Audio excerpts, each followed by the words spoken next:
Morning everyone, on course is Grant Cook with Grass Valley Bluey. Just waiting for the sheep to come out.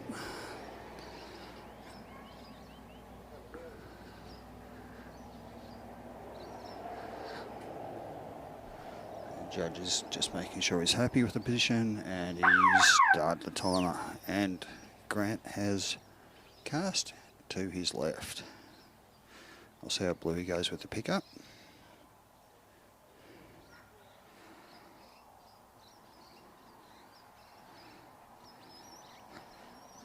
Perfect positioning. Let's see how the sheep decide to do this morning. First dog out.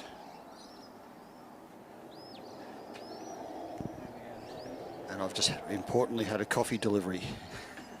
If you're coming down, make sure you go and get a coffee from the guys on site here. Everyone's raving about how good they are, and they're doing a great service to everyone here. Anyway, Grant's got his pickup happening.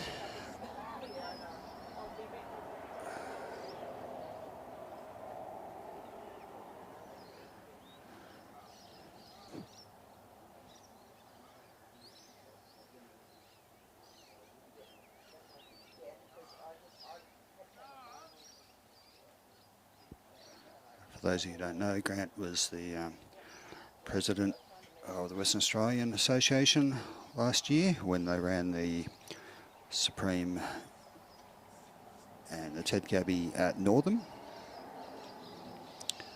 He and Linda have driven over here, which is a big task.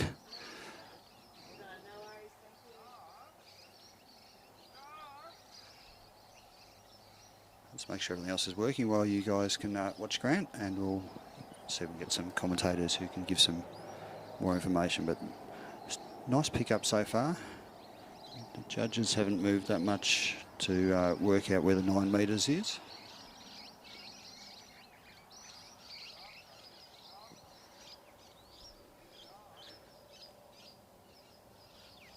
Where the pickup is, or the point of balance is, Grant has to come back in a 9 metre corridor. So you can see there's a corridor there, and probably another 9 metres down there at the other end. And just bring him back. And he has to, once he's got him past himself, ideally he'll get him between this cone and where he's standing, and then he has to go through that point there for a perfect pickup.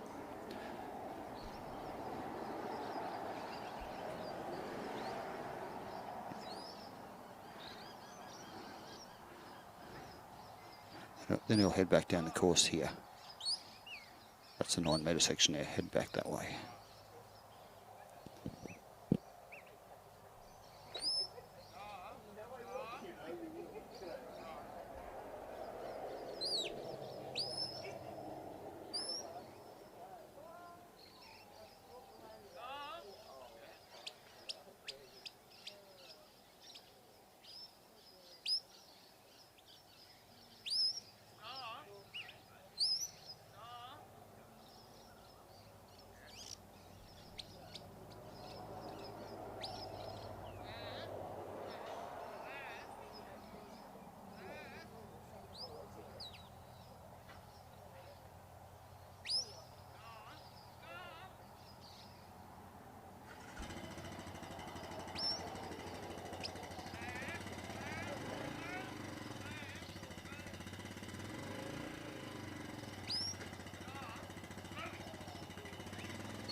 That's nicely done by Grant. He's got the sheep right in the back of the pen. They tried to make a run for it, and he had his dog in the right place to stop him, and he had the gate closed just quick enough.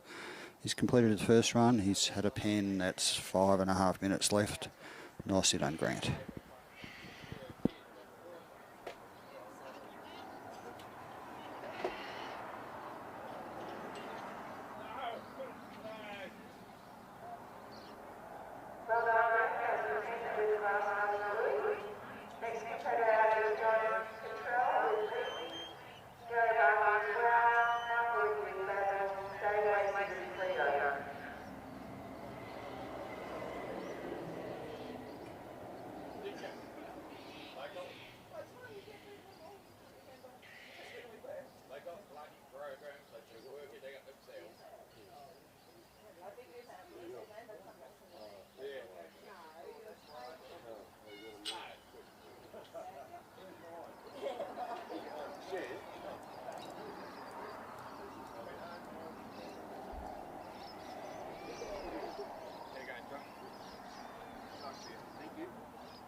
Next on course is Mr. John Cantrell with Flowers Wing.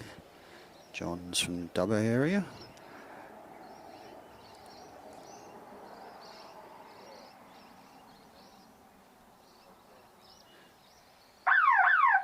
Flowers is bred by, I can't remember her name. She lives in Tasmania now. Her surname is Flower.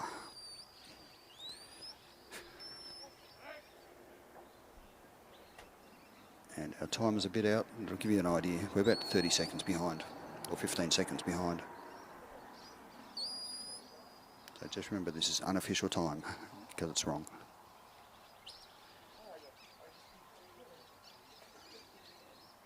John was one of the judges in the last round of the Ted Gabby yesterday. So he's had plenty of chances. He actually didn't walk the course. He was in the buggy driving around the outside.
So Wing's just missed the camera.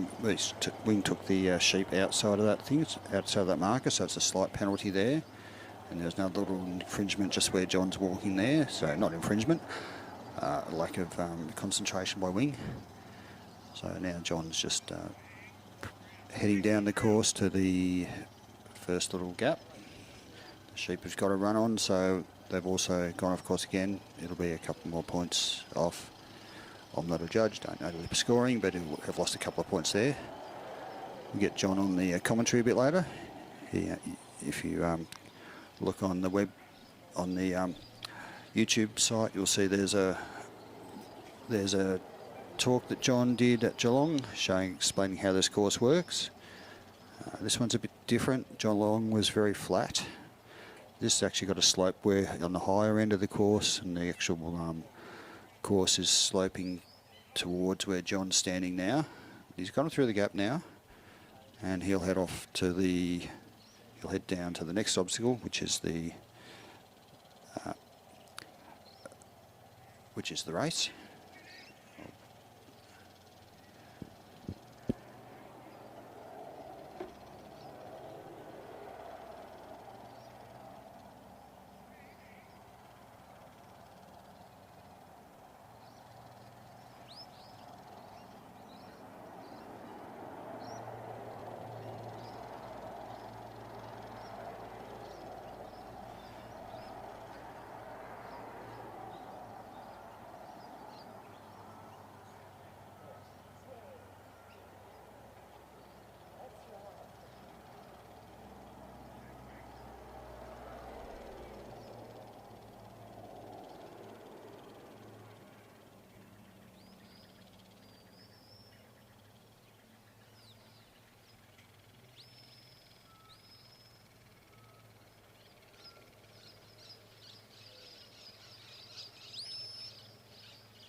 The sheep have just managed to run around the obstacle there, so Wing's going to bring them back, and they'll have another go at it.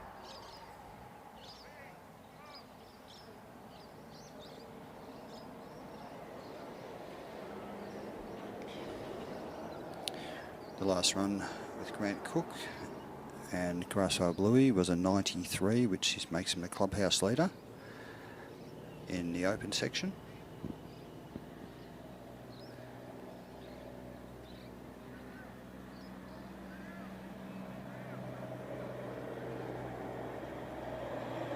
So we're up to our 15th competitor in the Open, and we've had, I think we're up to number 5 for the improver. So this dog is an improver dog, so you wouldn't expect Wing to be doing as well as Bluey, who is an open dog. I'm just going to drink some of that lovely coffee that's brought over to me.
see John just checked his watch there.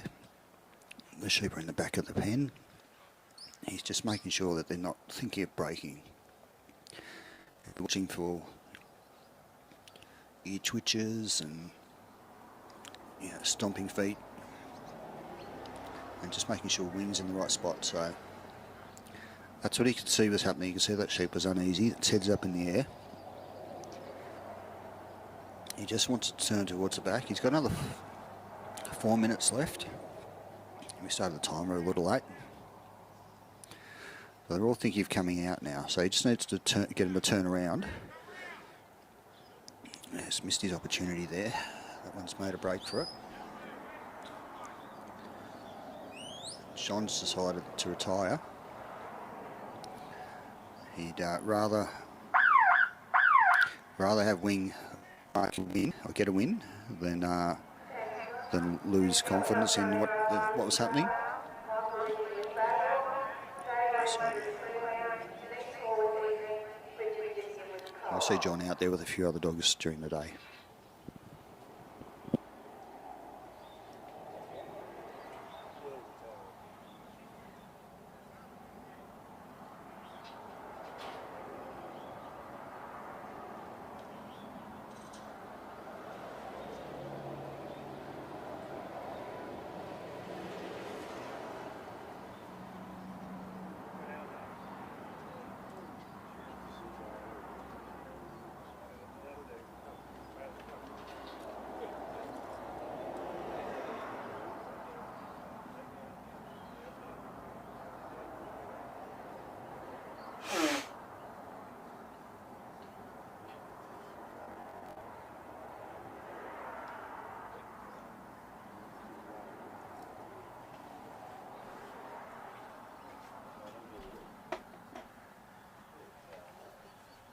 All the best, Garrett.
The dog hasn't realised where the sheep were, so put up a bit short. Gary's decided to have a bit more of a look and go further back. It's going to the correct pick-up position. The sheep are stamping their feet. They obviously realise he or she's there. I don't know if Wow is a female or male. We'll find some notes on Wow and find out and get back to you. Watch and learn. Gary is an open judge. He judged the Supreme last year over with Kylie Victory in Western Australia. Big effort to fly over there and judge for 7 days. It would have been 7.5 days, starting on the Sunday, going right through till the next Sunday. As I said, I just let you learn. Hopefully we all do.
So you can see this has been a very neat run by Gary. He's got all his sheep facing into the back of the pen, and his dogs covered the exit, so he wasn't going to let them out. So that, after all, Wow is an improver dog, but Gary's entered Wow in the improver and open.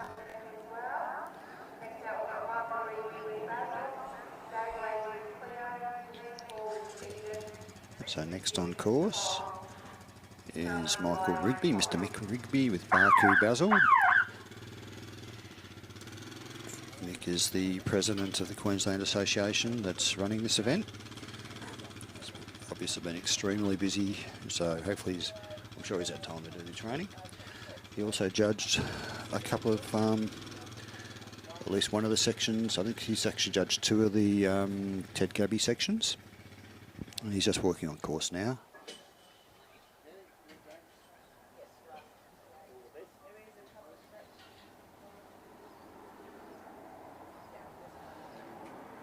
We'll have Jim O'Connell joining us on commentary, so you don't really need to listen to the uninformed.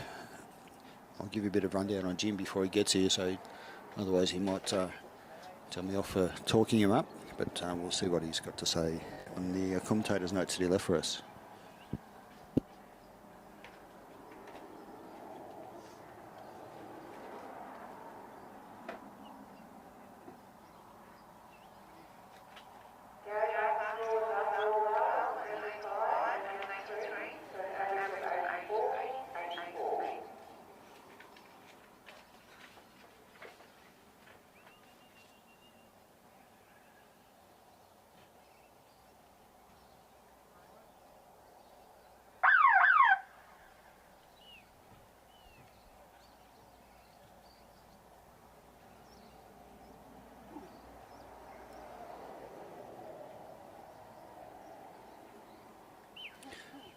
So Jim will be joining us once he's run his dogs. I'll give you a bit of a background of him, and then I'll give you a bit of background about Michael.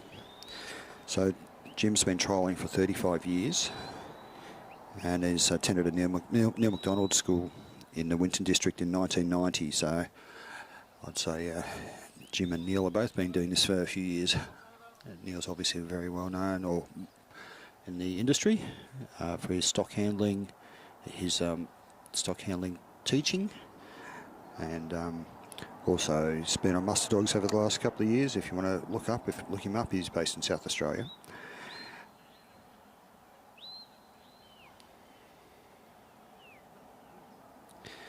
He started his 3 sheep trialling with Alan Harrison from the Denton Longreach.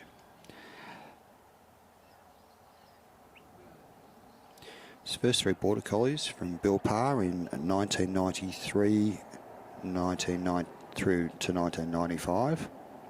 They were 4 brothers, well, obviously had different litters.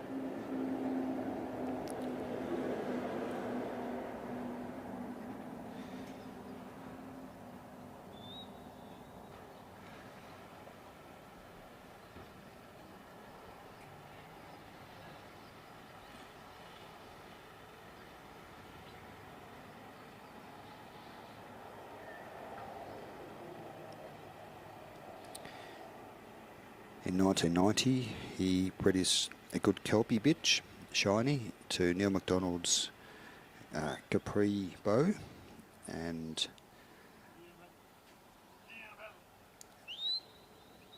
a few of Rhonda's, which is his partner, his wife, his manager. Rhonda's got Kelpies. They're actually a descendant from that mating.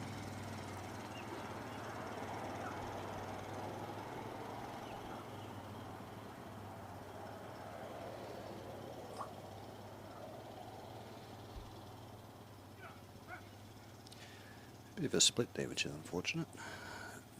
He'll take the 2, let the 2 run back to the 1 and get his dog to cover it.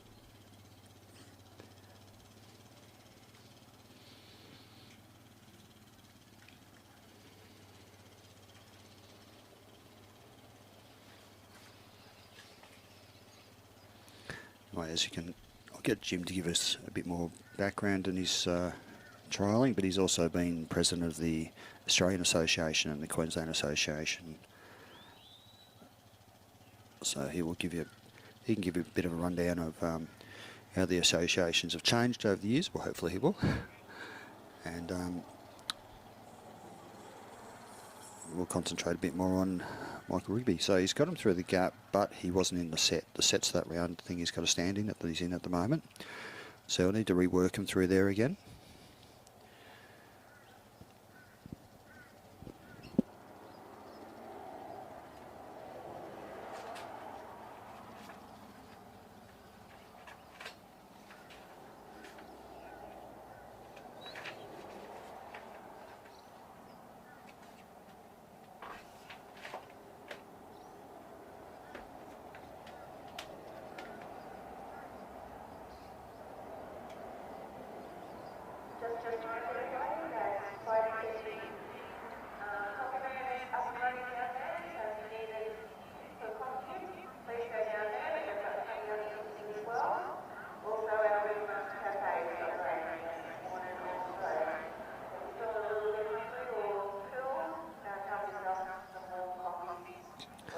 That previous run of Gary Barker's with Wow was an 84. It's put him into first place as an in-improver and fourth place in the Open. They've just blazed past the outside again. And Mick's decided that's he's not going to win, so he'll just take him over to the put-away. And he's retired from this run.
Next on course is Dave Lacey with Acuna Cleo. Acuna Cleo is an open dog.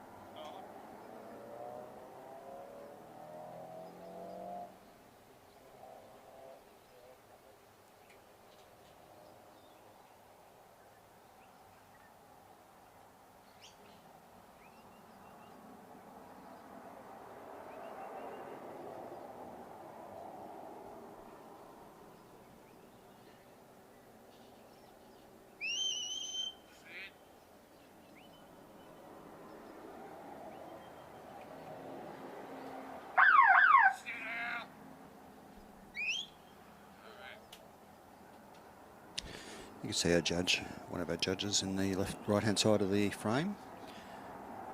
He's holding the flag up to give the people in the let-out the indication whether he thought the sheep were being delivered correctly for the dog. And as soon as the flag drops, he actually in his left hand has a trigger for the timer, for the official timer. Presses that button and the trial for Cleo began once the flag dropped. So Cleo's not got all the way around her sheep, her or his sheep. I assume it's a her with the Cleo. So Dave's just trying to get her to go around a bit more so that he can get a straight lift. Sheep have decided that they're going to do a bit of runner on Cleo.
So after the first 3 runs, maybe, the sheep have started to get a bit more flighty the last couple.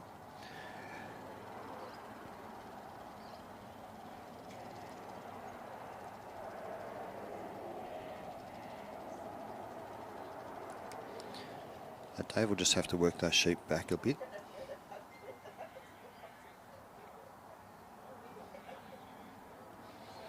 So he's got 1 to go around and 2 through.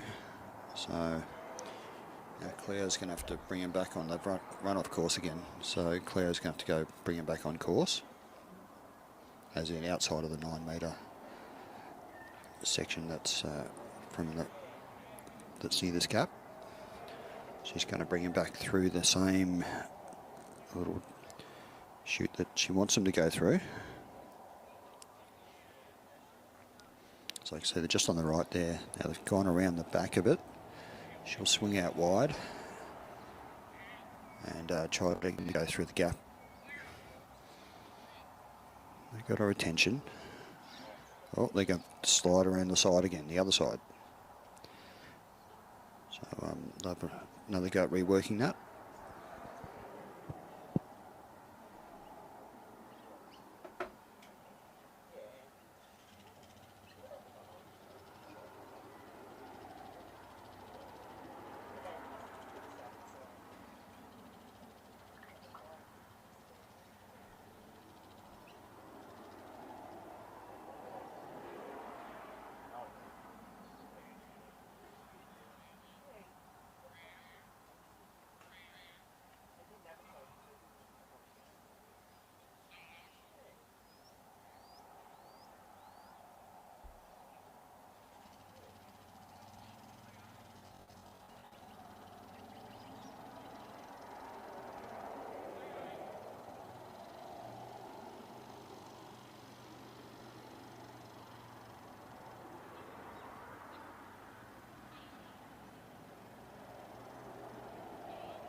Just had a couple slide past the opening, and now they're sort of lining up to go through. You can see there's a couple of them stamping feet. They're not really happy with Cleo. And that's why they want that Hughes decided to run past the gap. Doesn't want to be trapped in there with Cleo. And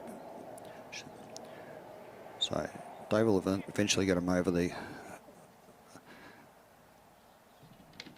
which he's done now. I'm wondering how he's going to go at the next section, which is more a trap, because there's a back of the pen and they've got nowhere to run to.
Dave and Cleo have got him nicely in the back of the pen now.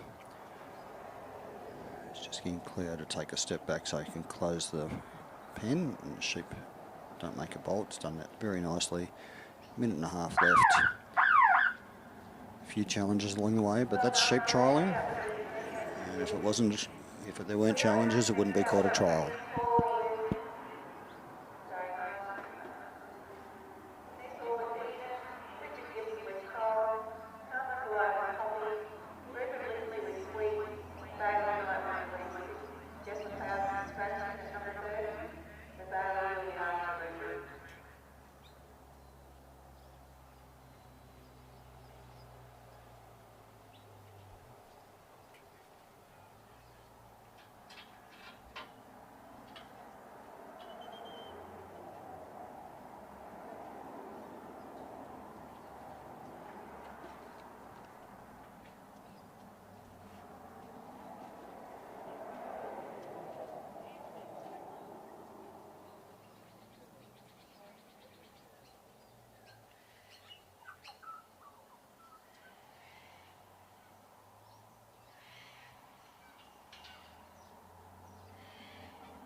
So Denise, who's on course at the moment, she's from the Warwick area in Queensland. She's a retired grazier.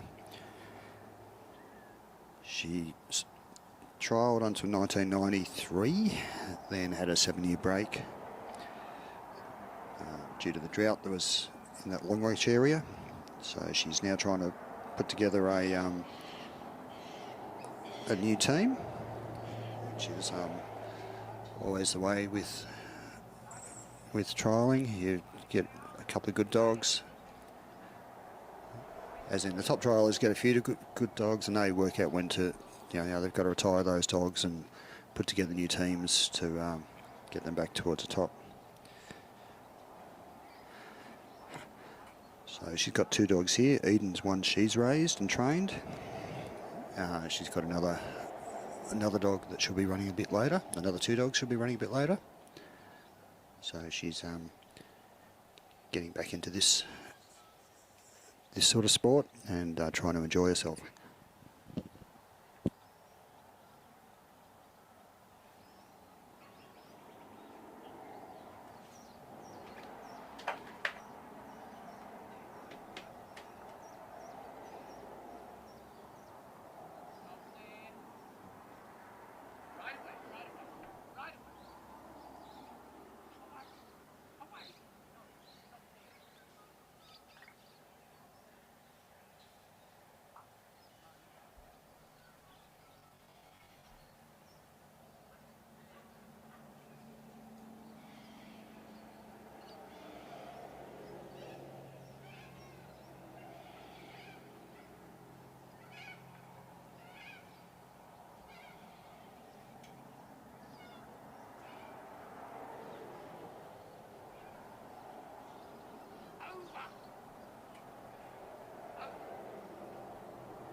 So if you're not in the area, I'll just give you the update from the Bureau of Meteorology.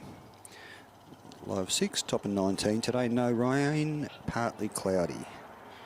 So currently feels like 7 degrees, says it's 9 degrees. But, it's actually quite pleasant.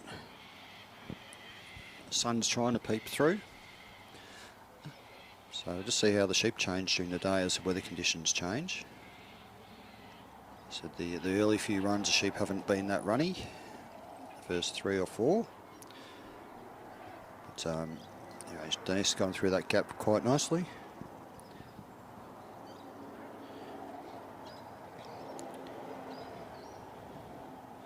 It's actually going to stay warmish till close of the day. It's going to stay at about 17 degrees, they predict, by 5 p.m. Hopefully we get through all of the runs we need to by then. Otherwise we might be starting a bit earlier tomorrow.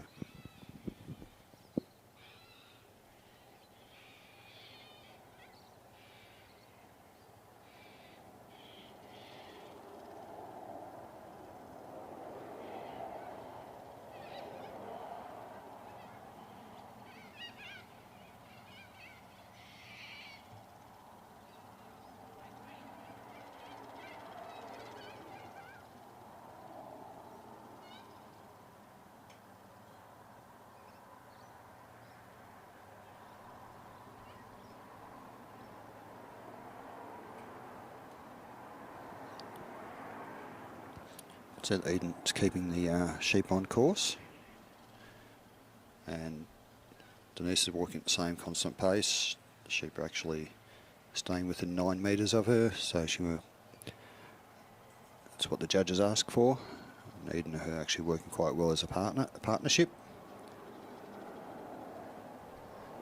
And she's got to go straight through that race. Eden's popped around the back and picked him back up.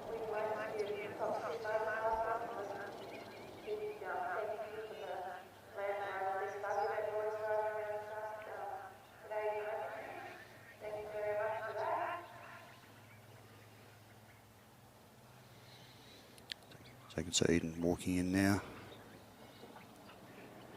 working the sheep back up towards the bridge. She's got them on course still. They're just still within the course. They're just on the edge of it. I'm not sure if that's going to. They're trying to pop out. The edge of the course is that line along there. Eden will pop over to the other side and try to keep them on course the other side, which Eden has. I'm guessing Eden's a lady, a girl. Oh, they're trying to pop out the other side. Nicely blocked. And Denise has done a nice job walking those sheep up.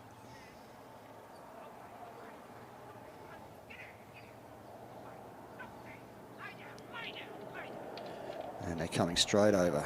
It's nicely done. No waste of time there.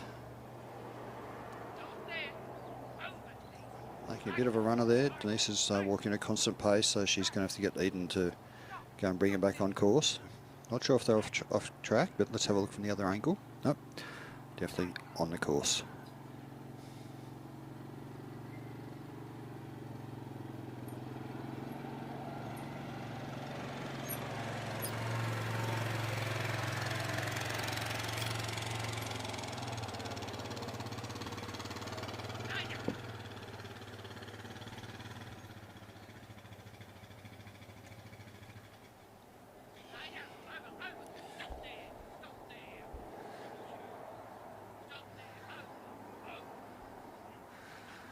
Sheep are just thinking about running off course. Eden's got to the right place to put a block on them. The weight of the sheep is back towards where their mates are at the let out area.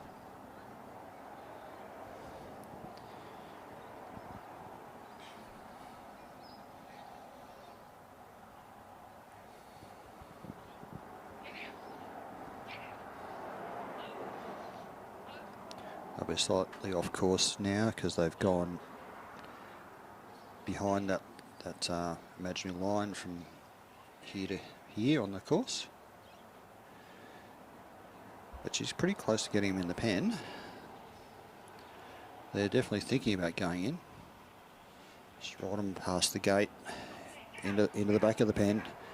Eden just went past and was going to push them out, so Nice to see they're in the back now. She's not going to take any risks. She'll close the gate straight away, get Eden to cover the front and make sure the sheep don't want to come out.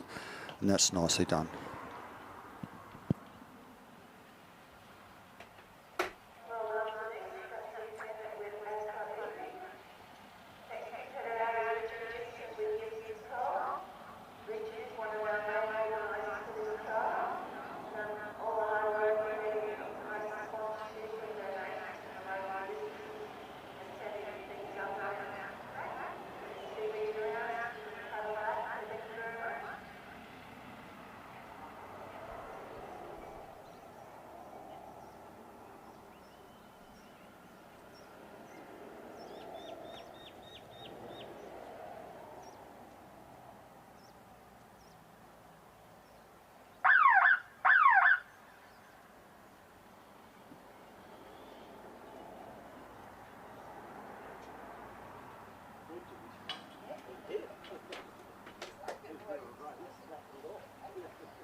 Next on course, we've got Richard Gibson from Warwick in Queensland.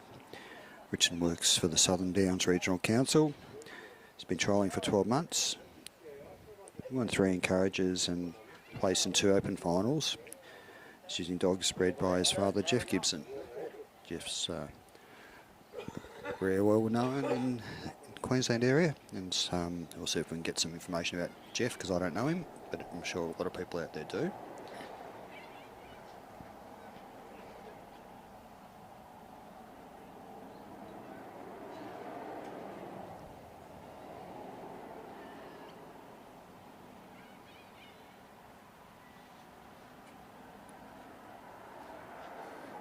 I think it's Jeff that's camped next to me in the caravan, so I should ask him about some info for himself.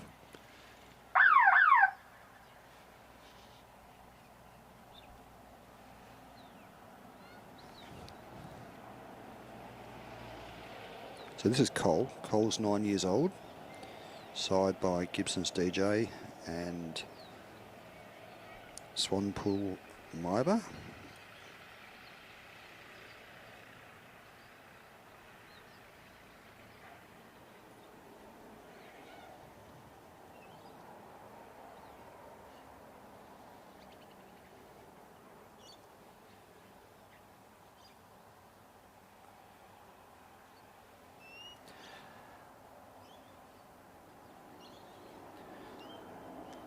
Cole is an open dog.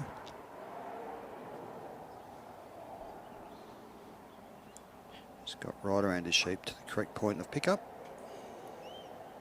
point of balance. So he'll attempt to bring him up within a 9 metre area. They've decided that that 9 metres needs to be reshuffled, so might see the judges just walking around in front of us, because they're so they can actually see where the 9 metres is.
So unfortunately, that was a cross.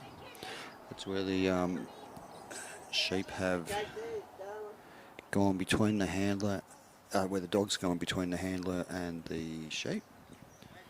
So that's the end of that run for Richard and Cole. Richard will be back. He's got a few more dogs to run, and we'll see how he goes with his other dogs.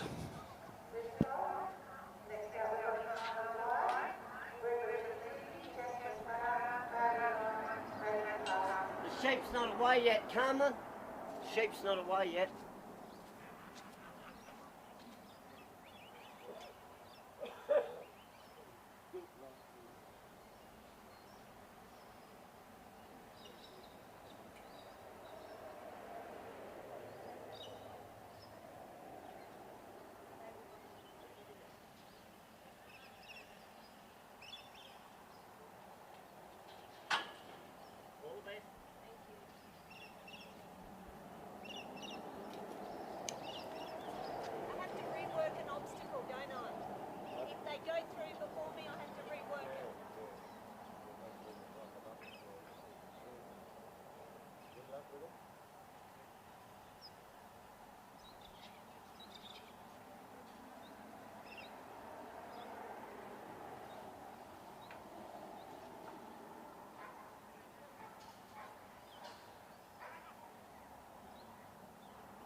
So you can see Poppy there had a very straight cast, but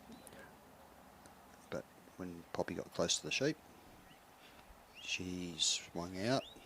So instead of your traditional introduction, she let the sheep know she was there, then gave some space to them. And she decided straight away to work them straight up. So she hasn't sort of done a really great introduction. So they're a bit off. They're going to be a bit out of the 9 metres that the judges will be looking for. And she'll have to, Carmen will need to swing the sheep around to her left. So Carmen's on that peg there. So Carmen and Poppy will need to bring them back on her left. If they go past her on the right hand side, then she would have needed to unwind them. That's take them around the post. The judges would have called her to do that, but she's managed to get them down the correct side so far. She'll wait for them to come past. They just need to be past this, past that imaginary line just here. But they've run back, so just see how they go.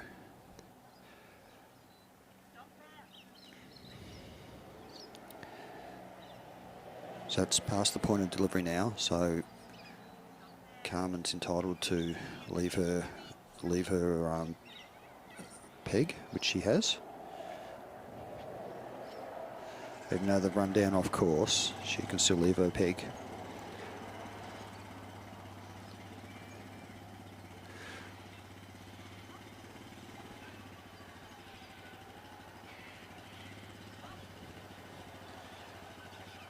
Now Poppy's an open dog. An earlier run by Denise Hoare and Ascot Eden was an 82.5, which put her in second place. And the sheep will run off Denise. So run off Carmen. So every 9 metre section, which are those little markers on the ground there, ideally you'll keep the sheep within the 9 metres of yourself.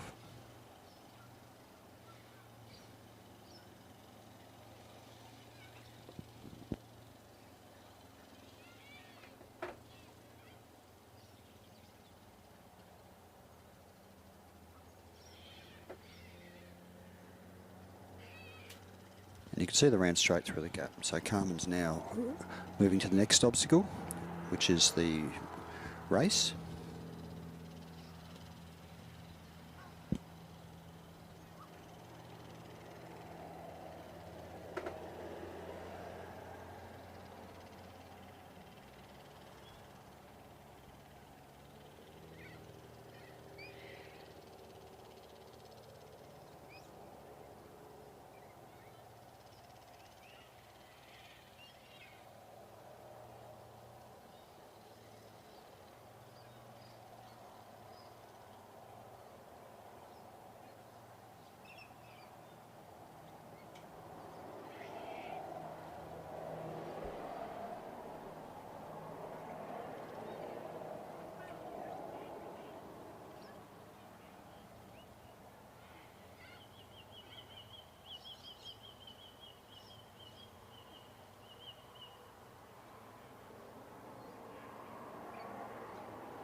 So she got them through the race, but they've run back off course to her left, to your right.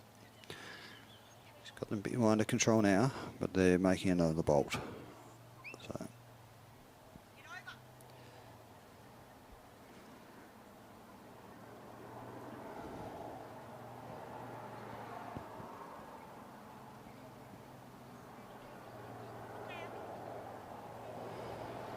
now going past the bridge on our left-hand side, and coming back on our right-hand side of the bridge. The next obstacle she has to get through. You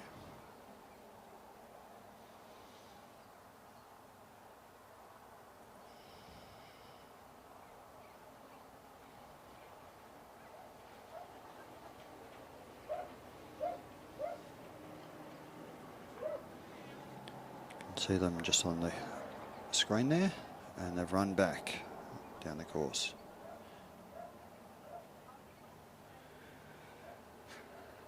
Poppy's come to pick him up again. And she'll try to get him to move a bit more nicely towards the bridge, but they're having none of that.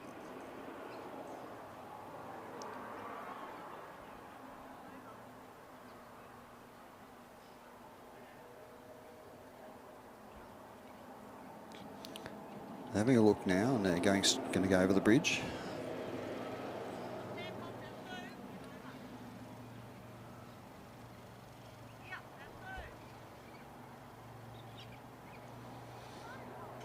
Poppy's run a fair distance there. She's going to cover them again, but they'll be off course, I think. Exua Carmen is walking. She's walking in the left-hand side of the area that the sheep should be in.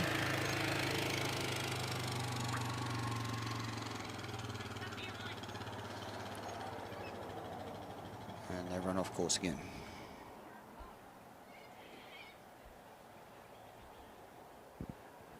So Poppy will bring them back up.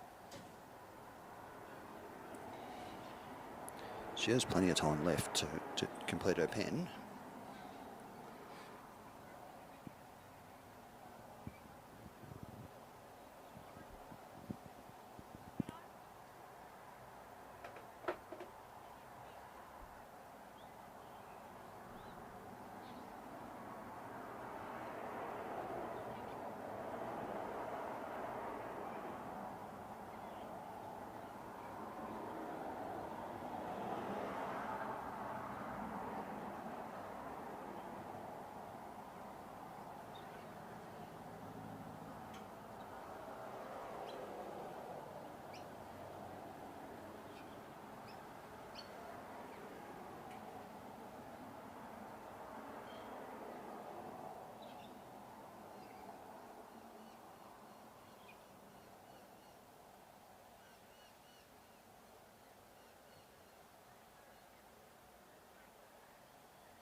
sitting in a hole. All right. Dogs are gonna dog. Protect yours with Advocate Ultra Chew, the only all-in-one chew that kills tapeworms too. New Advocate Ultra Chew. Did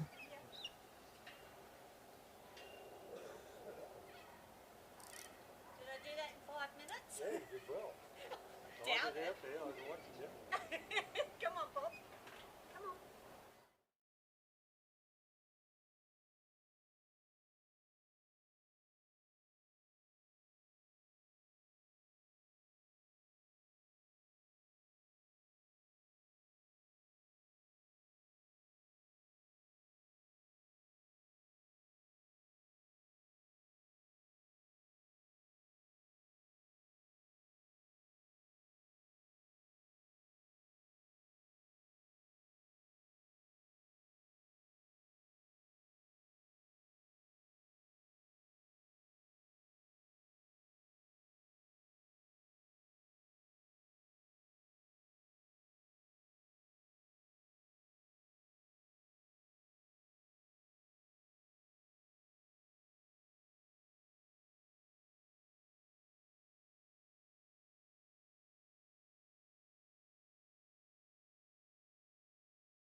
So on course is Rupert Lindsay.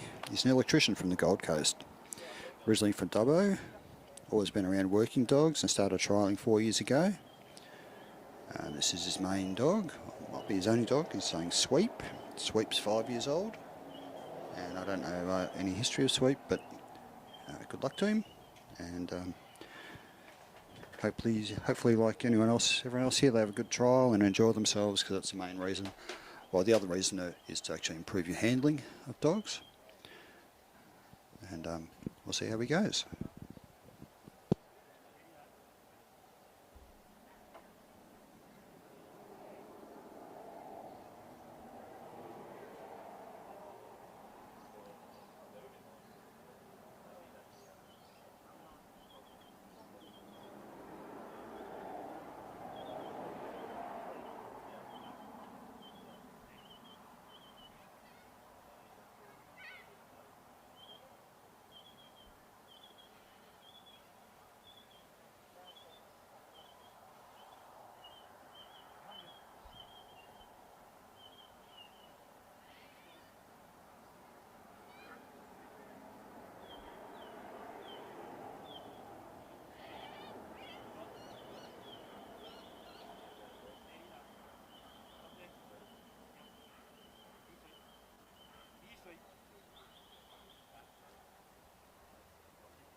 Rupert's bio did say he's an electrician. He's got their standard electrician's workwear on, shorts and boots.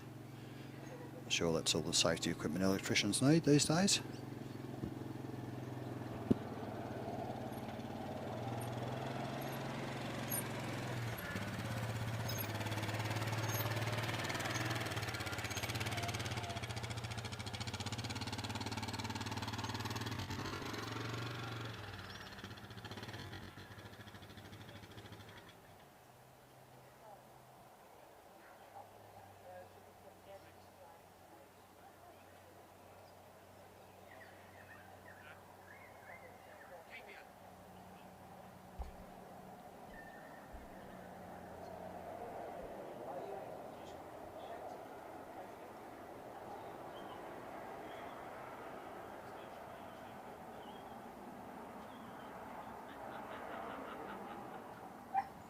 He was keeping his sheep on course and they've just popped out just below him.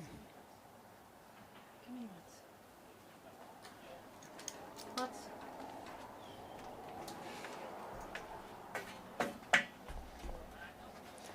come here. Sit down. Muddy. Muddy, sit down. Lie down. Muddy, lie down. Muddy, lie down. Been joined in our commentary section by Muddy, it's a border collie. And Marianne's come back to help me with some commentary. So Rupert's just completing his course. He's got a nice pen there. He got him in there, and I'll have to get his tips on how he stays warm with shorts on.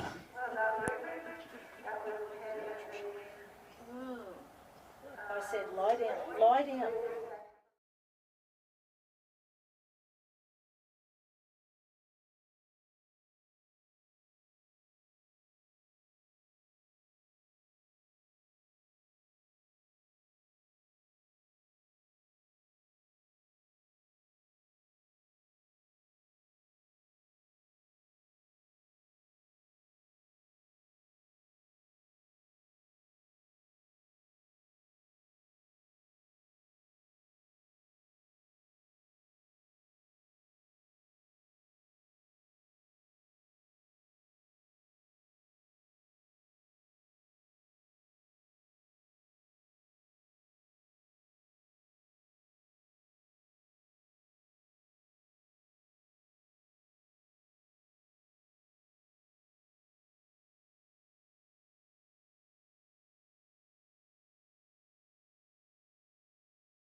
Lie down. Lie down. Well, good morning, ladies and gentlemen. Bailey, what's your dog? Just this little dog's uber keen. The judge hasn't called time yet. There we go. We've got Bailey Knight from Queensland with a dog that... This is MGH Lucy.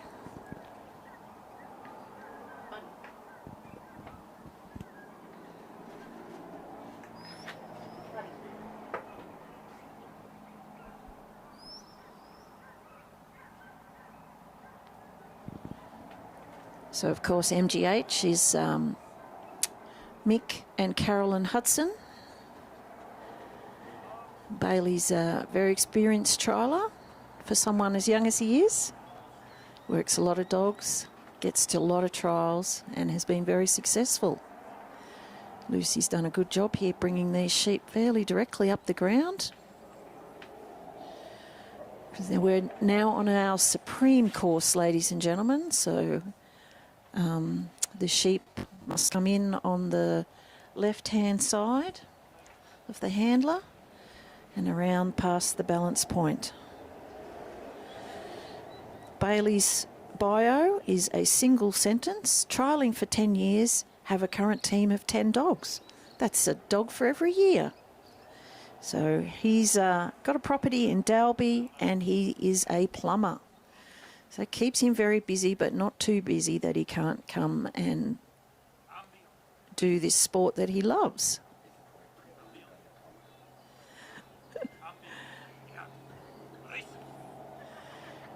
Just a little bit of a bust up there for Lucy with these 3 sheep. And I'm not sure that all of them got past the balance point. So I think Bailey's going to have to rework this.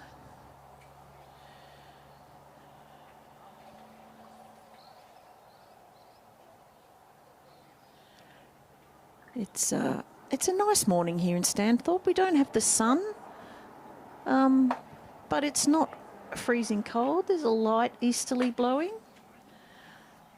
We are due for some rain, though, starting tomorrow, I think. Tuesday and Wednesday might be a bit wet. There goes Bailey now. He's got those sheep round past that balance marker. He is now free to leave when he chooses to do so. He's just looking to get these sheep back on course. They're just slightly out of the corridor at the moment. And there they go.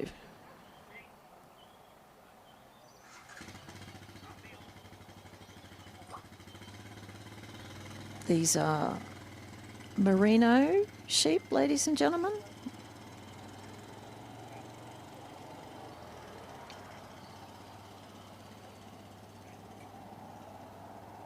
They're going very nicely down here now for Bailey and Lucy.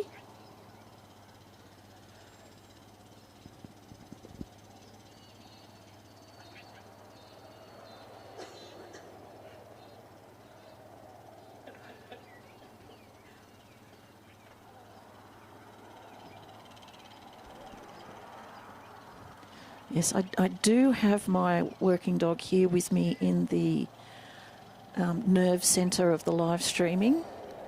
Bailey's number 31, we are number 39, so we've just come down to watch a few runs and see what these sheep are doing.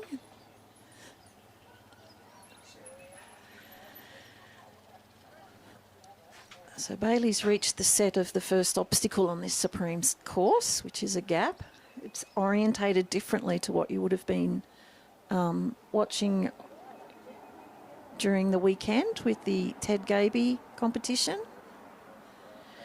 The sheep still have to go in on the front-hand side, which is marked by the Dogpro signs, one of our major sponsors here at this event.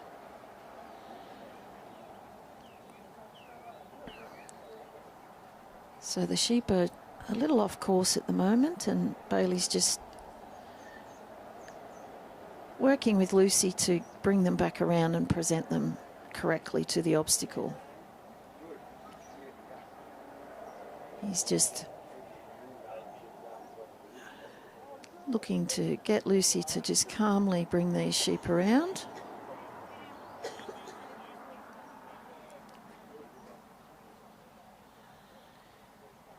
She's gone round to block their exit from the other side of the corridor, and we'll now look to get one of these merino ewes to look through the gap. There we go.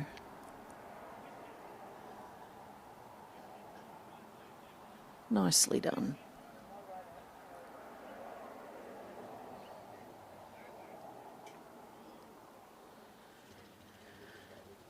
So an Australian course here, our Supreme course,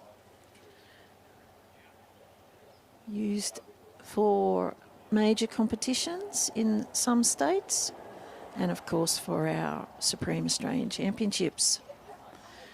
Bailey's now setting off on the next carry section. Sheep were just a little disturbed there by this little dog.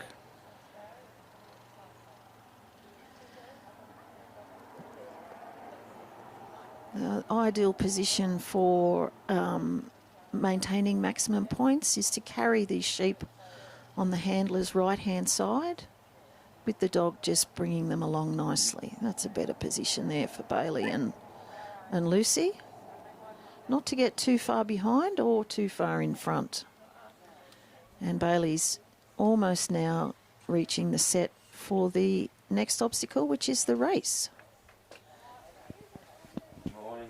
Good morning, Jim. Does anyone want me or can I? No, you can stay. I can stay. You can stay, Jim. I just popped in. I've got to run soon. So. Well, I'm here usually. Yeah, I reckon you might be. Is Maz short for Mazda or Maserati? Marion. I know Marion. that. Yes, in my youth it was Mad Mazza. Okay, so it might have been Maserati.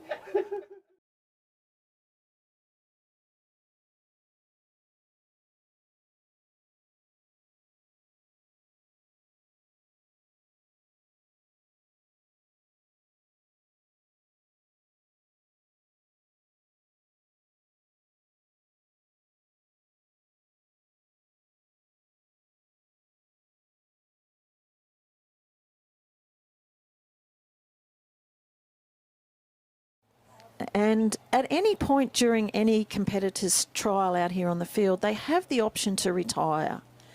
That's what Bailey has done. There'll be no points awarded for that. Often we get out there and sometimes things aren't working the way we thought they would. So retiring is often a good step to take to think about what you need to continue doing with your dog and have another go next time. So no shame in retiring. It's an option for every handler who goes out on this course. It also saves us a little bit of time, you know, a 15-minute run, and that's always helpful and appreciated by the organisers as well.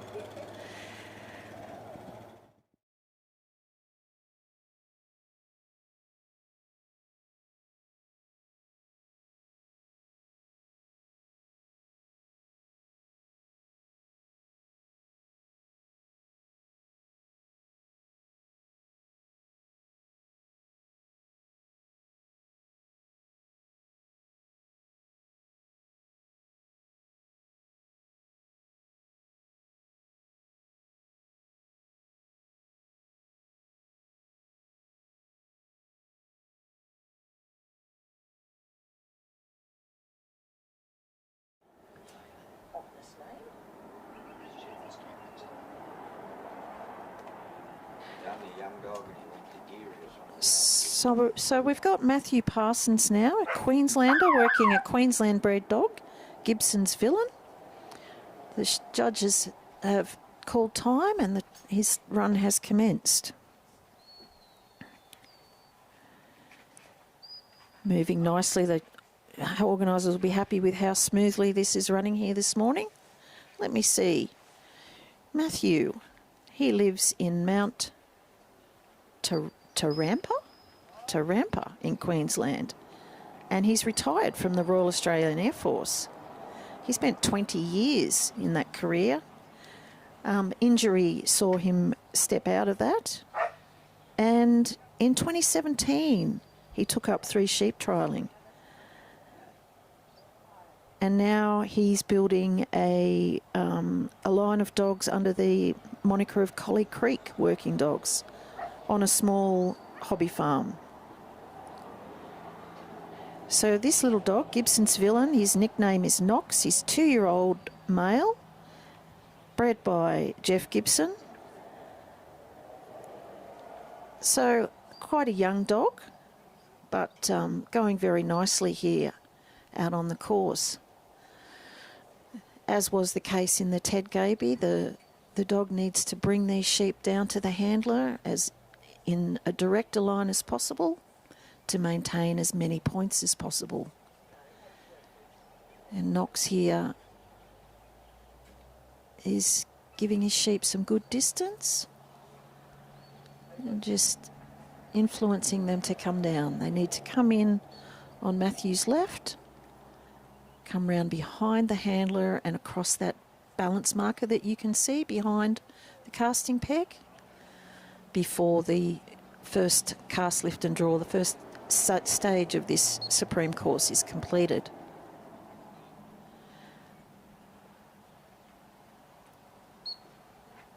Knox is doing quite a nice little job here, and he's kept them on course, though they've just gone for a little trot, not too far off. Matthew's decided to commence his walk down to the first obstacle, and he's going to rely on Knox to bring them back on course for him.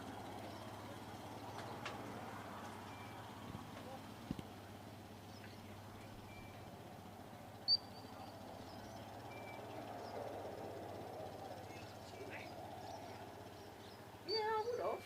I reckon it might not be very long. I didn't see it, so just you come back before you run and tell us about this stuff. Well, you can tell us about yourself and then save us reading it out. Jim knows all about it.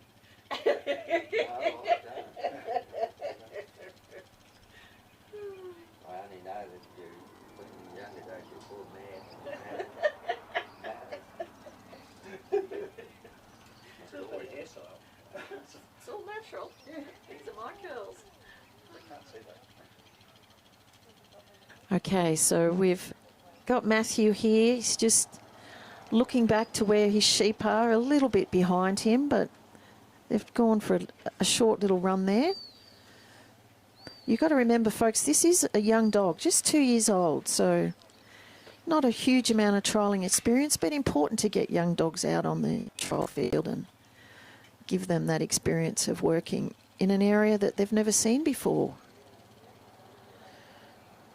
Matthew's got some whistle commands on young Knox here, and he's just asking him to come round and to move these sheep towards this first obstacle.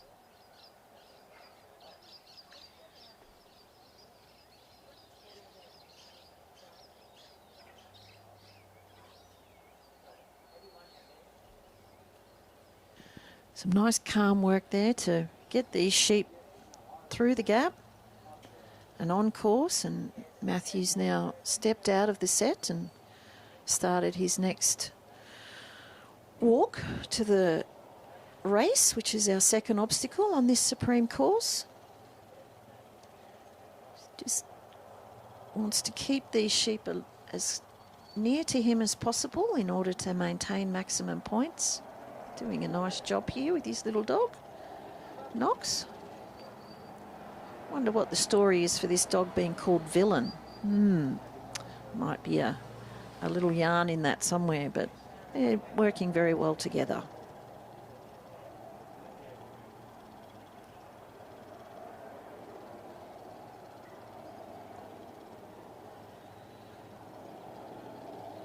Just when that distance between handler sheep and the sheep gets a little bit longer, there may be loss of points there. Just leaving them behind a little bit, but they're moving along again now and pretty calmly in the corridor area. Little run out there perhaps as they come into the gap. Not the gap, the race.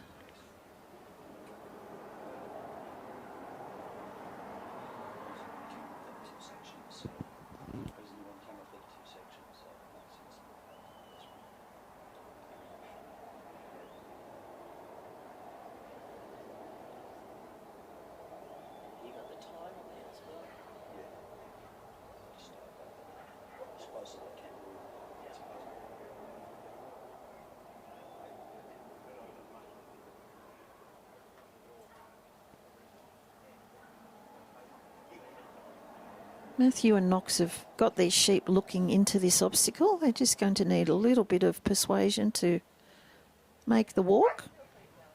Knox is very carefully coming in there. Sheep are just milling around. There they go, through the race.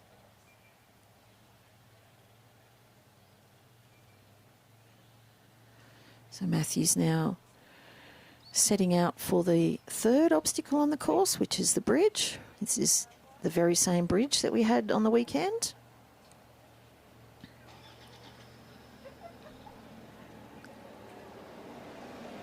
Sheep are just slightly off course there. These are all the things that our judges will be looking for. We've got Roy Potticari from Queensland in our little buggy, judging around the outside, and Ken Robinson from New South Wales doing the yards in the middle.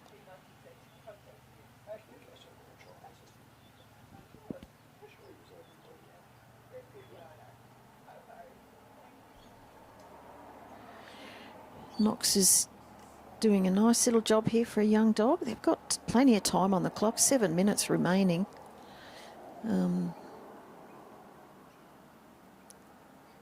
Matthew would just be focusing on what's happening in front of him there. You can only work one obstacle at a time. So you just keep focused on what your sheep are doing and look to position and use your dog accordingly. They've walked up very nicely here at the opening of the bridge. Had a bit of a look at it, but yep, up and over, not a problem whatsoever.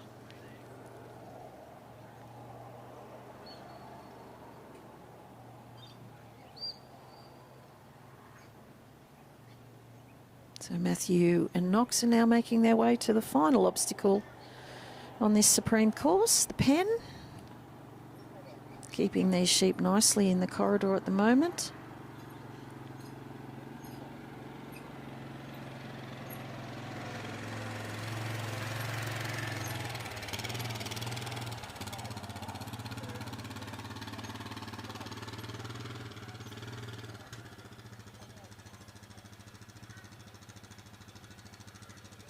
Very nicely done there on that final carry section.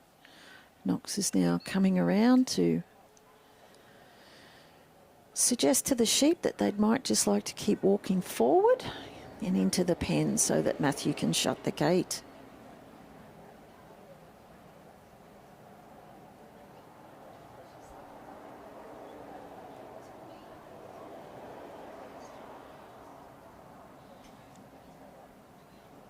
Worked very well together. Matthew would be happy with this run, I think, and very happy with this young dog. A very calm and steady work here. Just looking for one of these sheep to take the lead, to walk into the pen. Still got 4 1/4, 3/4 minutes on the clock, so no need to rush here.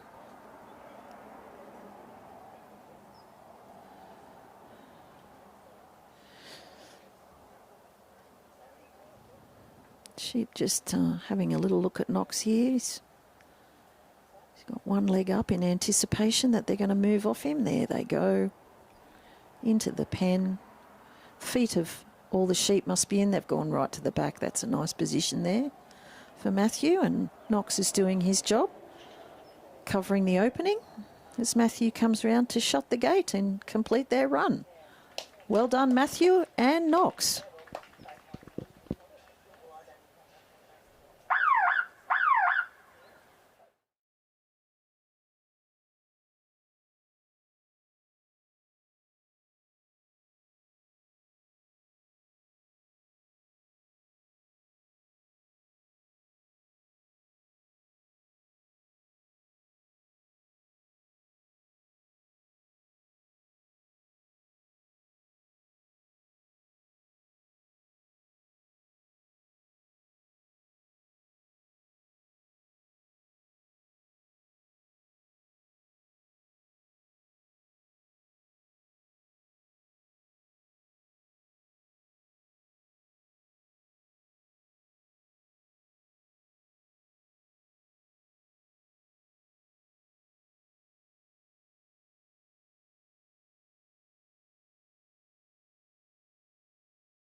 for Bernard and Shield.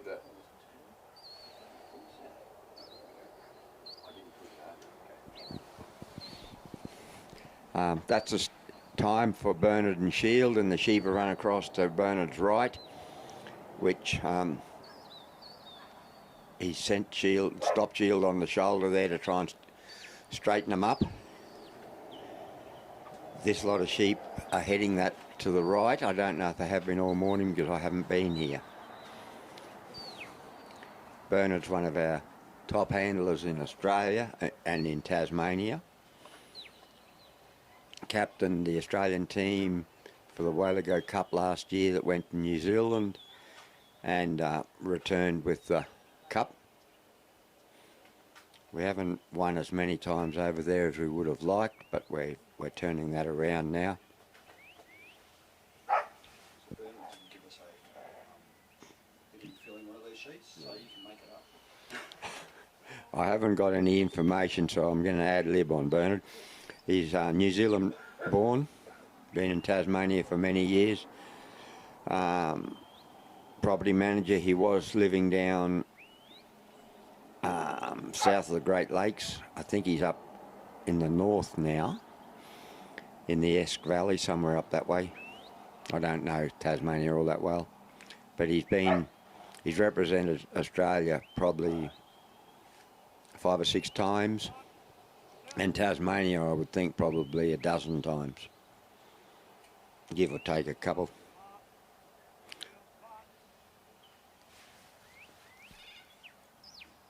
He's just settled those sheep. Now you can try and bring them up that walk line.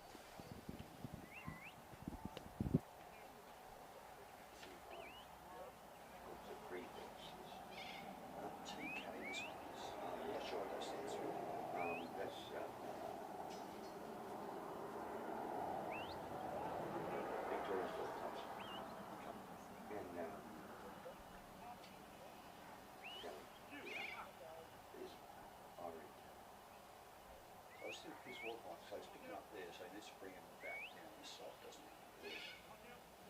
Really? He's got to get him around.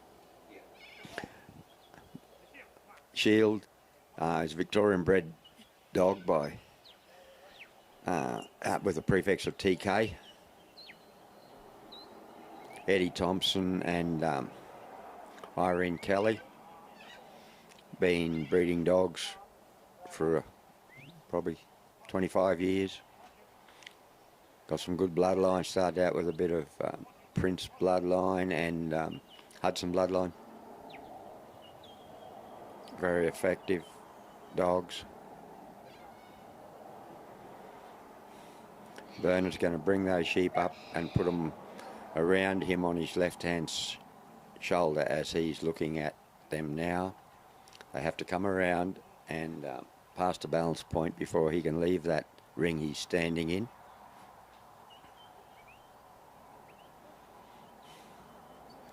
Once they've done that, he chooses when he heads off to the gap, and he can go fast or slowly, but he must maintain that speed for that walk. And just a big thank you to Mad Maz for commentating before me. I don't know a lot about her, except she's a very efficient secretary, just completing her first 12 months as the secretary of the Australian Sheepdog Workers Association. And I take it that Maz stands for Maserati, always in a hurry.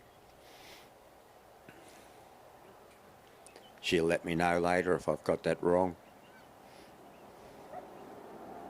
Lives in Western Victoria at the moment, but prior to that she resided around Bungendore in southern New South Wales. Been involved there, I believe, with Pony Club and various other community organisations. And I'll find out later if that was not correct. A little bit of a confrontation here, but Shield's winning it. She didn't fill in one of these forms, so that's correct. Yep, that's correct. We've got a blank form, so whatever I say is right.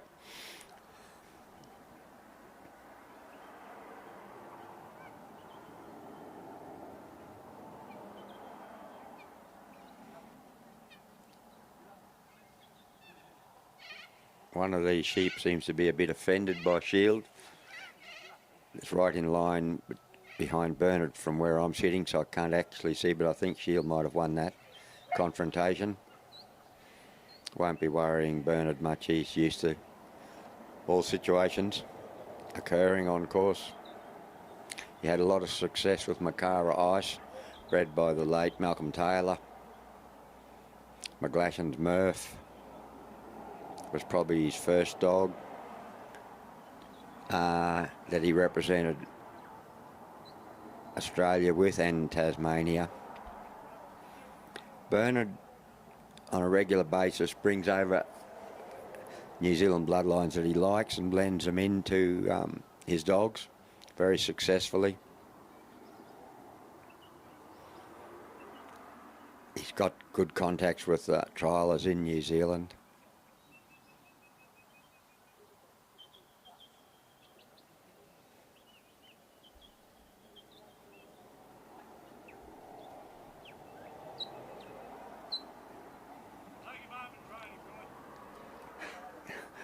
Bernard's retired.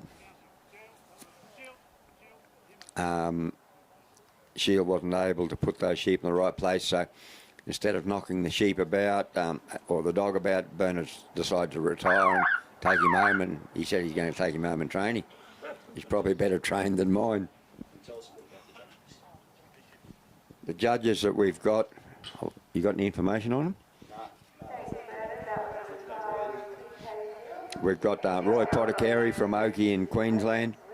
He's going around the outside in the buggy. He's represented Queensland 3 times. And represented with Delray Eddy, who's the grandsire of one of this year's test team, Pengelup Gilbert. Roy represented in Northam in 2016 with Eddy. And he represented Queensland the year before at Campbelltown with Eddy. And in 2014, he represented Queensland with another dog. I just can't think of the name of at the moment.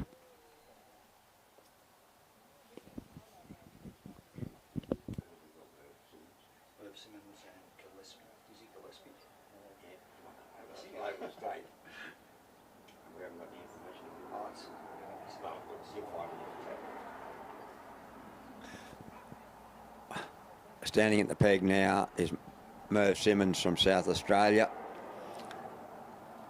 I think he's ex-president of South Australia, and he and his family have run trials for about 40 odd years over on the Eyre Peninsula.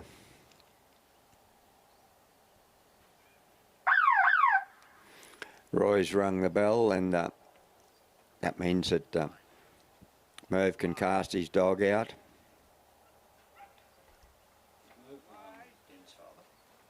Yes.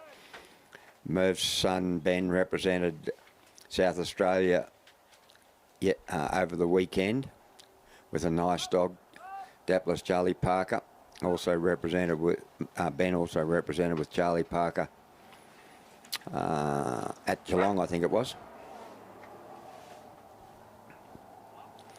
Merv and his wife Roz, they've been breeding a lot of. They've been running trials for many years, and Merv's an esteemed open judge, and he's judged South Australian Championships, etc. Dizzy's named after the Dizzy Gillespie, the champion fast bowler from South Australia. He's also a top coach of various teams, a very successful cricket coach.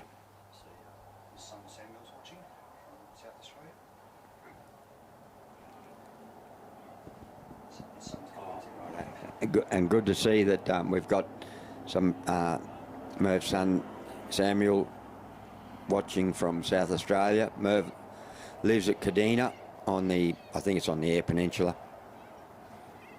He's been involved with trialling since 1983.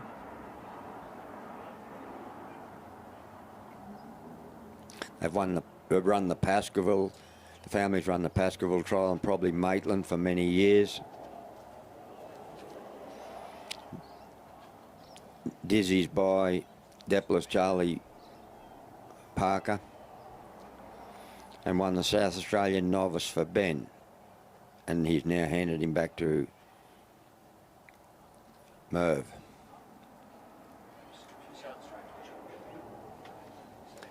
Satisfying 302. Go get him, Dizzy. Don't know who that is. And then Antonia's watching. So that's Charlie's son. Merv's left the casting peg. He's delivered these sheep, and he's on his way to the gap. This is a supreme gap. I call it the downtown gap. They got a similar one in South Australia. They're not easy, but it is a bit wider. Here in Queensland, in that position roughly, we have a winding peg, which you've only got to get around the outside of. But with the gap, you've got to get them through it from this top side. And depending on the sheep, that can prove quite tricky, because they've got options outside the gap, inside the gap, between the handler and the gap, and the one they've got to do is go through the gap, and that's often their last preference.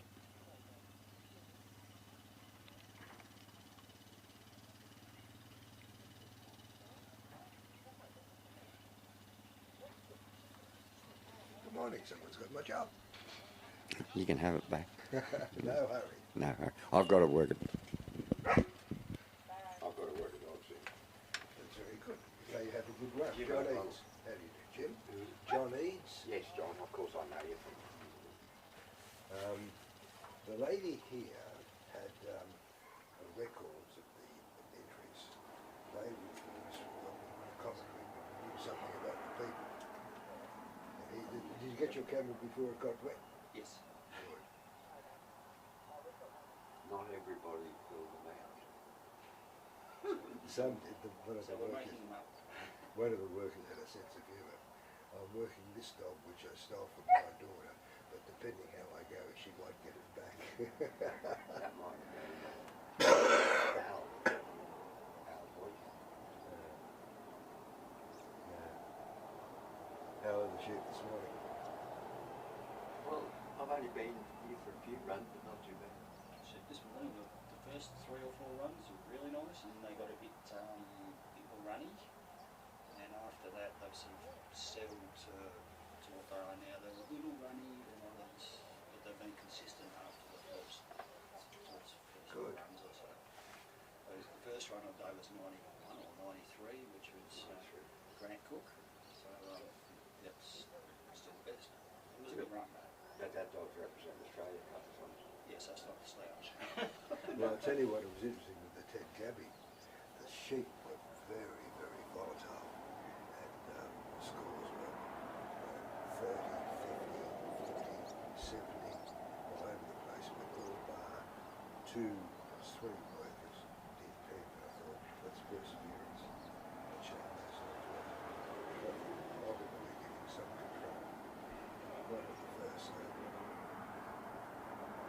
some of the first lifts were terrible.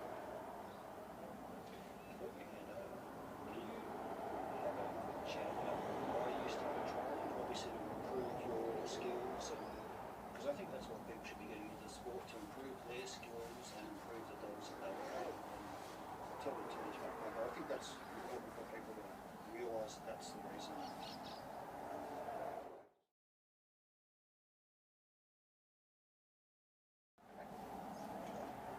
I started trialling in the early 90s. I'd been on horses, and I was pretty dinged up and couldn't keep working horses, and I thought I might have to give away the cattle, because in those days we mainly worked cattle on horses. But Neil MacDonald came up through Western Queensland doing dog training schools and showing us how dogs could work cattle and sheep, and I went to one of them to learn a bit more, and my wife and I both went, and he encouraged us to go trialling, And I couldn't shoe horses anymore. I couldn't ride them without a fair bit of pain. So we'd always had dogs on our property, but this allowed us to fine-tune our dogs and get them a lot better in tricky situations, such as using lambs at a gate. Put too much pressure on, they run back, the lambs, and you've got a mess, or not enough pressure, they don't go through. And it just made stock handling a lot more fun, and it also, the stock were much better for it being handled calmly by the dogs. If you put, a yard dog in amongst them out in the paddock, well, you get a mess, but by mustering them with these heading dogs, you get them settled, and Merv and Dizzy just got through the gap, so they're on their way now to the race, so well done. And we lived out of Winton, and we did a lot of travelling, but it's been very good to us. We've been to every state in Australia probably 3 times, often 4. We've been in New Zealand and met a lot of great people with common interest in their dogs and working sheep, as well as making our job at home a lot easier. And I'd rather work with livestock and dogs 7 days a week than just do 2 days a week fencing and have the rest off. Every dog's a bit different, but they can all teach you something. And you put in what you get out. Well, you can get out. Not every dog has the ability to rise up. Looks like Merv and Dizzy have got these sheep walk through the race nicely now, so he will now turn those sheep around and head up the hill here to where we're commentating and head to the bridge. Well done. Sheep have accepted Dizzy quite well. I think Dizzy's one of the few fast bowlers that scored a double century when batting as night watchman. And he's proven to be a very good cricket coach in all formats, state level, national level, and I think probably at T20 level too. Sheep are coming up the hill here nicely. One of the other real benefits of dog trialling is you can keep doing it till into your 80s. And 90 with Tony Whitehead.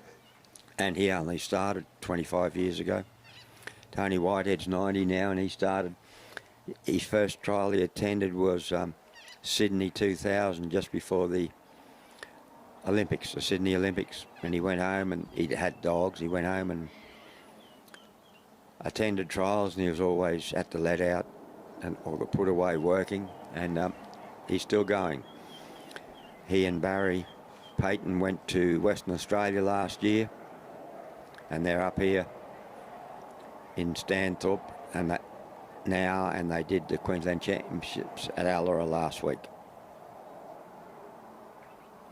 It's one of the few sports that you can represent your country in your latter years. Although a lady, 76-year-old lady, parabola, won a gold medal at the most recent Commonwealth Games, which was a fantastic effort. In the pairs, I don't know much about bowling, but it was a record. It was a first. Sheep have gone over the bridge nicely, and Dizzy and Merv are on their way to the pen. I'm not sure how much time they got left. They've got plenty of time left if it goes well, and too much time if it doesn't. These sheep have accepted Dizzy nicely.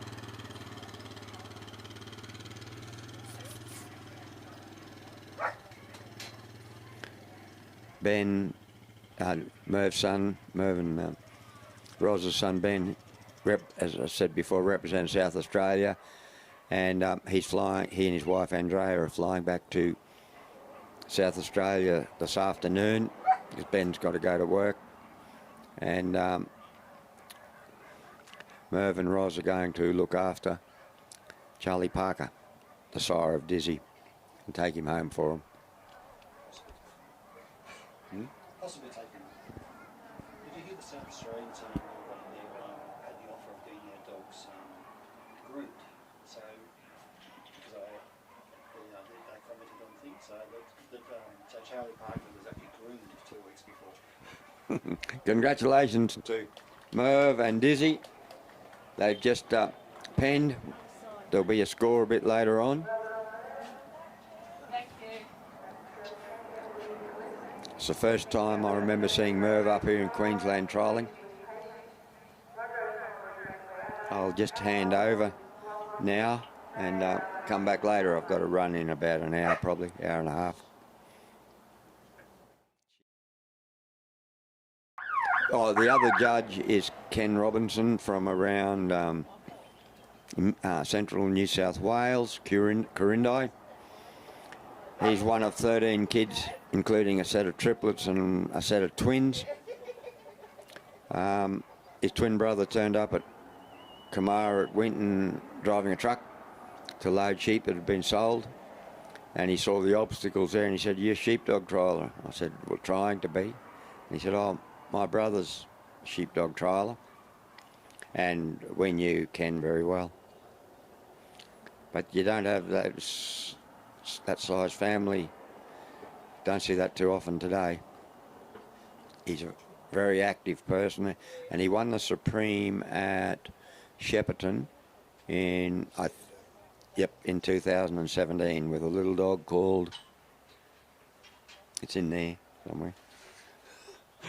I can't see it. I'm not on the right page on the program.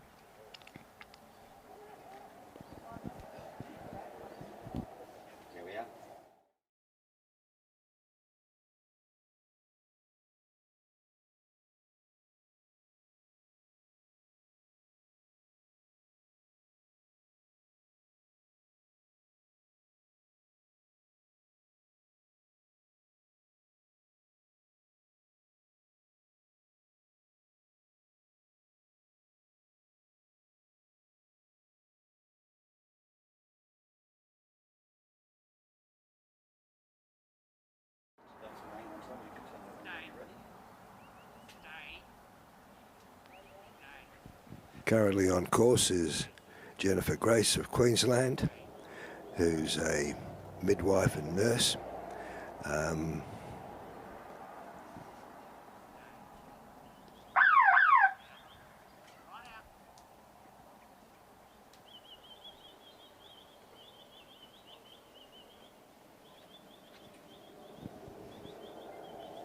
Presently enjoying her retirement with plans to travel and work a dog.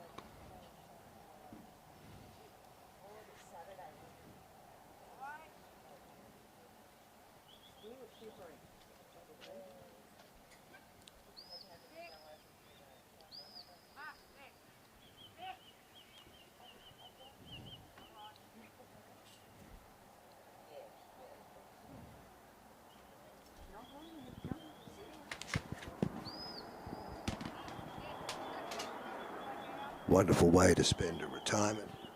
Dog trialing, I'm jealous.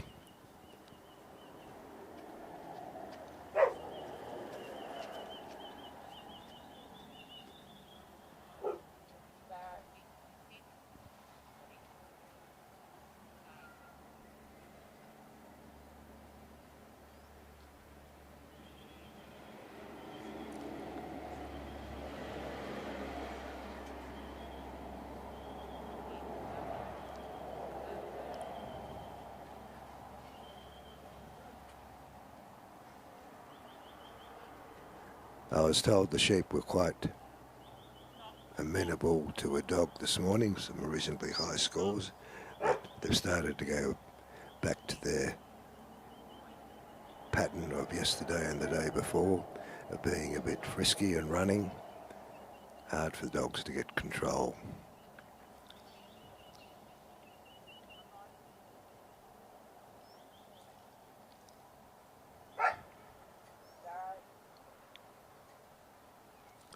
Those of you who are watching it on YouTube, I don't know whether you can see all 4 screens at once or only the main screen, where she's still at the winding peg trying to bring them round, but they don't seem to want to go to her left.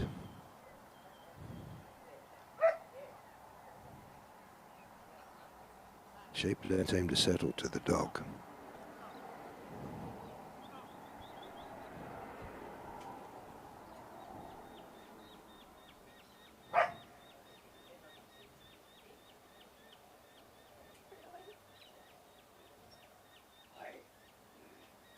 Fortunately, although it's a very cloudy sky, the sun's up there somewhere. It's starting to show through now, and she's got them round effectively and is going to bring them onto the Australian course.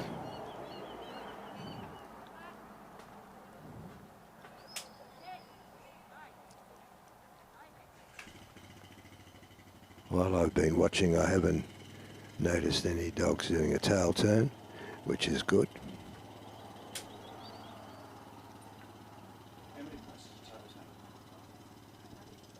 Points of the tail turn depends on the judge. Some 2, some 3, but for a big curvy tail turn, 5. There's no hard and fast rule in New South Wales as to exactly the number of points for each tail turn. Coming up to the gap, they decided they didn't like the gap, so they decided to run to the left-hand side of it. And again, as there's 60 points for coursework, the points are being dragged off.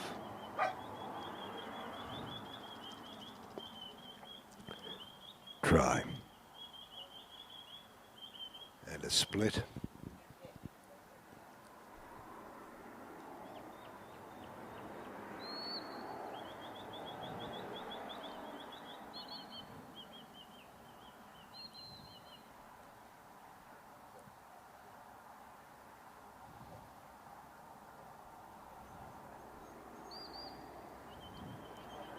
The New South Wales Association a couple of years ago, prompted by Lee Foster, and then brought out a guide rule book for judges, which was hoping to standardise the judging, and it's been very successful as a booklet.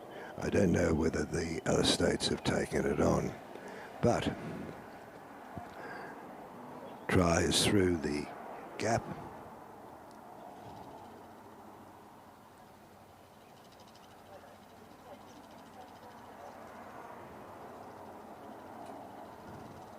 And these sheep are running.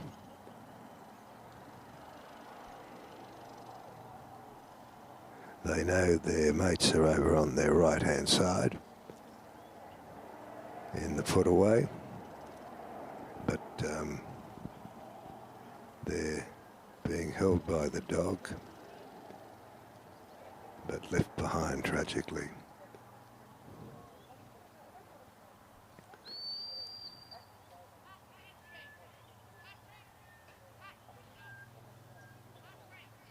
And Jennifer Grace has decided to retire. The sheep are not amenable to the discipline of her dog, tragically.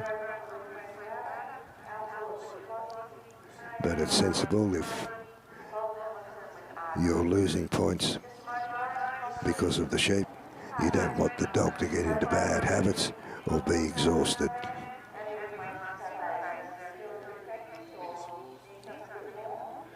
Next on course is Peter Mitchell from Queensland with Replico Patience.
Next is Rhonda O'Connell, working Kamara Wangaratta.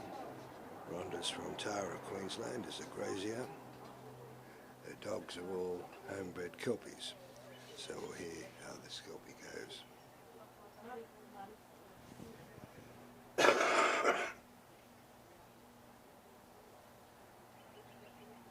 I was busy going through some paperwork and I didn't see what happened with Peter. Crossed, I will.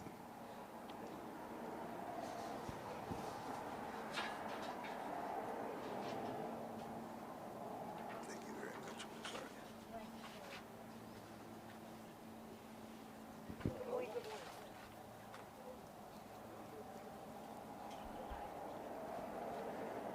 I don't know whether she calls her dog Kamara or Wangaratta for commands. Probably there's some sort of an abbreviation, but a fine looking Kelpie. The flag's gone up, the sheep are being released.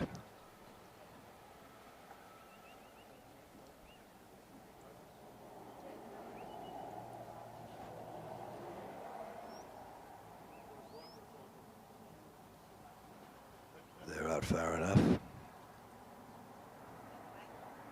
Judge is waiting for them to settle. They have, and the bell's gone.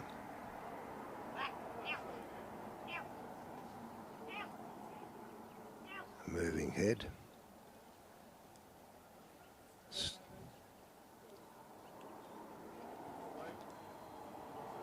Can Rhonda's dog get to the point of balance? It's stopped.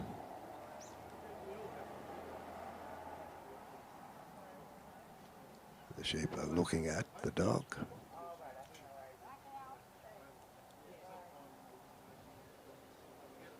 And the sheep have moved. Not quite a lift, but is working. Coming reasonably straight towards our trailer.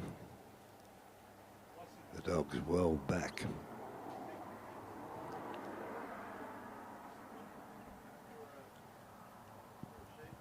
Perhaps that's the success with this sheep. Don't put too much pressure on.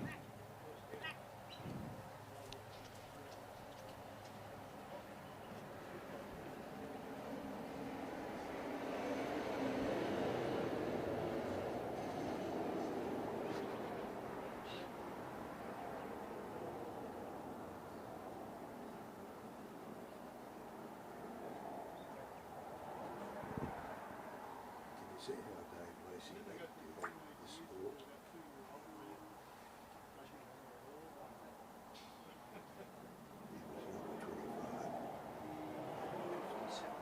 How much? 57.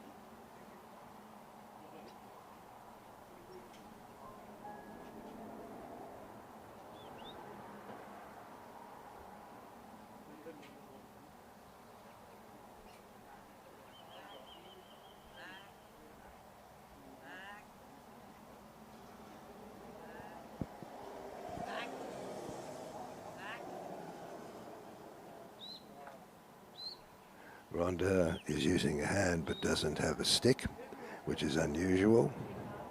Sheep are going around, still on course. And she's now moving down to the gap.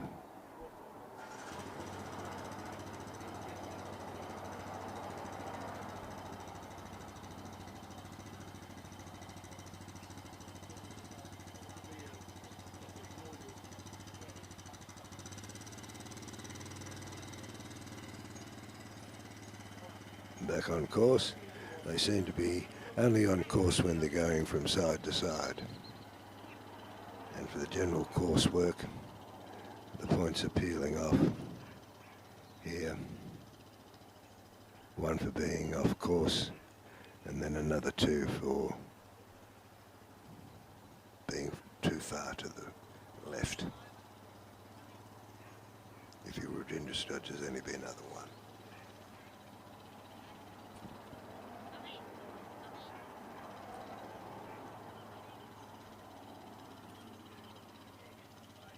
I hope you're enjoying these trials, watching them on YouTube. Our expert cameraman here has 4 cameras around the ring, so you get a close-up of all the action. Don't hesitate to ring in or send an SMS letting us know where you are and that you're enjoying the trial, if not the commentary.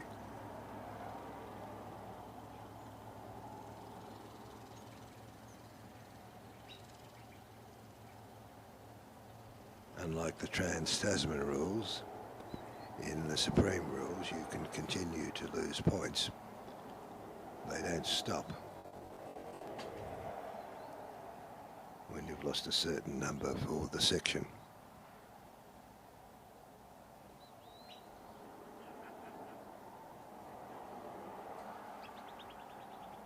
And our walking judge, Mr. Robinson, has decided to rest leaning up against the pen for comfort.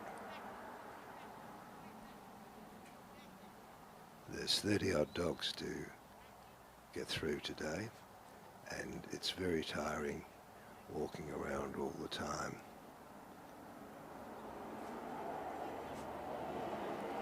But experienced judge as he is, he's got good sight and he's well back and not interfering with the sheep. They're ultimately through the gap on the way to the race. Seem to be on course on Rhonda's right hand side.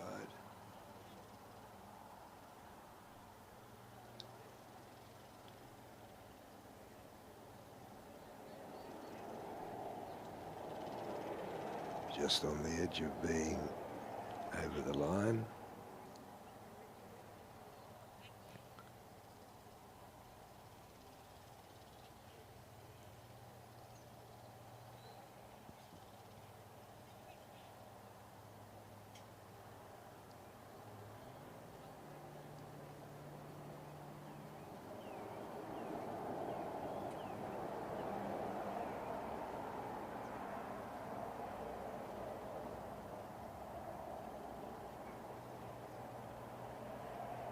Again, just on the edge of off course, but probably still in. Rhonda's in the ring.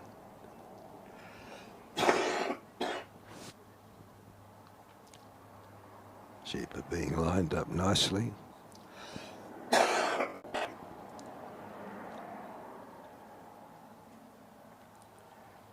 And they're through. Well done.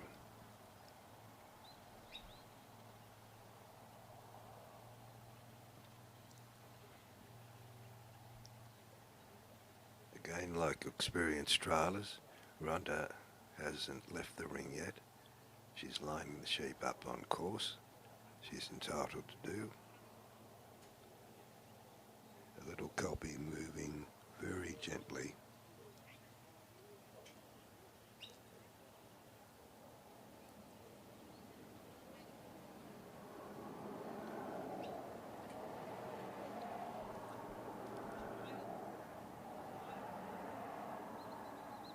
Tragically, the sheep moved off course, but Wangaratta was there to stop them. You can see the tension in the little dog, and he's very fleet of foot.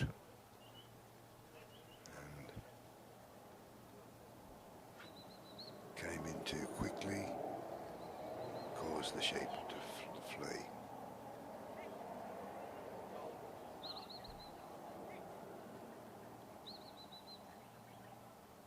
The late Charlie Cover, a well-known trialer in New South Wales and Canberra, had the view that the dog caused the sheep to either fight or flight.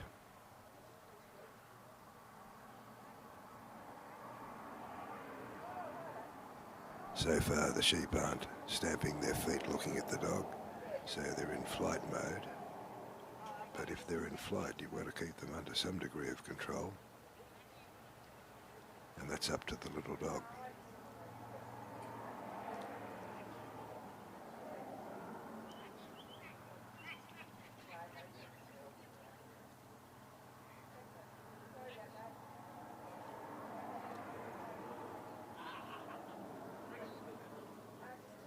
might think that 60 points for general coursework is a generous allowance, but believe me, with flighty sheep who aren't amenable to the discipline of the dog, you can very easily use up all of them, just like that.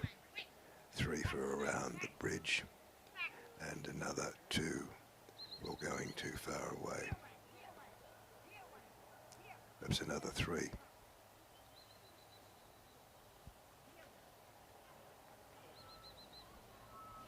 And our walking judge, Mr. Ken Robinson, is standing perfectly still as the sheep went by him. I remember in 1999 up the Bill Spilstead dog ground at Penrith, I was walking around with Pip Hudson and the sheep were running all over the place, and Pip said to me, stand perfectly still. It was good advice. If you're stationary, the sheep see you as an obstacle and go around you, for which I was grateful. Being knocked in the legs by a running wether would not be a pleasant experience.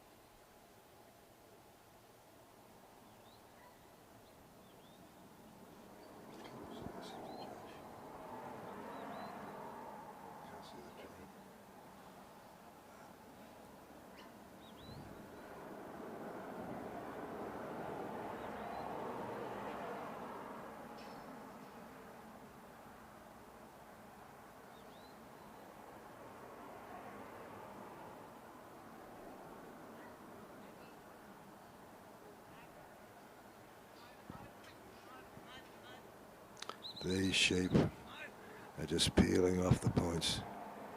Another 2 around the wing.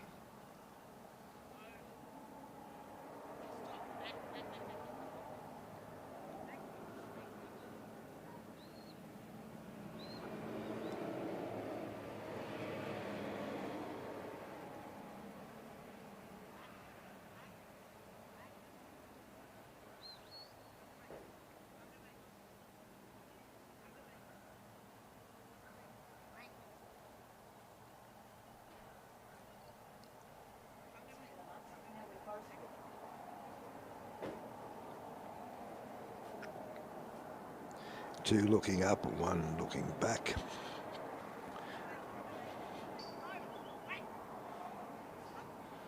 Break round the ring. 2 over. Rhonda will have to rewind them around the bridge and get them all 3 over at the one time.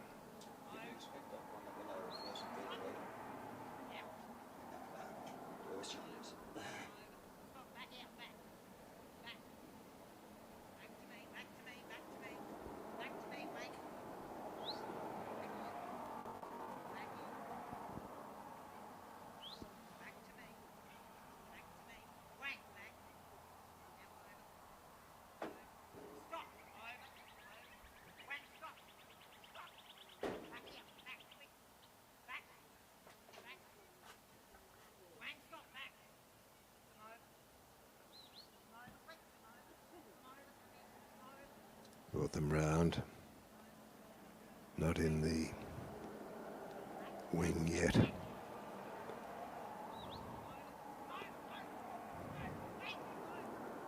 This milling activity caused the sheep just to turn and move where they see an open space with no dog to get away.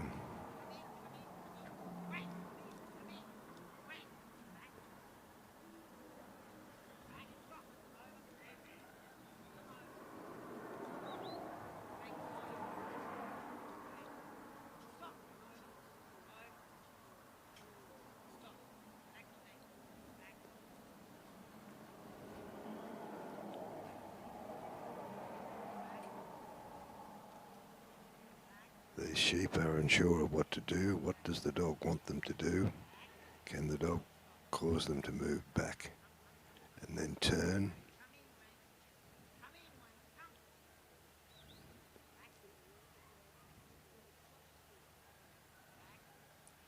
None of them looking up through the bridge.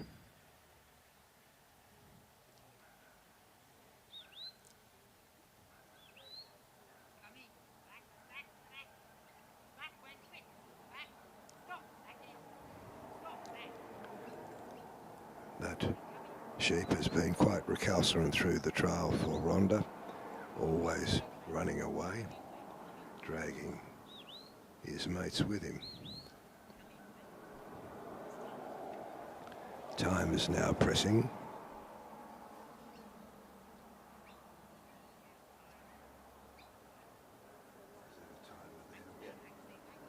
Time is very pressing.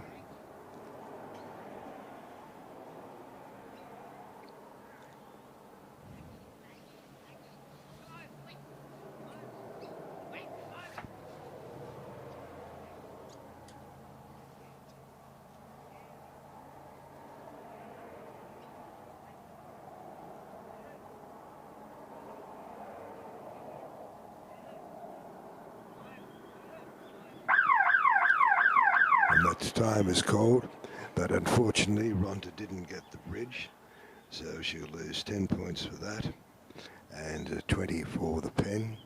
That's 30 plus the course points. We'll have a score for you shortly.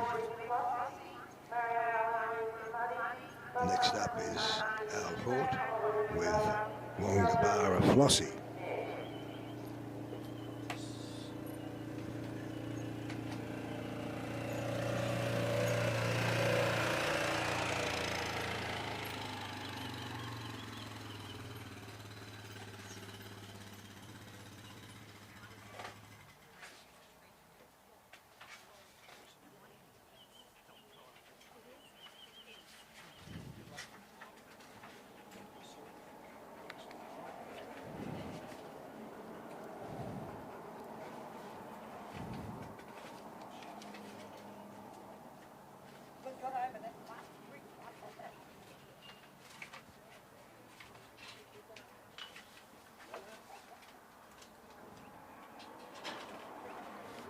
Thank you.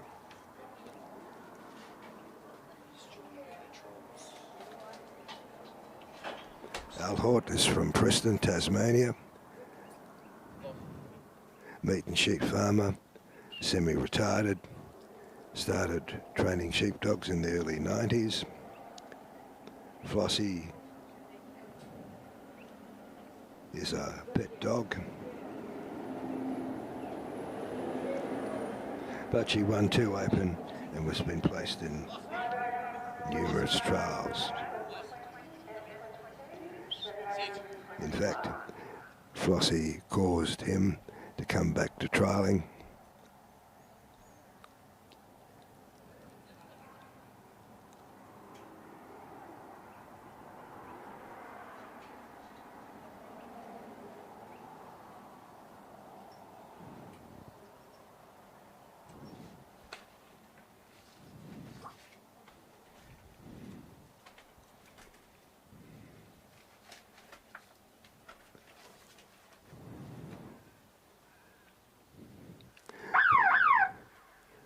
Al had an interesting, diverse career, marine engineer, farming, and this was his daughter's pet dog, which caused him to come back into trialling. It's always a lovely background story. And the cast went well.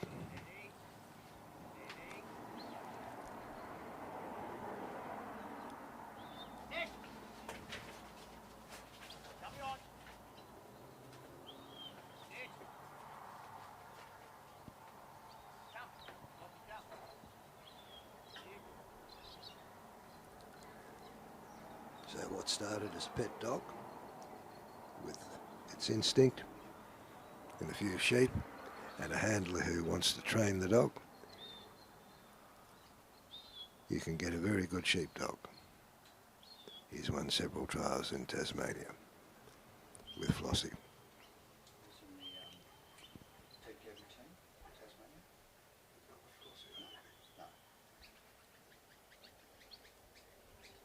was in the Ted Gabby team for Tasmania, but not with Flossie.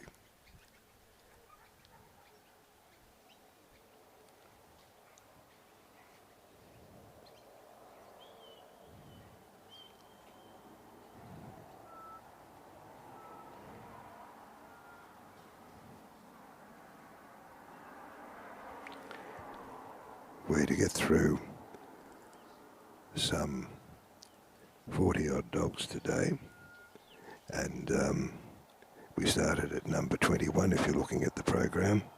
We're now up to 38, and it's only 20 past 10. So the trialers are ready and waiting. There's no delay on the changeover.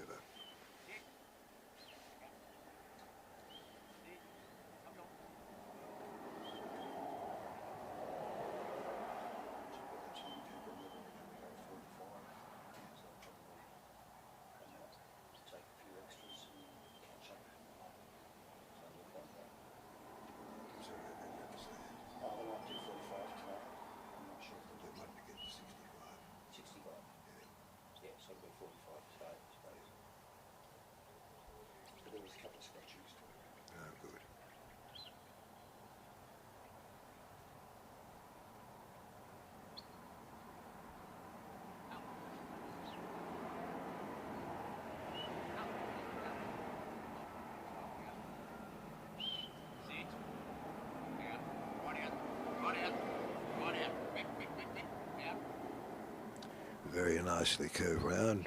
They're on course.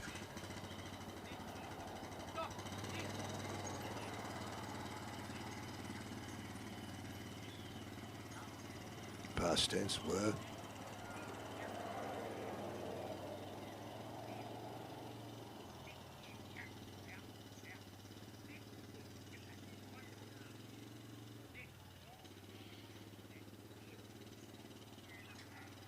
Flossie is obviously a well-loved dog.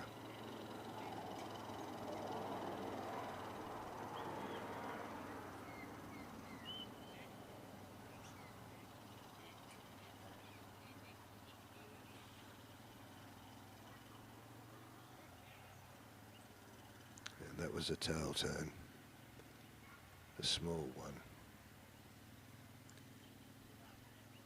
The theory about tail turns is this.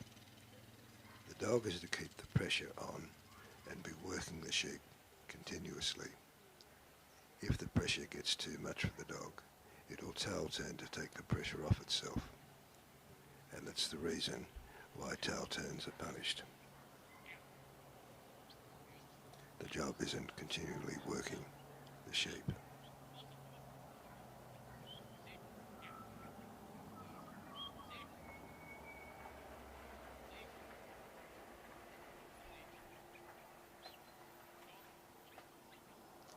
Al has got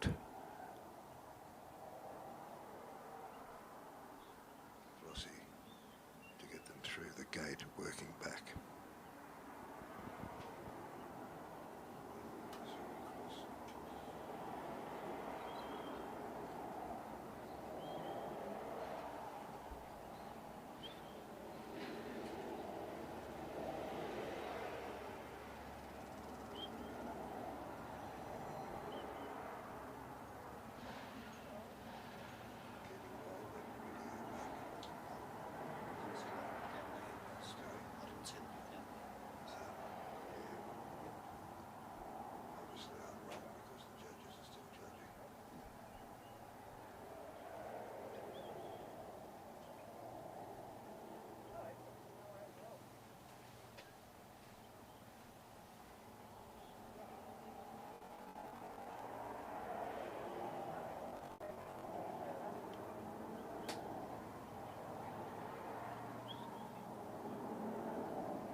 Moving nicely in a straight line, coming up to the race. Tragically, they didn't go straight through.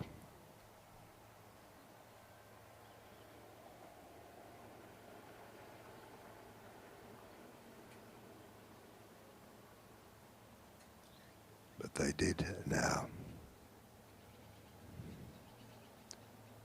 And Flossie was quick on the job to stop them going too far off course. And Alice is now walking to the bridge, bringing the sheep with him.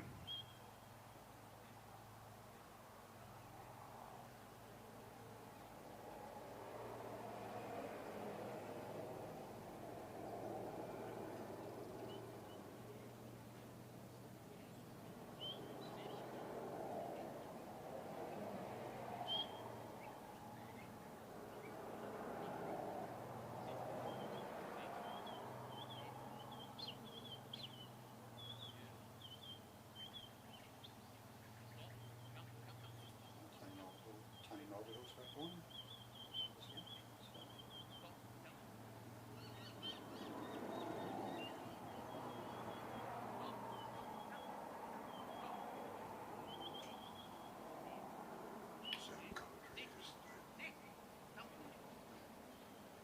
The sheep are in the wings of the bridge,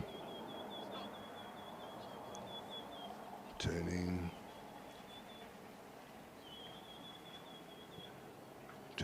in a circle. They were looking up, but not now.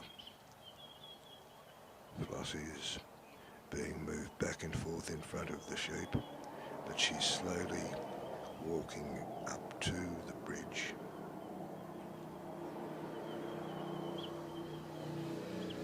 Very game little dog to do that. The sheep are looking down at the dog, but Flossie's turned them. One, now two, now three, and all three are over. Well done, Flossie.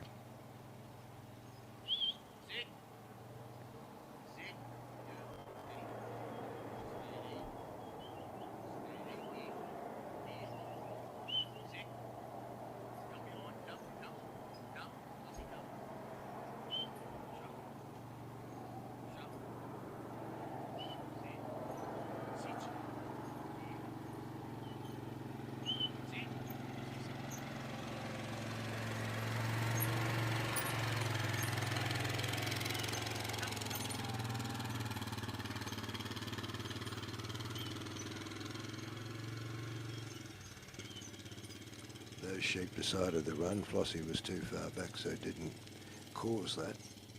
But poor Al lost more course points. The dog can't be in two places at once, tragically.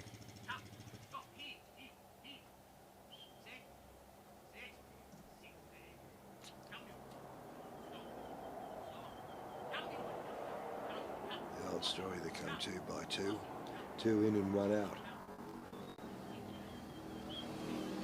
Going around to get the sheep on the outside, it may cause the 2 in the pen to go out as well, which it did. 3 together now, and Flossie's got them in the pen.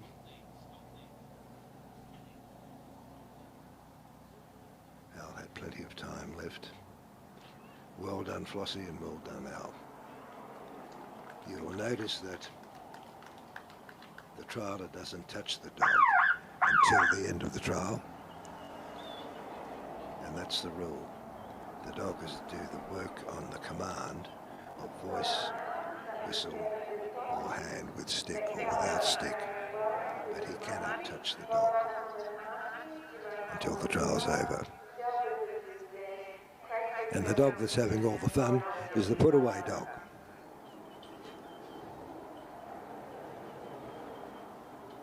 Another collie. Next is Marion Whalen, I believe.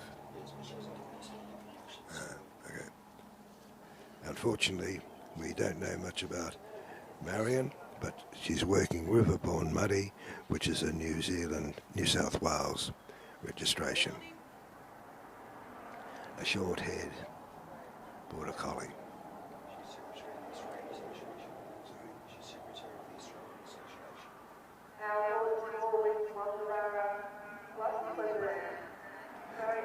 Marion is the secretary of the Australian Association.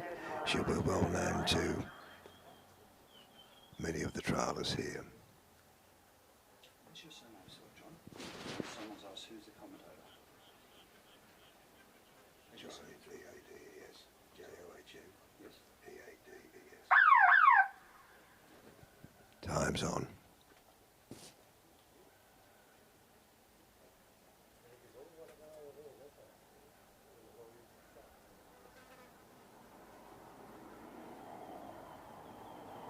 Muddy was in here earlier. Was that co-commentator?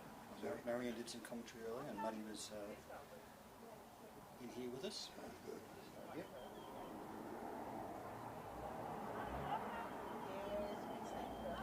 Again, is there a point of balance?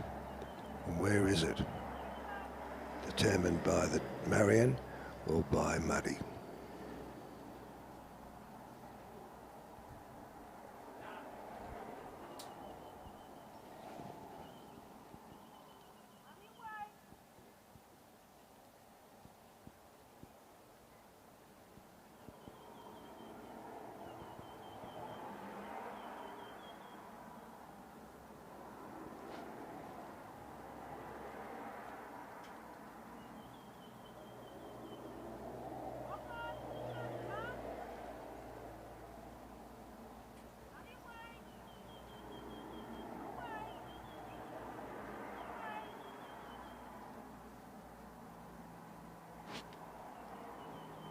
YouTubers watching this lift can make your own decision of whether it's effective or the dog has presence or not.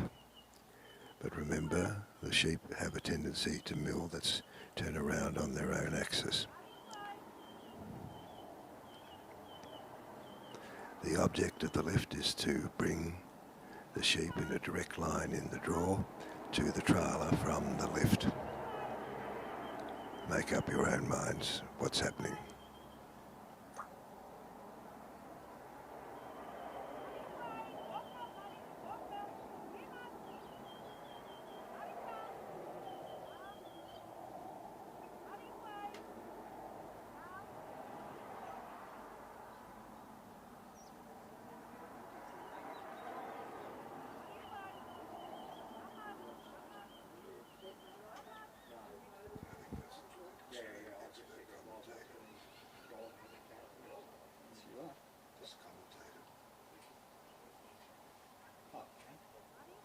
Commentary. Commentator. So, see this channel is.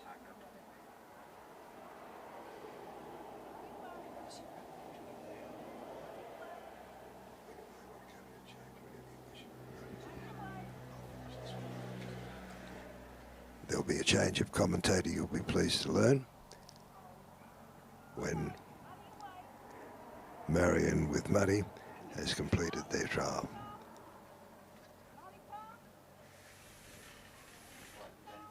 Yeah, Bob Hamilton.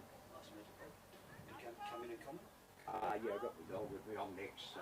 Oh, after you run. Yeah, I'll do it after me run. It's not the best way to do it. Yeah, if you don't mind. Yeah. Thank you. Oh well, no change of commentator. Bob's got a dog to run. So you're stuck with me for another run or two.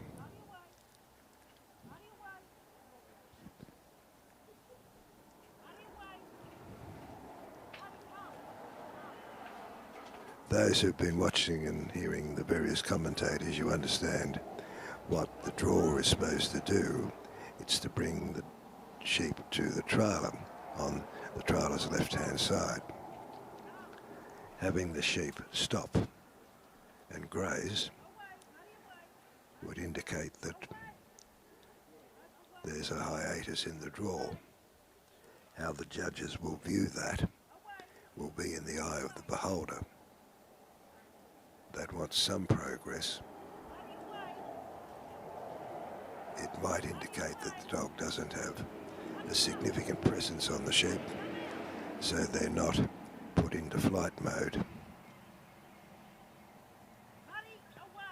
But if you've been watching the trials for a while, particularly the Open Supreme, the indications are that you are well able to make your own assessment.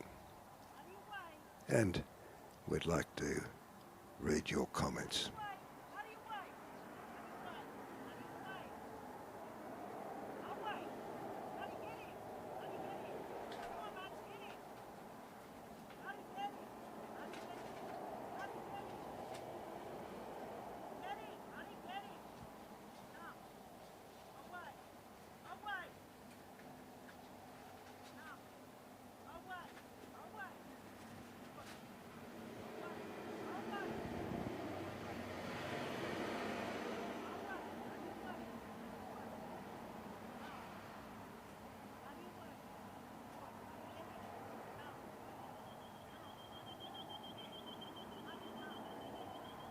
given this experience, time may be ultimately a problem for Marion, as she's now running at 9.5 minutes left. The sheep seem quite calm. One of them's grazing. Two of them are grazing.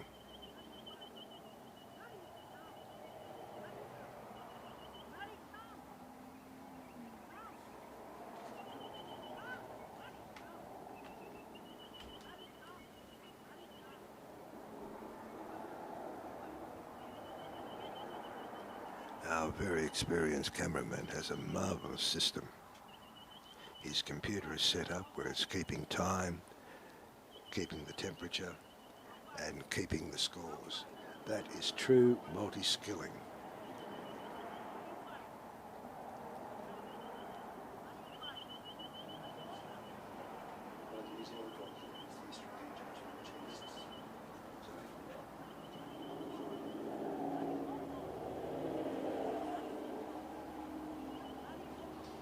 I assume that Muddy's a novice, improver dog, not open.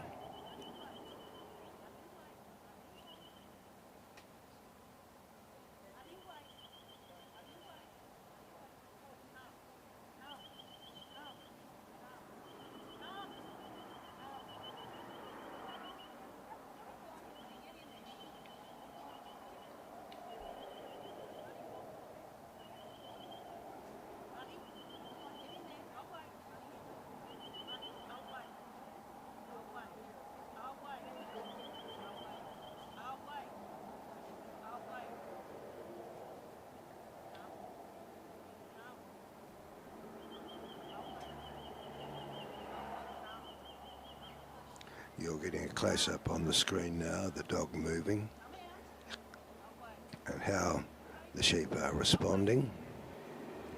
A little bit of stamping of hoof, but nothing untoward.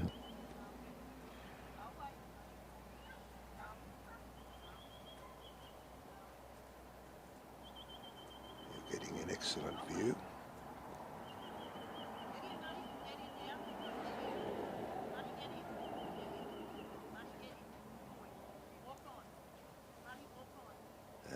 Marion has 7 minutes left.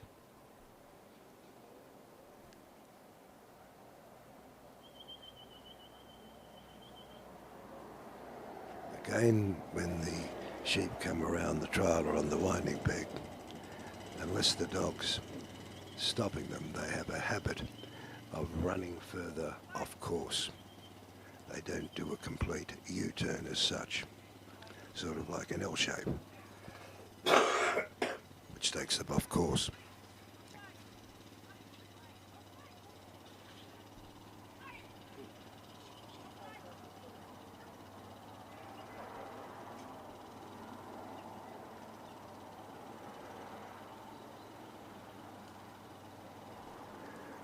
Six minutes left. The sheep are behind the gap.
Slowly getting them to the front of the gap. Each movement of a dog brings about half a metre of movement of the sheep, and then they stop. The dog has to move again. They're now on the right side, or the correct side, so to speak.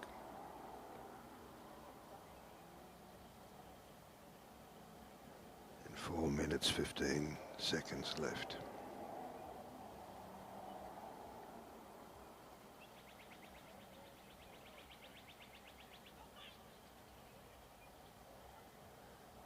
One went through the gap, 2 around the side. That'd be extremely frustrating for Marion.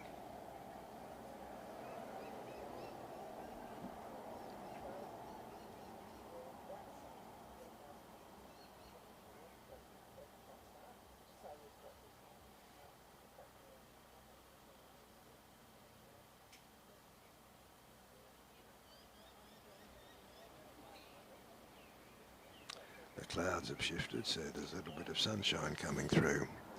It's still only 15 degrees Celsius out here at Stanthorpe Showground.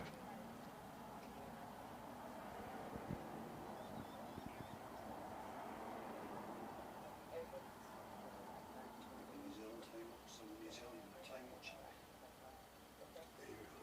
No, he's watching the last one. I tell you what, those New Zealanders,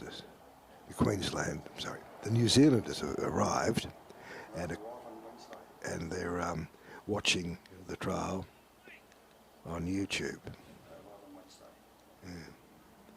So I hope they're enjoying it. Of course, the trial ground for them will be different to the one here, and Marion has decided to retire. We wish her well with Muddy. The next competitor is Valve Hamilton of Queensland, working Melanda Archie. Bob is a retired person, started trialling in New Zealand through my teens and early 20s. Came to Australia 25 years ago to manage properties.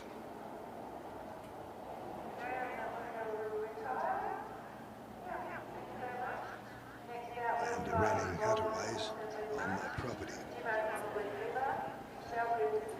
Started back in trialling formally some 7 years ago, and he has several dogs of varying age.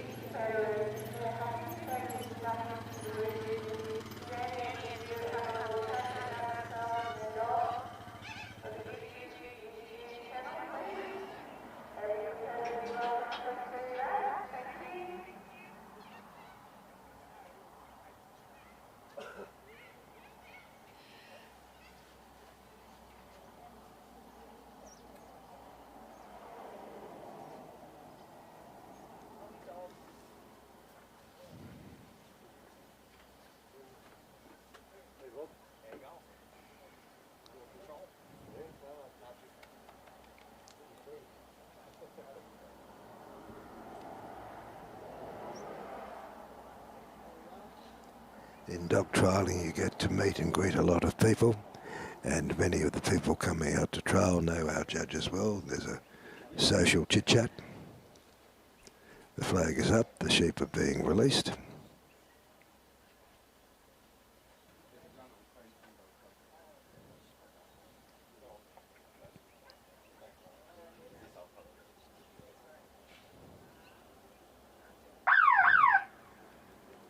And time's on.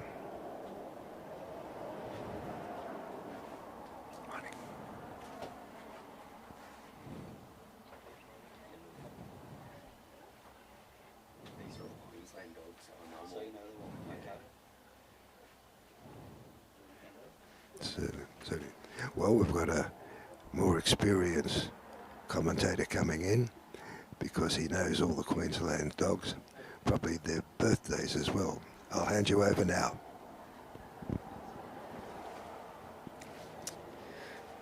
So here we've got Melanda Archie.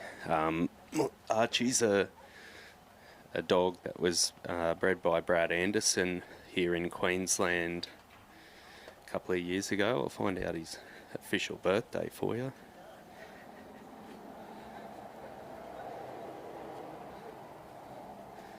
Archie's got down the bottom of his sheep here and bringing them up nicely.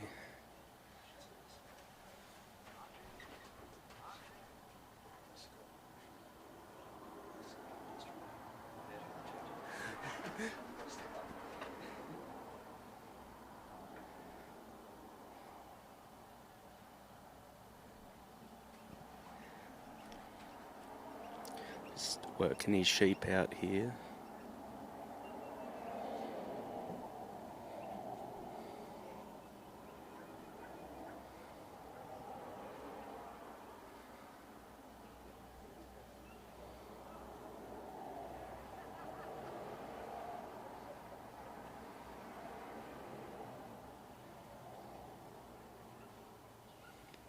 So Melinda Archie 2023 drop by Richie's Jinx, a dog owned by Rick Marshall in Queensland, out of a bitch called Anderson Sky that Brad Anderson had and worked.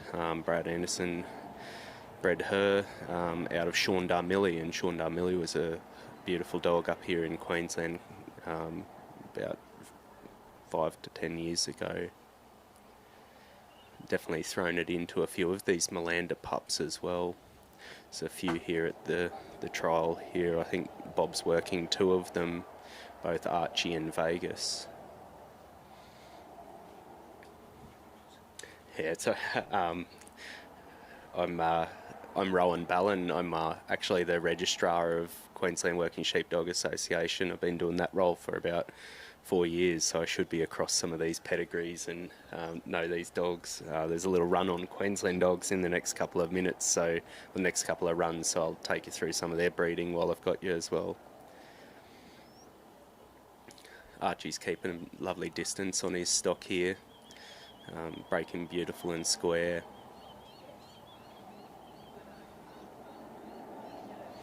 Archie, I can't remember if it was him or Vegas, but both of them broke their novice status earlier in the year at the Longreach and Charleville sheepdog trials, which was really good to see.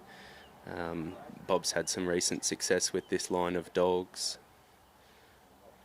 I think he got Archie off Gary Barker. Gary Barker originally broke this dog in, transferred it to Bob after a little while.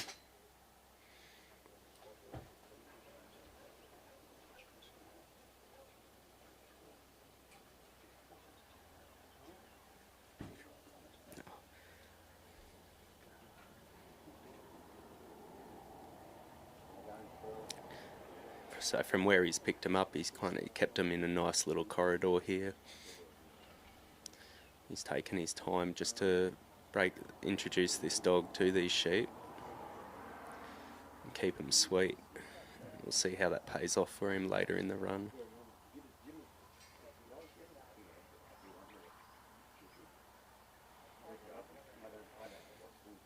Got that sheep in front just flicking its ears a little bit, unsure whether he wants to take Archie on. Archie really hasn't walked in straight. That sheep's just bent off though, so it might be a little win early to Archie. They seem to draw back onto him just a little bit.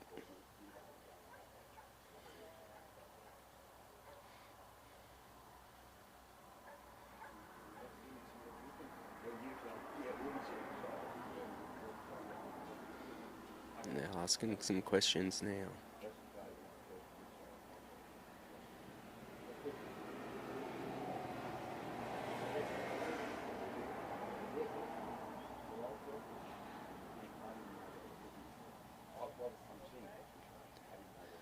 Just trying to close those gates, tell him where he wants them to go. There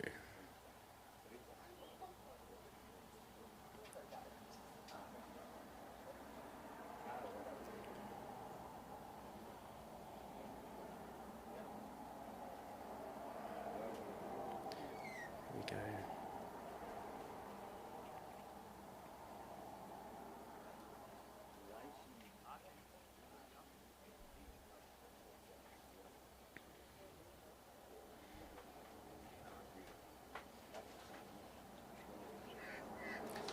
Yeah, so Bob started trialling in New Zealand in his teens and early 20s and came to Australia 25 years ago.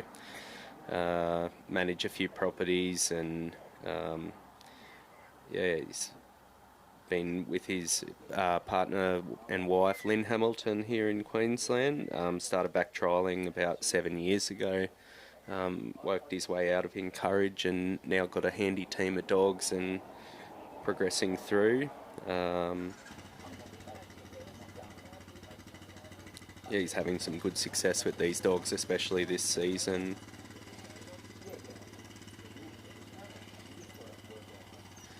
Archie's got around this delivery peg and taken him back down the ground, so far without too much damage. He's covering his sheep and just flicking off when he needs to, just to let him lead back down the ground. He's covering that side nicely.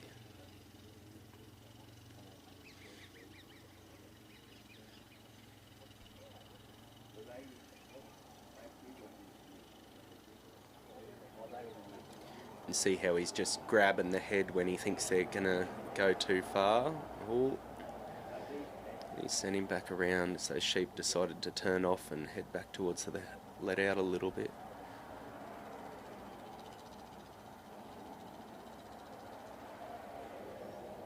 You have to carry him on the inside here. Bob's got to keep going, remember.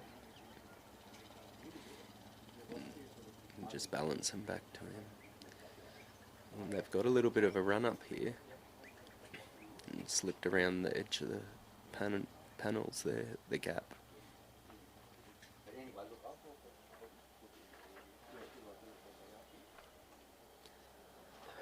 Just going to try and bring him around.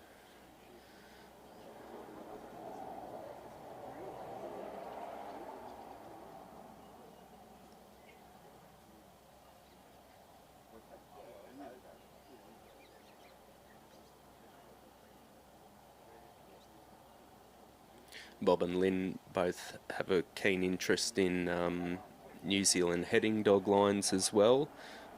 For any of the Kiwi viewers online, they'd probably be interested in that. I think it's David Shaw. They've got a few David Shaw line New Zealand heading dogs here. Bred a few. I think there's a few having some success in the Queensland cattle dog trialling circuit as well, which is good to see.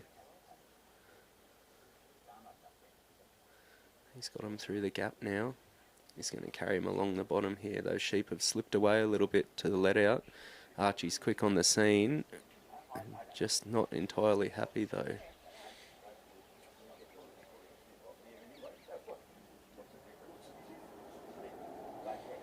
Bob's looking to settle the situation down before he actually leaves, I think.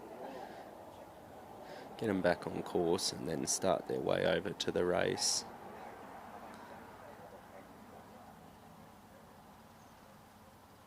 There we go. Archie seems to have got him under control again.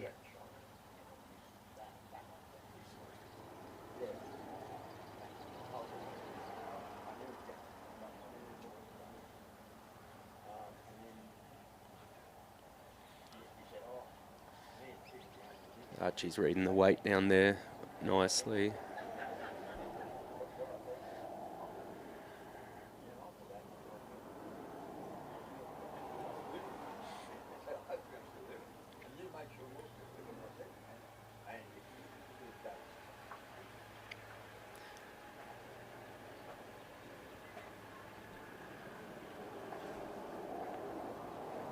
And Bob's just swung him around into a bit more of a carry. Archie was patient enough to just wait for that to eventuate.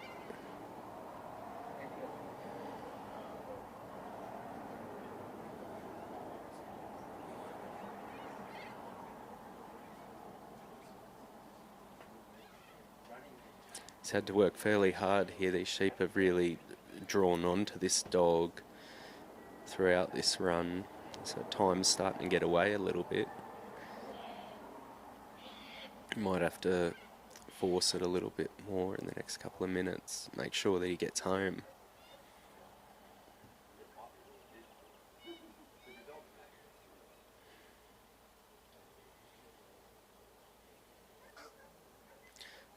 3 sheep are in the mouth of that race and through. Archie goes around and catches them.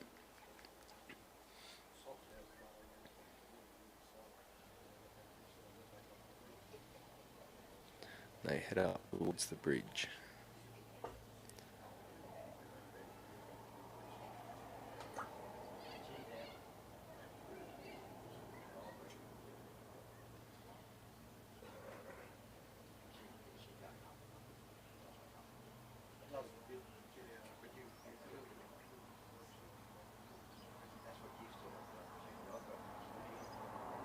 Just even as Bob starts this walk, you can see that the sheep are just still sucking back onto Archie quite a bit. Anytime they get a walk on, they turn back and look at him. He just had a little bit of asserted himself a little bit more there. He might need to lighten them up a little bit just as we head into the bridge. Even though they've been bridging quite well, just that constant sucking back onto the dog might prove to be costly in terms of time right now.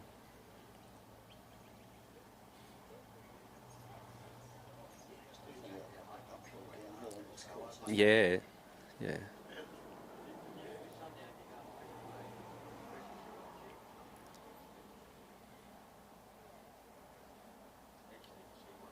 Don't particularly think that the uphill slope of the course has made it harder on that carry.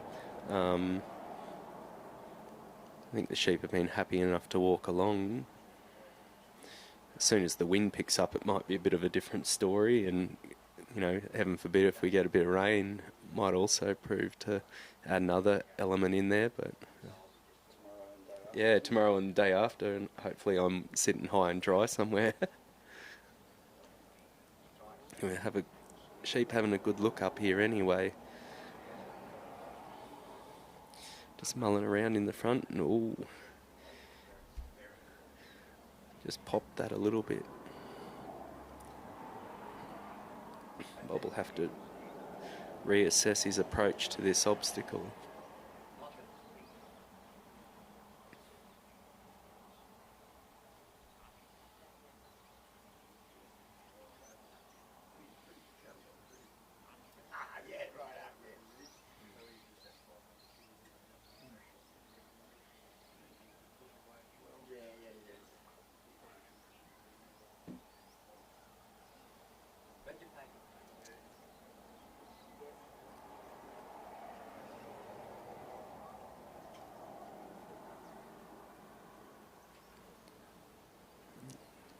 Got him into a good position in front of the bridge here again, but they seem to be sucking onto this dog and stamping at him a little bit too much now. They're unsure if they're really that keen to go over here. And unfortunately, we're kind of getting to the end stage of this where time will be on the sheep's side in this battle.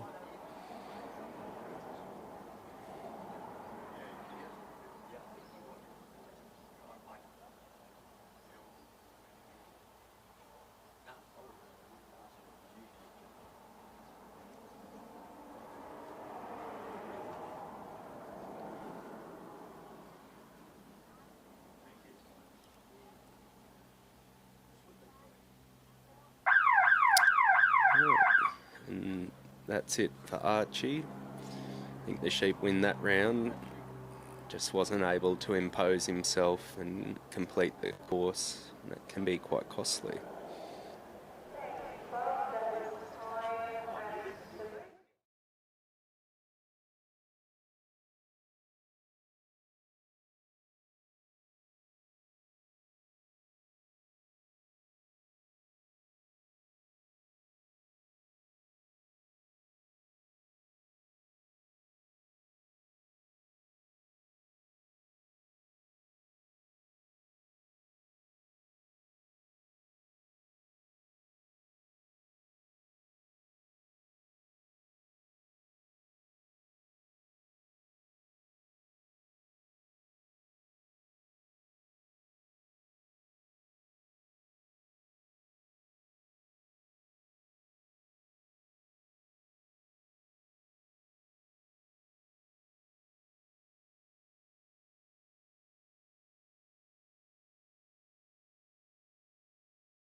We're back.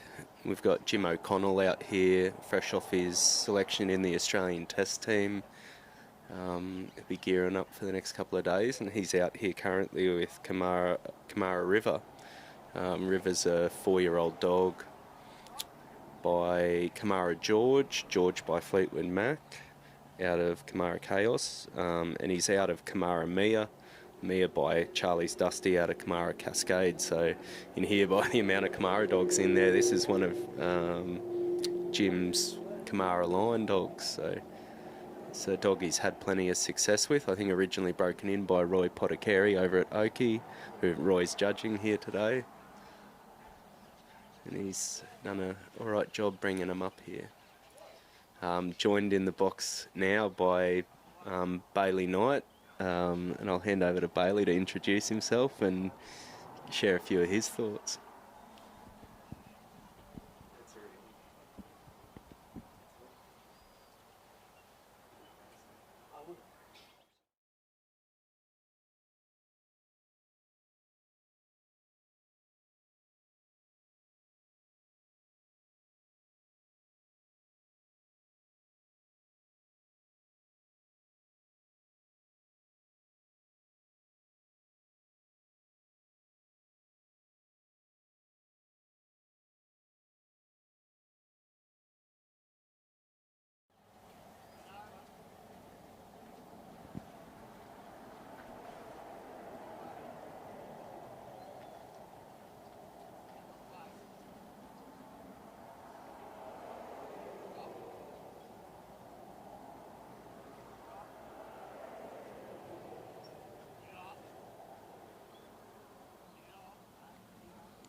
Jim's off. He's down the ground. I think he tried to tuck him back on course there. But they're waiting out that side on the river. Come back over on the inside.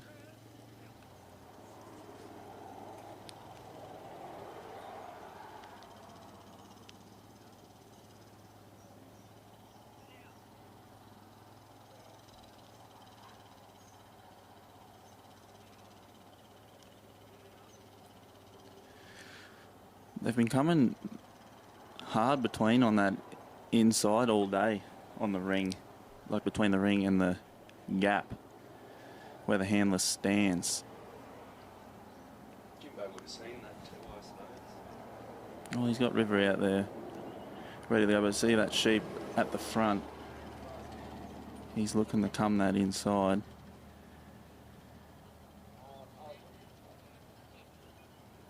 Yeah, well, River come around there nice now, and but I'm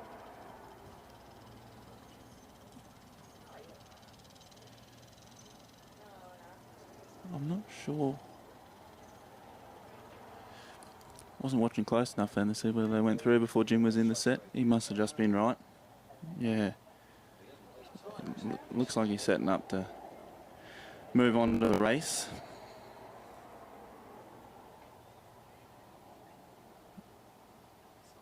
Yeah, he's off.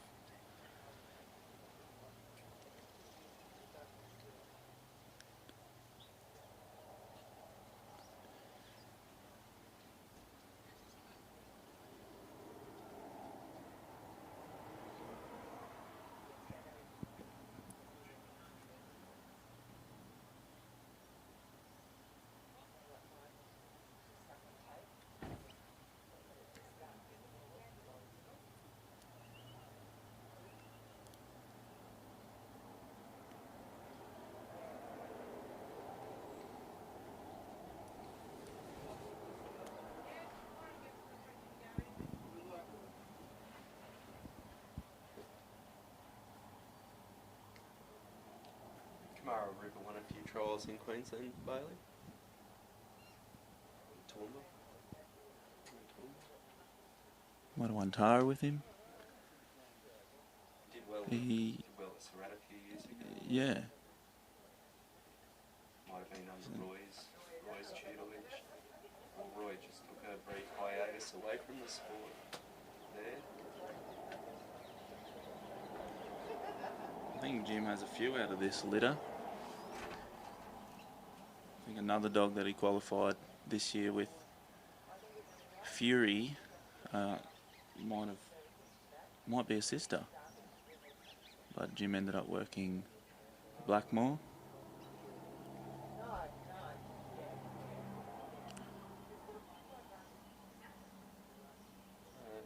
Ambi, Yukon, Diamond all made and Ambi, yeah, they all made the trial ground.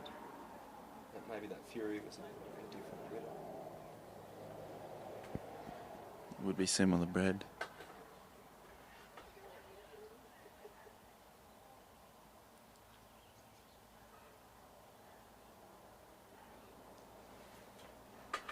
Just decided to head back towards the layout this year.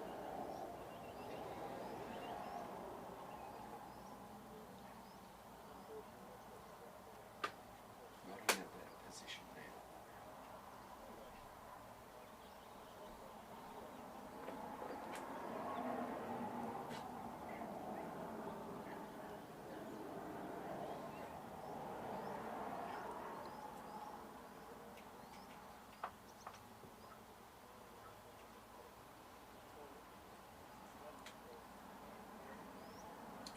Oh, that shape's Entirely happy. Races around to make sure he covers it.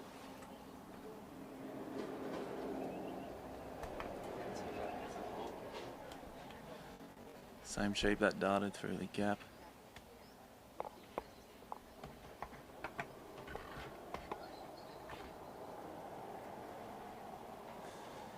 Seven minutes left.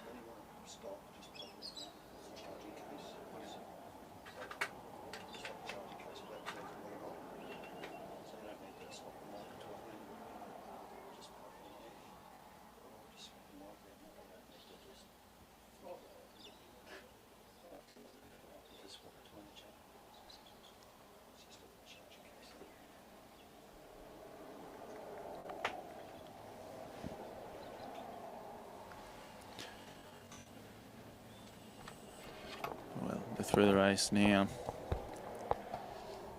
That same shape's given a bit of grief. He's going to dart back on the inside. He's not happy. Ripper's going to have to come right around and tuck him back in on course. He's got 5 minutes left, plenty of time to get to the ridge, but you want to keep moving because time can go quickly when there's still 2 obstacles to complete.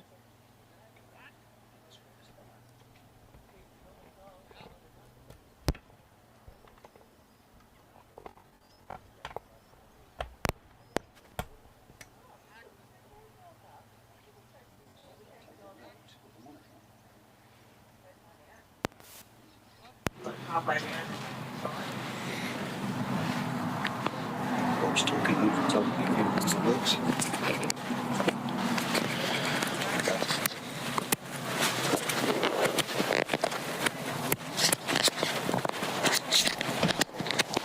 There we go. All right. And he's just hooked us up with some flash gear here so we can kind of tag on this a little bit.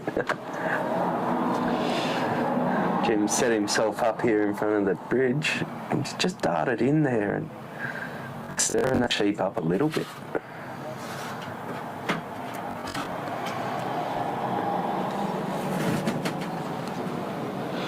See that any movement by River on that, even on that sheep's hind quarter, is just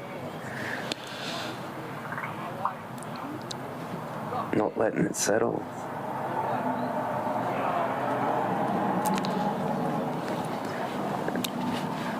You might have watched Bob in that last run. You know, Bob's dog didn't really take the fight to the sheep that much.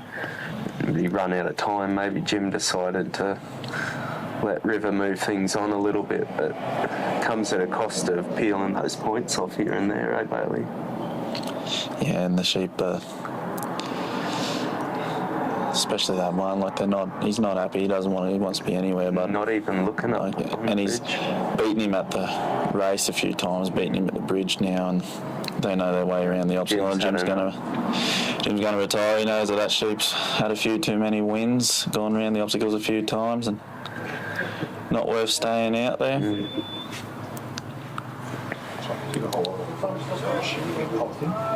Yep.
Back here watching Michelle Griffiths with Flowers Ned.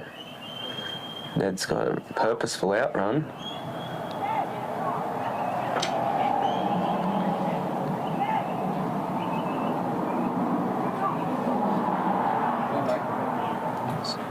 How far away are you?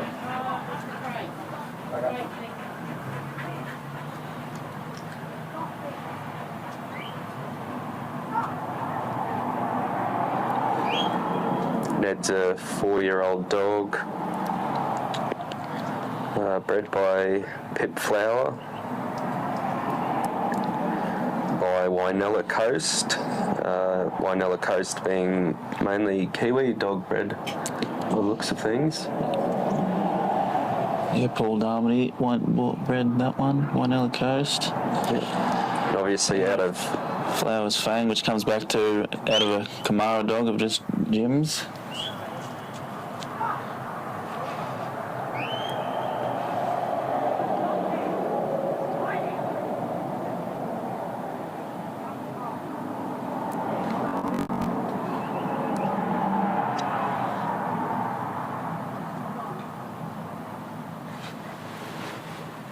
Ned now just getting a handle back on these sheep. Probably upset him a little bit during that lift and draw. He can do a heap of damage there.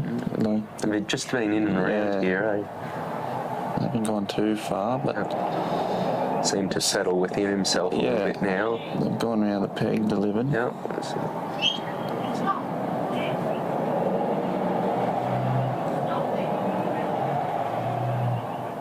It's a walk down the ground. Got him in a good spot now.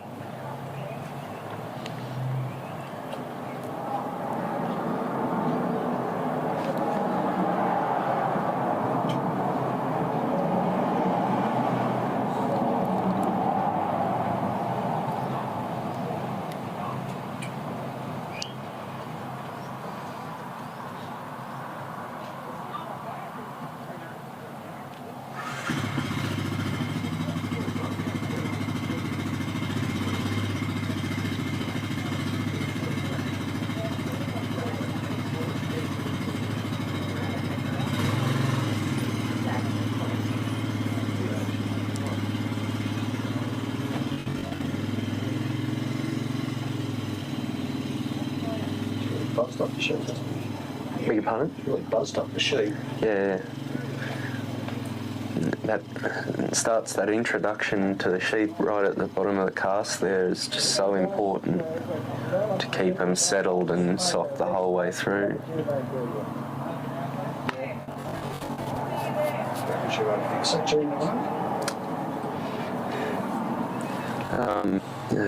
It's a funny thing, you can see some people just expert at resurrecting runs where they don't necessarily get off to the best start. If they're able to settle them, somewhere obviously around the course, but obviously to retain the most amount of points, you want to do that as early as you can.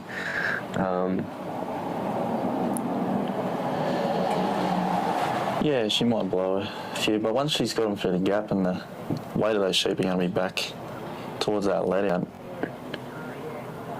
the dog will only have to hold that one side. Mm-hmm. It might be able to get a bit cleaner run from there.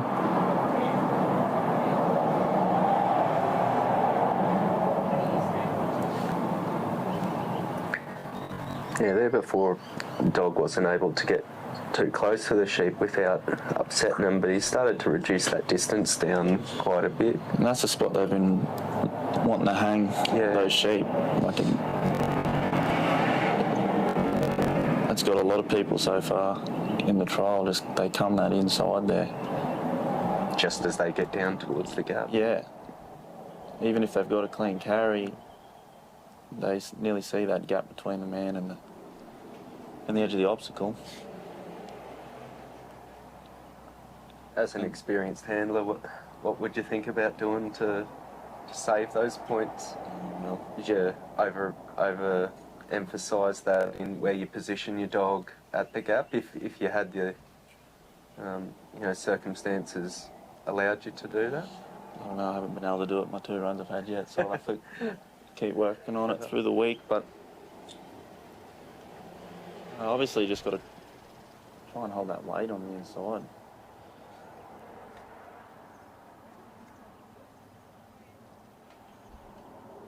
This carry around along the bottom side from the runs that I've watched has been much easier.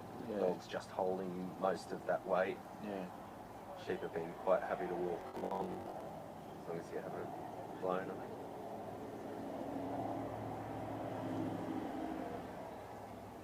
Doing a better job of that now.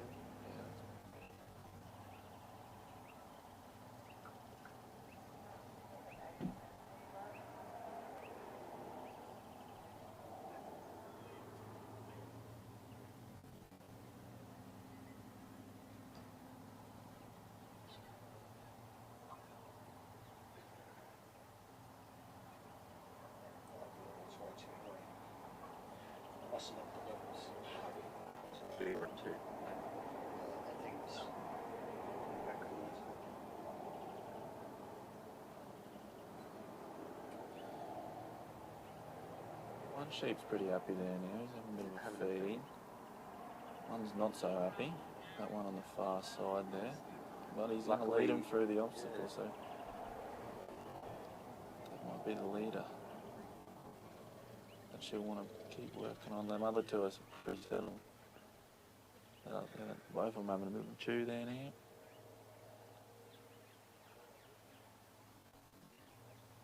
Got that sheep in the middle of the mob there now. Oh, let's back out a bit.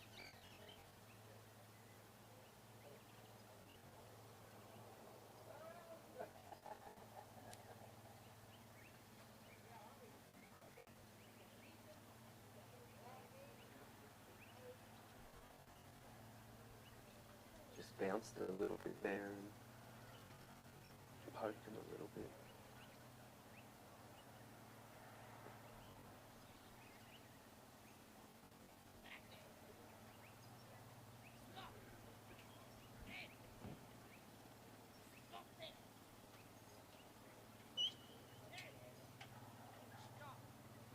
If she get him back in the wings and bridge, that same fella should lead him straight over.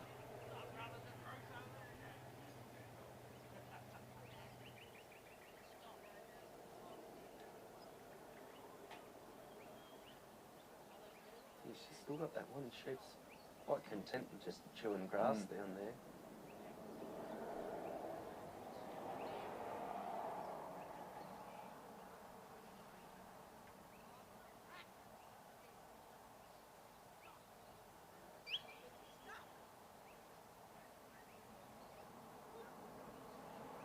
You gotta look. You don't want to look. To get a leader.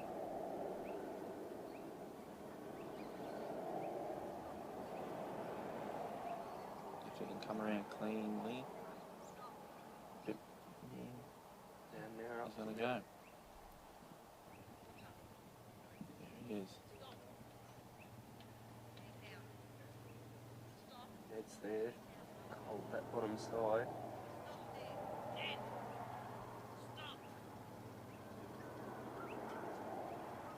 Shell's on their way to the pen. Plenty of time. Yeah.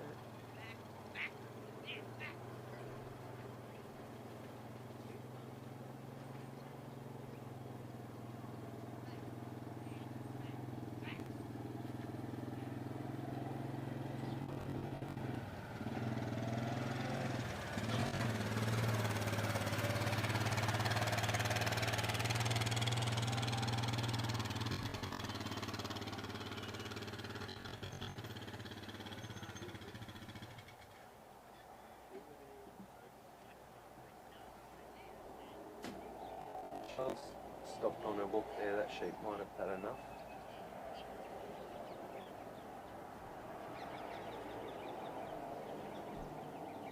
He's safe and he's happy and he's going home.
Next to the peg we've got Craig Freestone with Swamp Oak Miss Gem.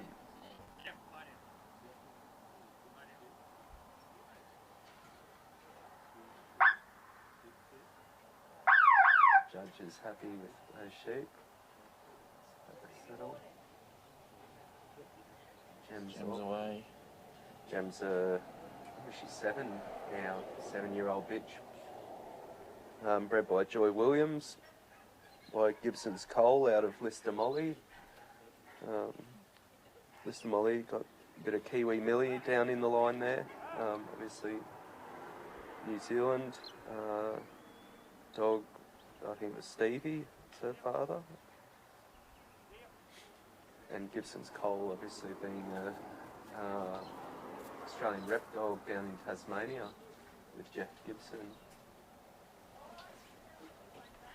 Jim's got down beneath them, but just tailing them around the ring a little bit here. Had some early success with Gem, Craig did. She might have won Improved the Dog of the Year in Queensland. Yeah. He's bred some pups out of her that he's got going in the dogs.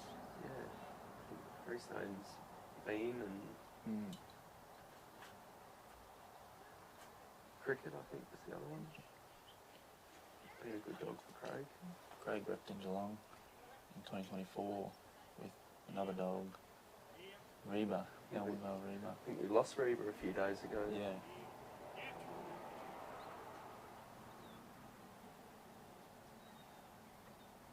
Craig runs Bark Royal Kennels at Gold Coast Hinterland, I think Mount Nathan kind of area, with his brother. Might be a family business there. Yeah. Beautiful setup.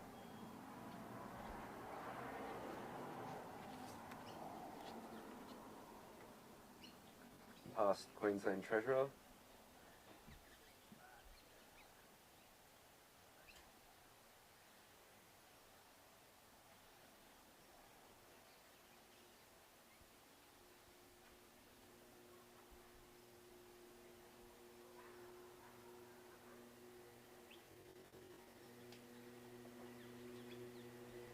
Broadened down on him now. He didn't have the best pass lift and draw. He's just doing a bit of work on him here now. She's always been a lovely soft bitch. Yeah. You've got a sister, don't you? I've got a sister. Her sister's anything but soft.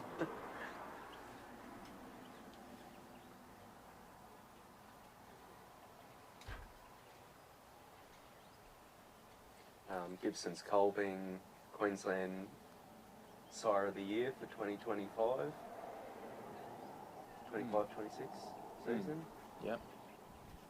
He's got a number of progeny on the ground that have been doing well. Jem would have been probably contributing to some earlier success. I don't think she threw a few points in there this last year, but There's a few more out of this litter.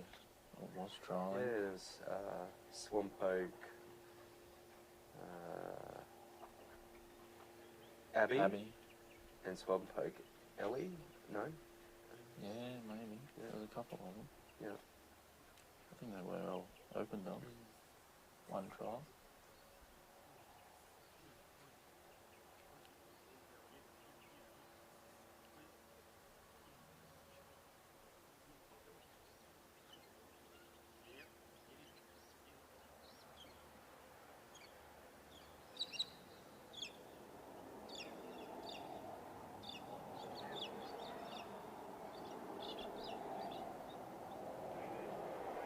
Just turn those sheep off and so they continue to flow around that balancing peg. They pulled up like just inside the markers there, and if they're waiting on her a bit. Why don't Like they she set paused- it? Well, yeah, she done a bit of work on him here, Craig. And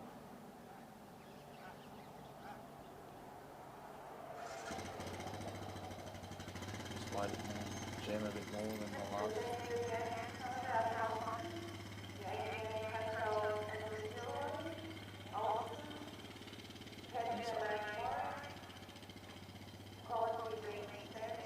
You're saying the weight is fairly heavy down the Well, centre yeah. of the ground here, but probably more prominent once they get down the hill. It is heavy that side, but then they do dribble them on that outside line as well. It's difficult to have them in the centre, but where they are now is where they want them to be most of the runs, eh? Like they're heading down that, heading in that spot.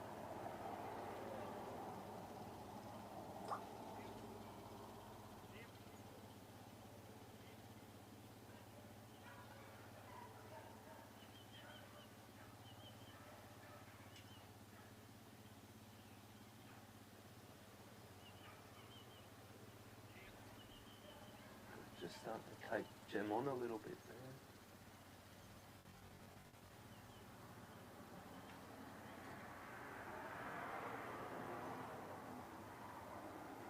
She beats him this round.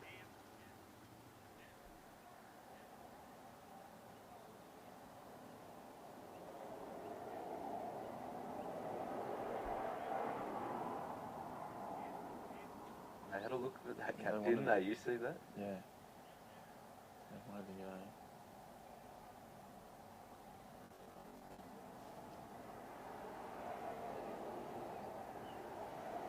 He's got them lined up well. I reckon he'll go across there pretty clean then.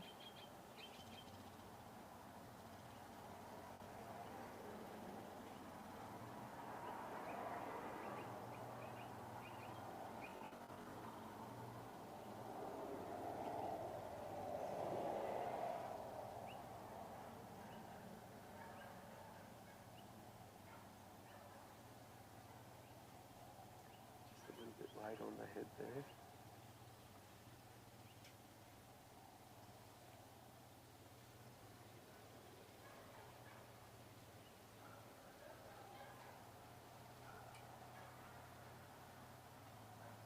Sun's out now and it's nearly perfect conditions for trialling. The last few days have been a little bit windier and had a few little showers. I think this is what we were all anticipating when we heard that it was going to be Stanthorpe. Showers all the sun? No, the sun now. Yep. Yeah. Announced the Supreme in Queensland, sunny Queensland. Get here and most Victorians were thinking they were still at home.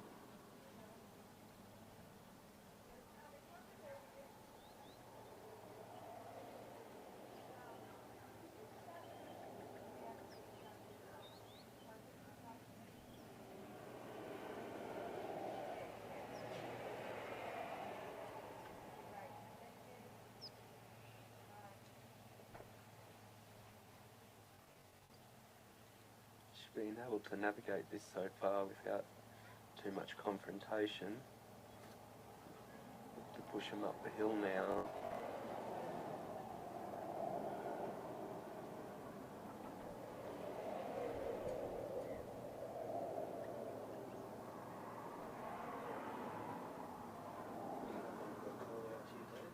Since he's not here and he can't say anything back. Why isn't he here? He might be watching right now. Yeah.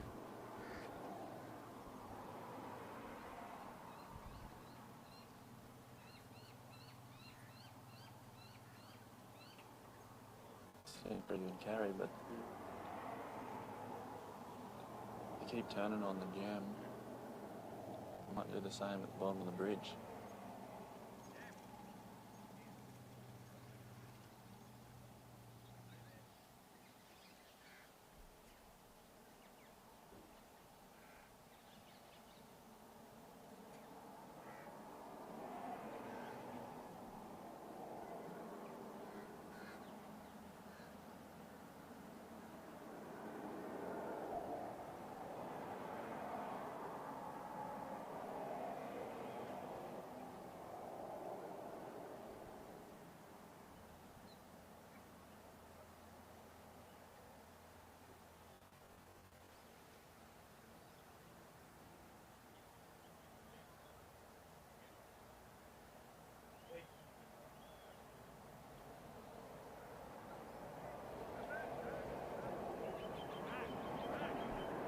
Jim looks to force the issue a little bit.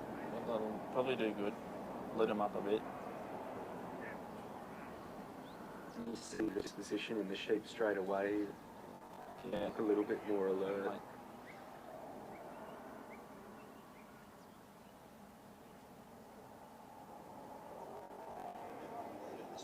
Yeah. The sheep's just having a little bit of a go with Jem, and unfortunately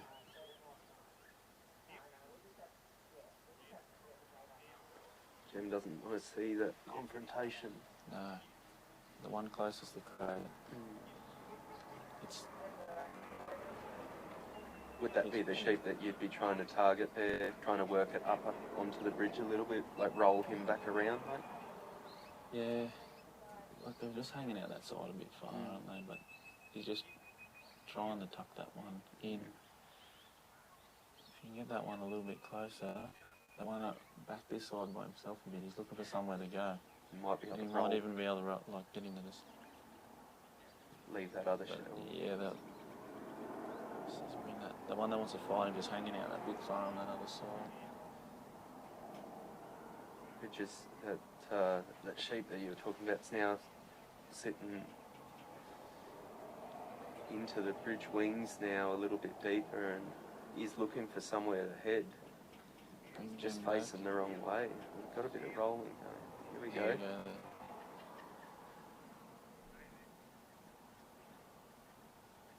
He's got that sheep that wants the confrontation, blocking. Craig a bit. No. There goes that one. But his mate has gone outside.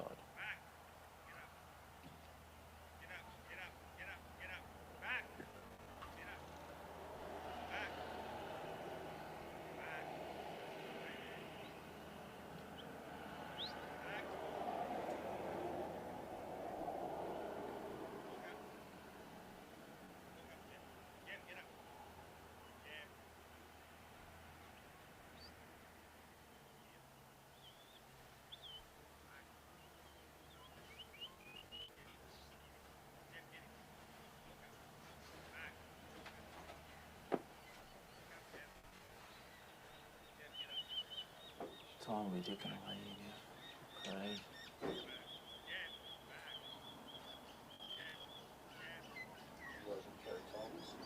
Yeah, he'd have one out there on him. He'd know how much time he's done left. He'd be talking to him. Just hoping he can get that sheep as a roll back around in the wings there, but he's just sitting with his mates and he's been wanting to fight Jim the whole time.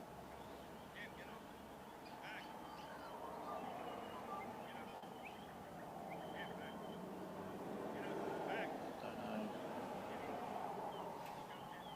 if we can get, we'll be able to get there now.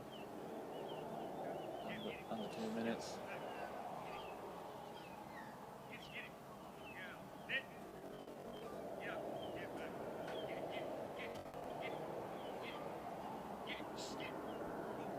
Here we go. Right.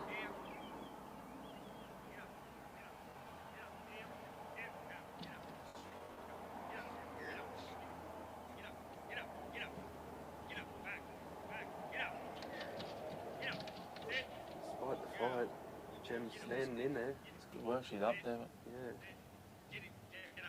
the sheep still doesn't want to come.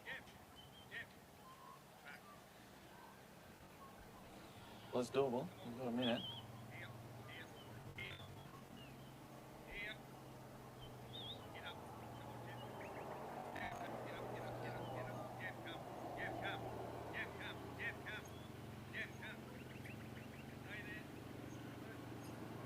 On the walk. Race over to the pen there. And She did well there to clear those sheep. yeah, what's the work? Walk is ticking.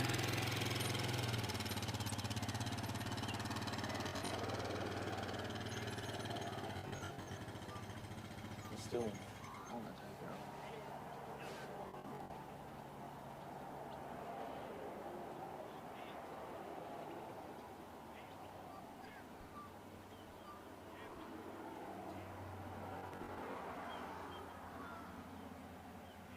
Doing that rushing over there as well. It's cost distance and off course points as well. Many competitors we've seen the sheep Yeah. And another 20 points that he didn't get without shutting the gate. That's the end of that run. That one.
Bell's gone.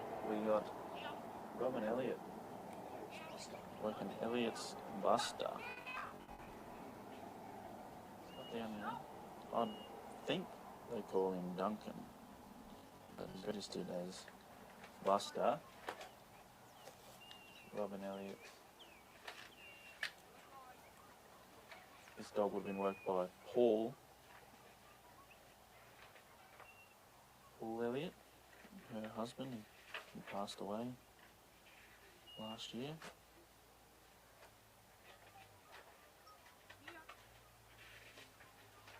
She's a very good handler. And Robin's a pretty good handler herself.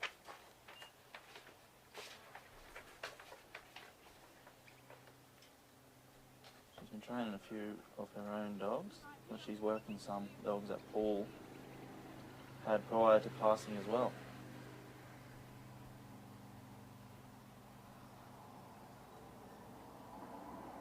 Yes, Elliot's Buster is what we call Duncan. Paul broke his novice status on a Trans-Tasman course. That might have been at Roma a couple of years ago. So they used to come up the Western Run up here in Queensland. Roma, Morwell, Charleville, Cunnamulla. Paul used to clean up a few of them trials. What are the courses like up there? The similar large courses like down here, Bailey, or? Pretty, yeah. They're, Roma's in a sort of a show ring. Probably not quite as big, no, it wouldn't be as big as this ring. Mormon's on the cricket oval there at Morven, and Charleville's in a big camp draft arena out there. This is like a pony club sort of thing, isn't it? This one. That's why it's not as flat as a cricket oval type thing. And No, we don't have the AFL grounds at the southern states too. It's these show rings. pretty well, considering the drought around here, this is actually pretty well kept. There must have been some water in it, a bit green. It's been, yeah, I think they've done a good job of keeping it nice and green. The ground's ready for this event. The sheep are actually in fairly good condition for how the country is at the moment.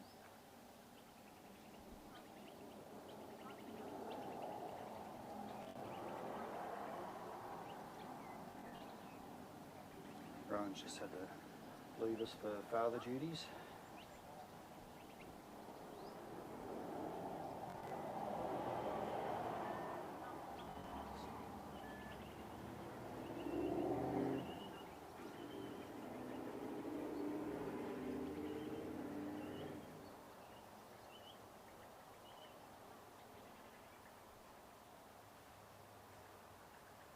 Your one was a bit earlier today. You think the sheep have got a bit tougher now the sun's out, or they've been pretty consistent? They may have. I haven't been watching too closely this morning. They were pretty good sheep I had this morning, but the dog didn't do too well though. Didn't capitalise. I've been watching since the start, obviously. Obviously, the first 4 runs, the sheep were moving quite nicely, sticking together. They were run like this.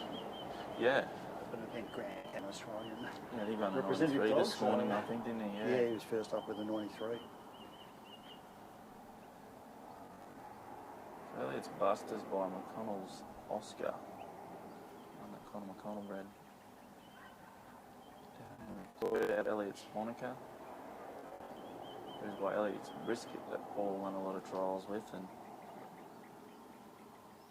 Robin is going to be working Paul later in the Brisket later in the draw.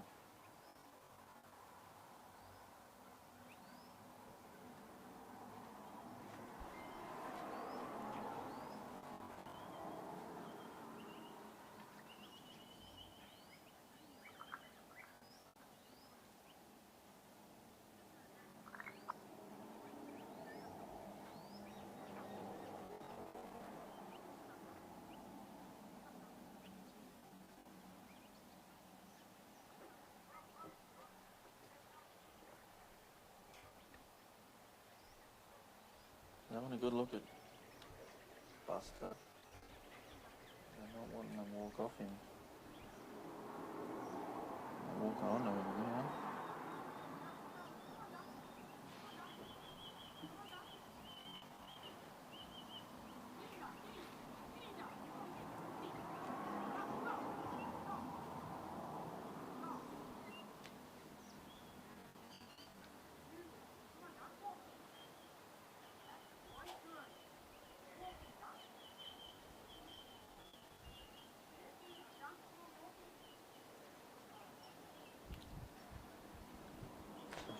used up 6 minutes of her 15. Yeah, they're giving it the buster and they've taken him back down the ground a bit. Hasn't been delivered yet.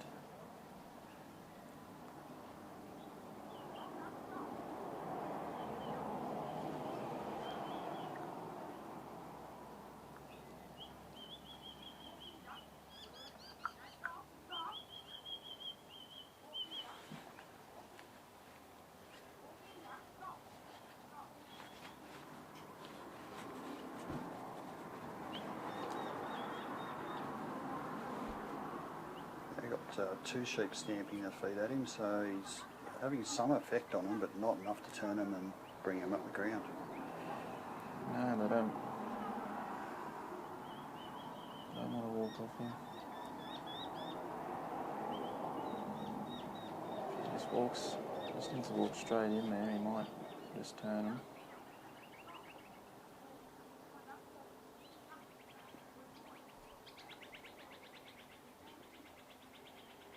There we go.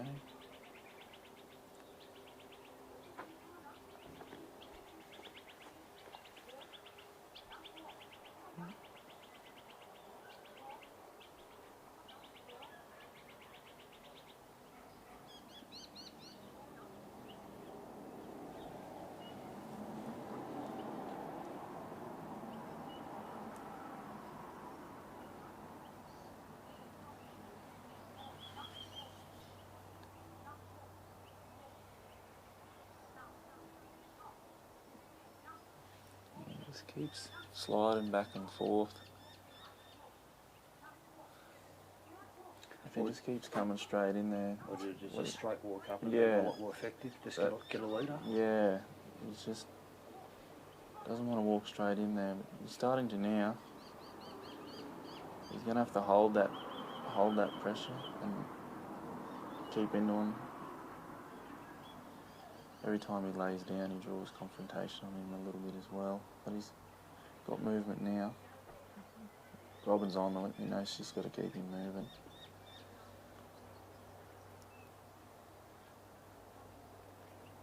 He's just telling him to get up, get up.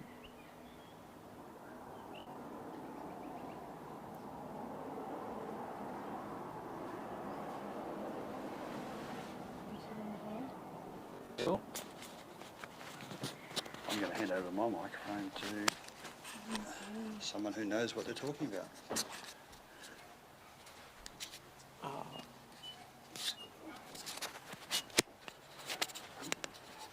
Right, she's delivered them. But time is a factor now. She's used 6 minutes left. But it is doable. Doesn't matter if it takes 14 minutes and 59 seconds to shut the gate.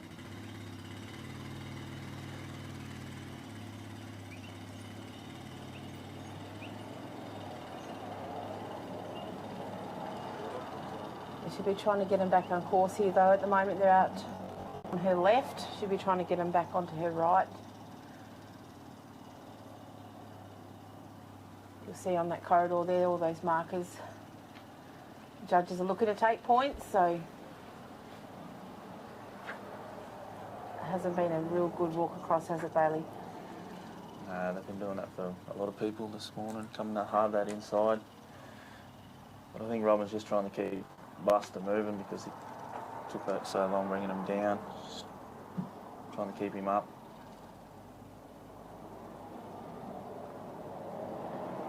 It's been a good, reliable dog for her though, Buster.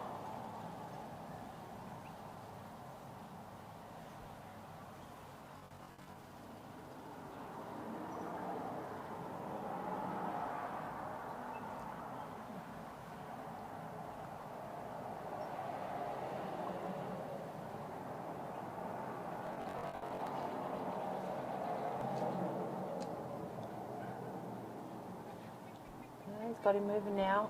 Oh, beautiful work there. It's gone straight through the gap.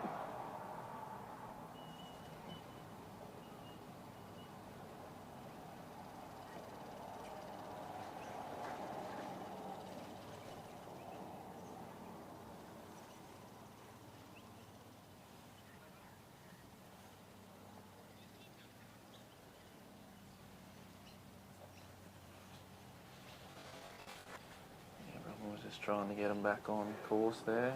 Try and save every point. She's got him back and she's off to the race.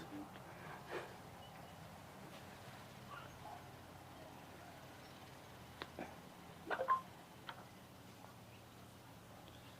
5 markers between the race, gap in the race. So she'd be trying to put him back on course and keep him up with her. Just giving it the buster again.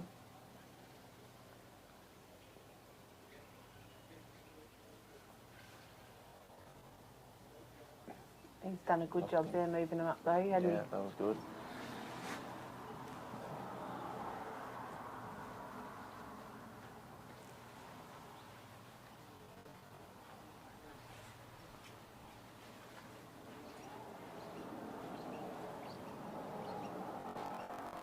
It's a fair walk, isn't it? From the gap to the race. Yeah. I just keep wanting to turn on Buster, but he's there, he's pushing. Looks a bit longer, Bailey, than what the was for the Ted Gaby yesterday. That walk. Yeah.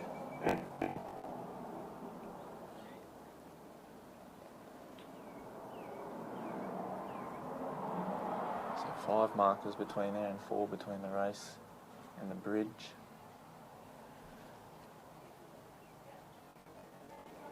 It's quite a short walk, isn't it, really, between the race and the bridge? Yeah. The time's an issue, but she could still get there. Could do. 2.5 minutes left.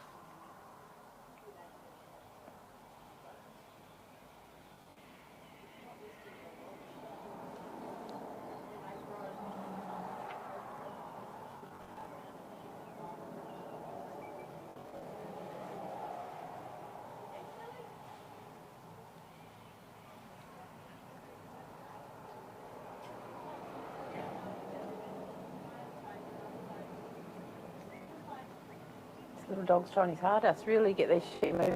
They're taking him on. Yeah, they have the whole way.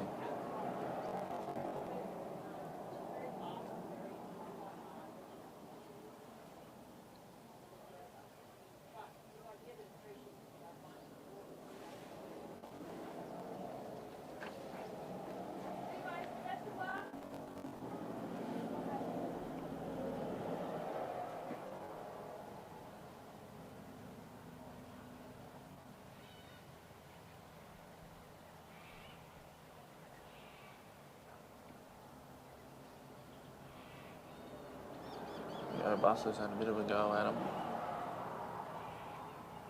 Just unsettled him a bit there. I think Robin's called it. Yep. So that was Robin Elliott from New South Wales. Elliott Buster.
How are you today? In a good mood. See if we can change that. So this next competitor that's coming out to the ground is Simon Leaning with Old Boa Gin. Simon's one of our West Australian competitors. And Gin looks like an only fairly young dog. I think he said 2-year-old when I walked past him just before. Of course, Simon was one of the West Australian representatives in the Ted Gaby Interstate Challenge yesterday with one of his other dogs, Marion Vale Die, and was part of the winning Ted Gaby team. So he's been in good form. This is only a young dog though, it'll be interesting to see how it goes. Time started, and he's elected to send Gin out to the left. Looks like a nice cast out, Bailey. Sheep come out nice, they stood out there right on the dot. Pushed over to the right hand side of the course there a little bit. Gin's an improver dog, looking at the draw. So she must only be fairly young. Yeah, I think this one's one of Simon's younger dogs. Yeah.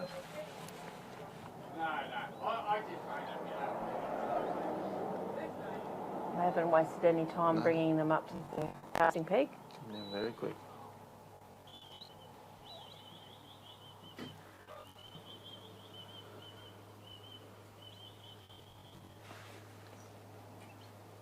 So this little dog is just an improver dog by the look of it. And of course the improver here at the Dogpro Supreme is sponsored by Elanco.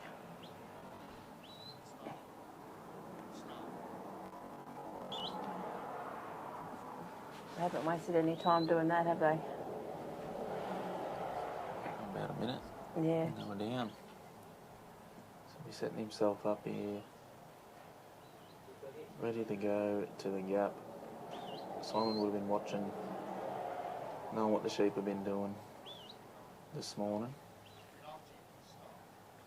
So he'll know where he needs to place his dog to try and keep him on course. We've had a few big scores here this morning though, haven't we? They're certainly good trial sheep.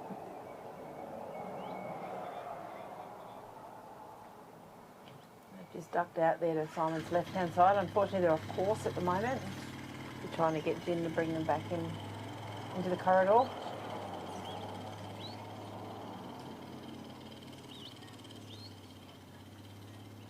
Which they've done nicely there. Get him back on there now.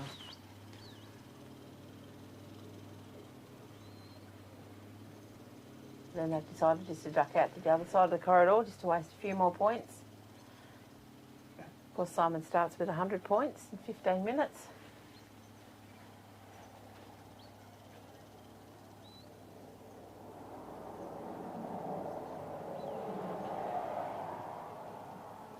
This little dog's pretty quick on its feet by the look of it. They've come back in between him and the gut where they like to be hanging out. Yeah. No sheep in there.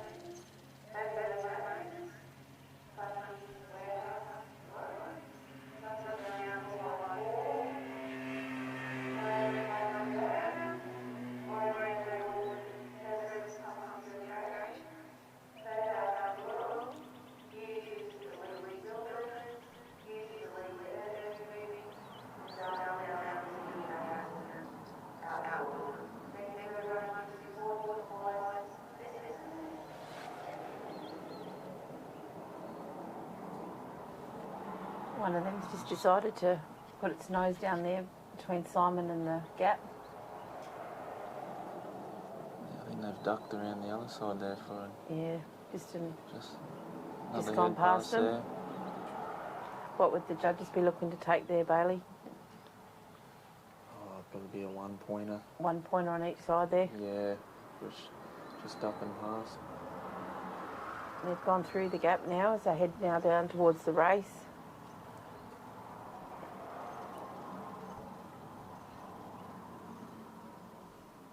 Got two judges, of course, for this Supreme Championship. Ken Robinson is walking up the middle, and we've got Mr. Roy Potter-Carey from Queensland. He's in the card on the outside. Both very experienced judges. You can see Ken just coming to the vision there.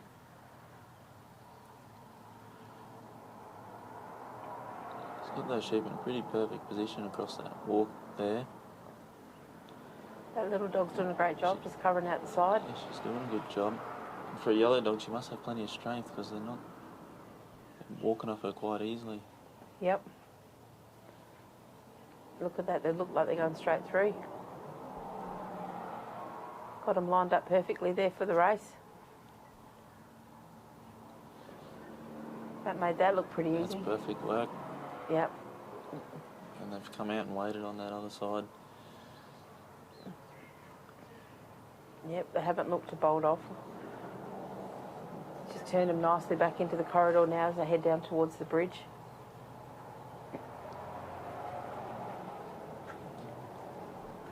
Looks like he's just saved. They didn't come inside him there.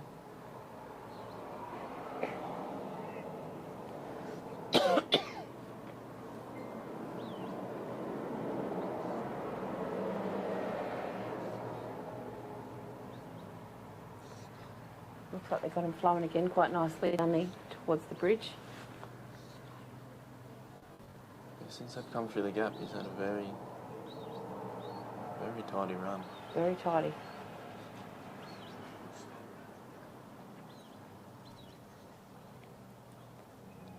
Once again, those sheep just lined up perfectly to go through this obstacle. 3 facing up the bridge. That's beautiful work, really. That's where you want them. Come off and turn left off the bridge.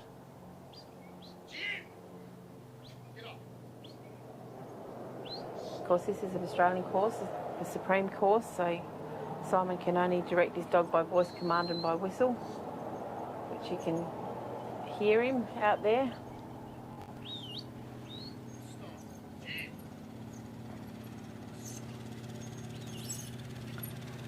Time's not going to be a factor, he's still got plenty of time left.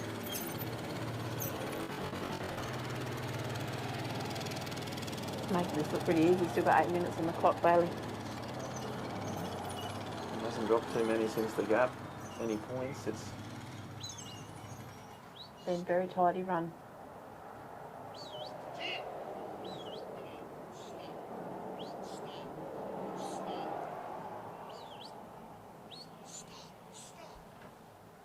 The old Boa prefix Bailey's at Hayden and Shelby Harry's from the west. yeah, I reckon it is. yeah, I think it is. They bred this dog. Oh, one's just come inside, and One's in there and the other two have gone around.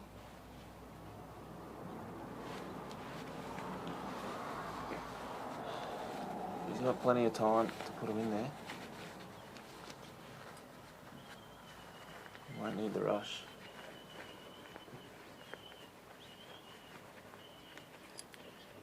Oh, they're just ducked around the other side.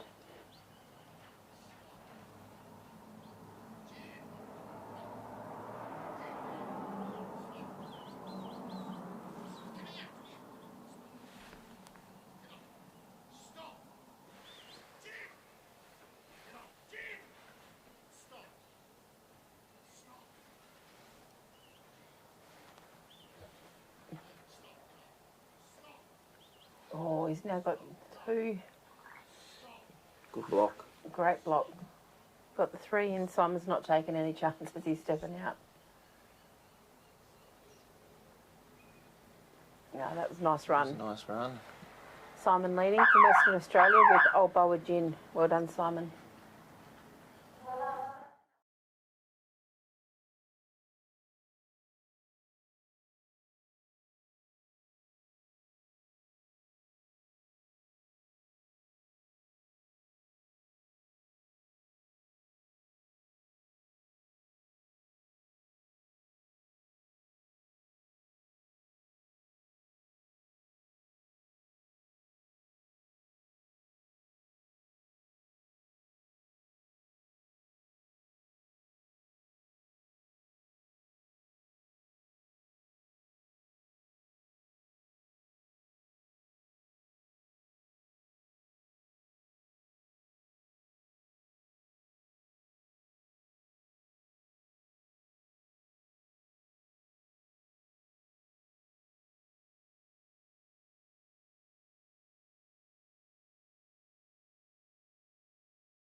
Next competitor we've got coming out is Mr. Anthony Ireland with his dog Oak Downs Bin. Anthony's the current president of the South Australian Working Sheepdog Association. He's also the president of the Australian Working Sheepdog Association. With his dog Bin. Bin's an 11-year-old border collie bred by Neil and Lynn Samble. Has been a very reliable performer for Anthony over a number of years. Been South Australian Dog of the Year on a couple of occasions. Won our state championship. He's getting a little bit of age on him now, Bin, but he still likes to come to trial and work, so Anthony's brought him over here to Stanthorpe to give him a run.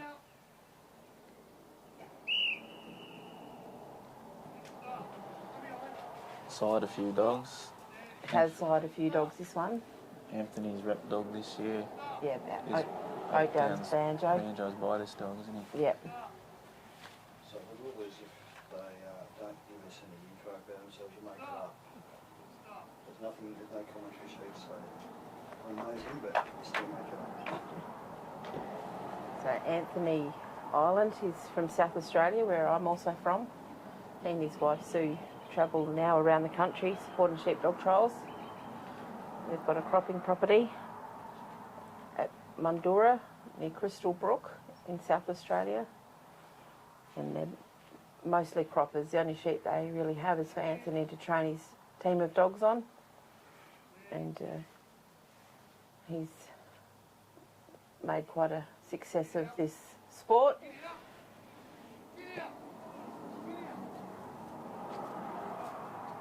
The sheep drew onto the dog a little bit at the start, didn't they, Bailey? Yeah, he picked them up fairly well, considering they were running pretty hard on him. It was fairly straight. They've just drifted over a little bit. Should probably be.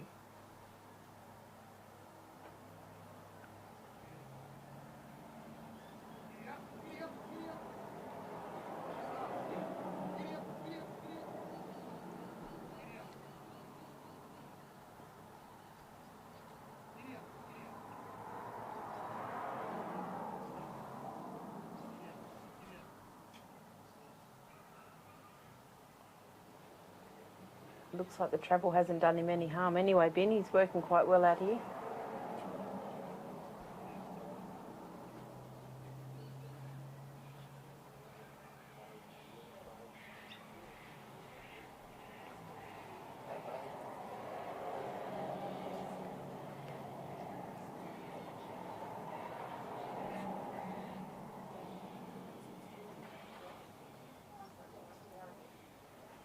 About now down at the casting peg.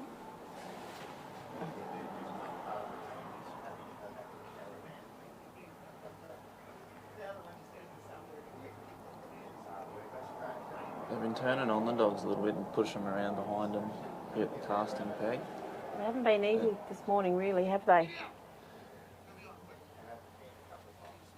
They don't want to go around behind them, and normally once they do, they take a bit of a run and peel off a point or two on that other side when they run through.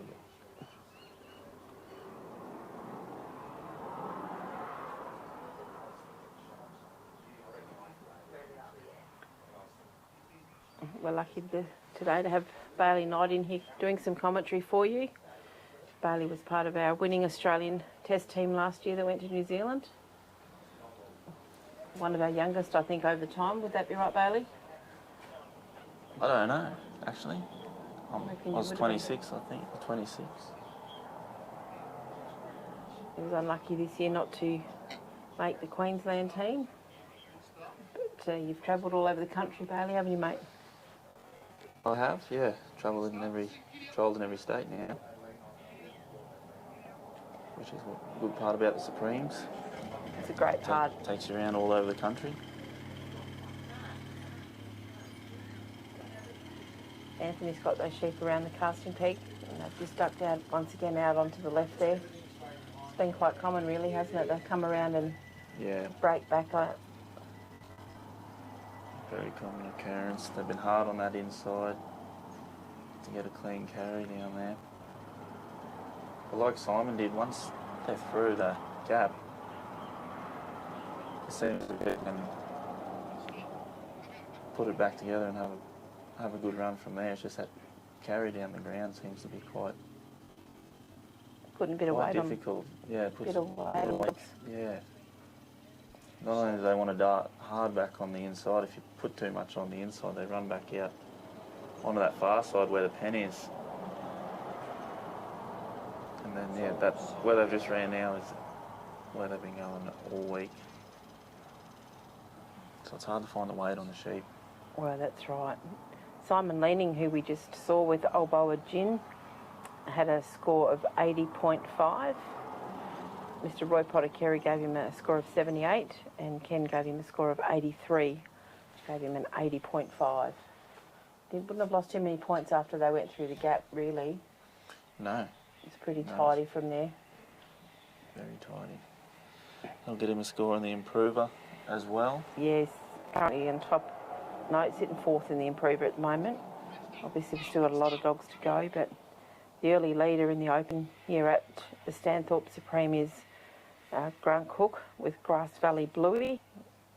He had a great run this morning, put up a score of 93. These sheep are testing, but the good dogs are still going to put up the big scores, I think. Yeah, there'll be scores in them for the end of the week, I'd say. I reckon you might be right, mate. You can follow, of course, all the scores on the Google sheet.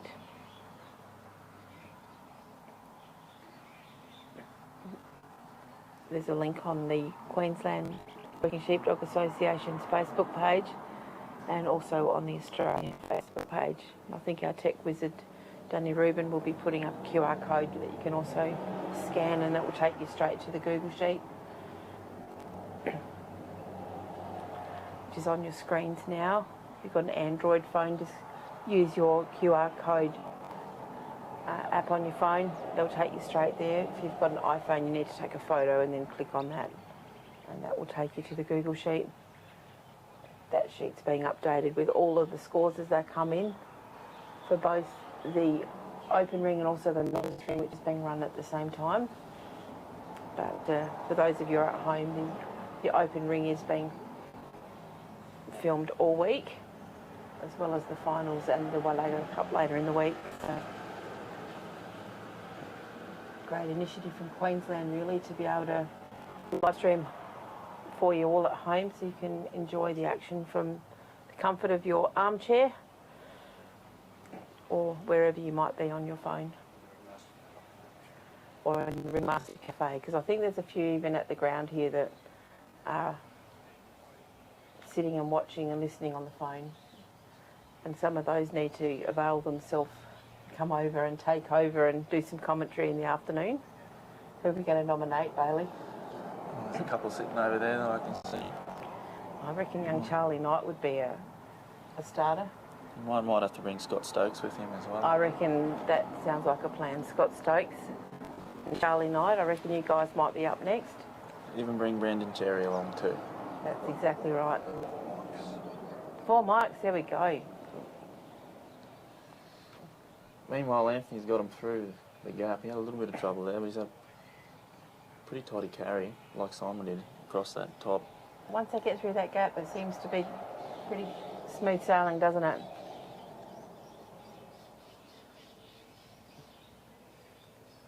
It's got them lined up there at the race. They haven't gone straight through like they did for Simon. No, they've come back a bit, but they're still in the mouth. You should just roll them around and they should go through. It doesn't upset them too much.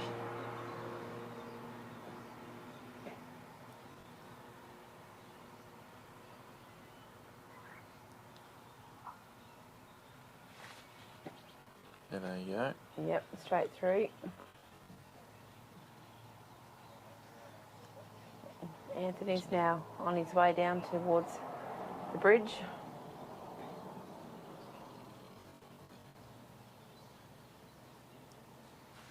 You've still got plenty of time.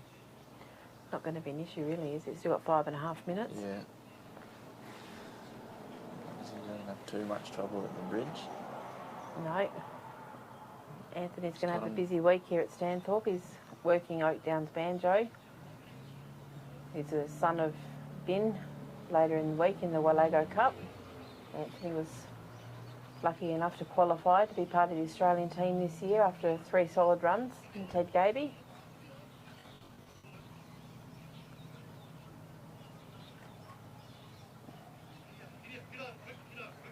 Oh, they've just beaten the dog there.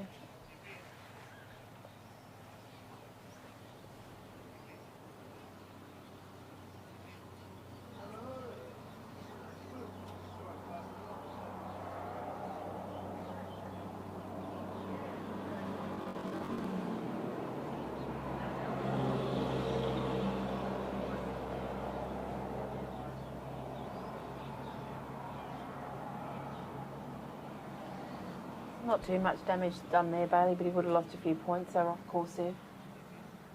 Yeah, they wasn't 100% clean, but he's got them in the mouth there now. Hopefully he finds a leader here. One's having a bit of a look.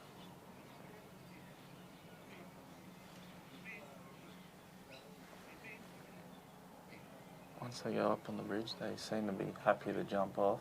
It's just getting them to go, isn't it? Just getting them to go up there. No, not settled. One's jumped down. He's retired. Yeah. Anthony's called it.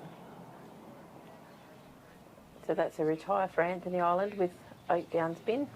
And I think we're going to have a lunch break now. Be back in about half an hour.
Well, welcome back after the break, ladies and gentlemen. The next contestant is Paul Darmody from, well, either New South Wales or Canberra, but Bungendore essentially, where he runs a very successful butchering business with sheep and cattle. He's going out with his dog Digger. Digger has quite a history. Digger must be getting on in years now, but still an effective dog. He's been a champion dog for Paul on several occasions. Paul is a former president of the Australian Association, committee member for many years of the New South Wales Council, and very active in the Bungendore sheepdog trial run by several delightful ladies who also have a great deal of influence and control of the Nationals at Hall every year, which is a competitor to this Supreme trial. Paul's now coming to the marker with Digger. And New Zealanders, your marvellous competing team, if you're watching, I assess that you are trying to judge what the sheep are like. You will get fresh sheep, of course, but probably from the same mob. So you'll be wondering how to work these sometimes difficult flighty sheep. I wish you well, and I trust you enjoy your visit to our country. Time's on.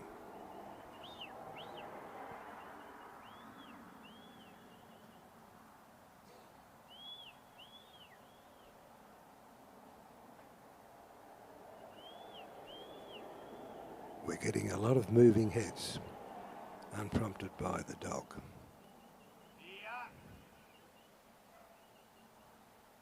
Digger is still trying to get to the point of balance in the head, but they've turned and turned again.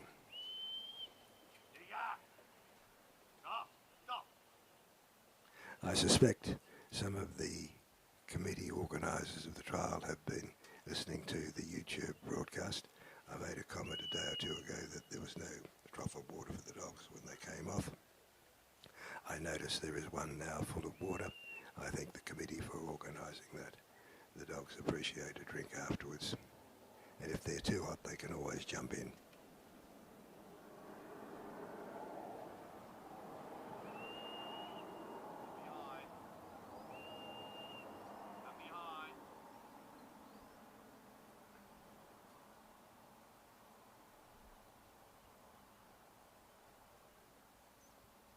A New South Wales trailer was asking me about 2 hours ago, what's the position if the sheep are in the obstacle and you're not in the ring? Well, the current Supreme rules say this: if the sheep are in the obstacle but haven't completed it, you can then step into the ring and complete the obstacle. If, however, before you're in the relevant ring, the sheep have completed the obstacle, you've got to step into the ring and then rework the sheep. So it's a nice balance of question of how far are they into the obstacle or out of it. On the bridge it'd be pretty straightforward, but not so much for the race.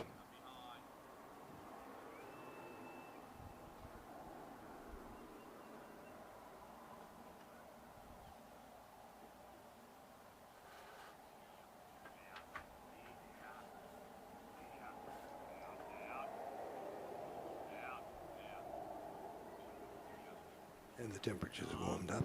It's now a balmy 19 degrees Celsius, 2 more than it was about 2 hours ago.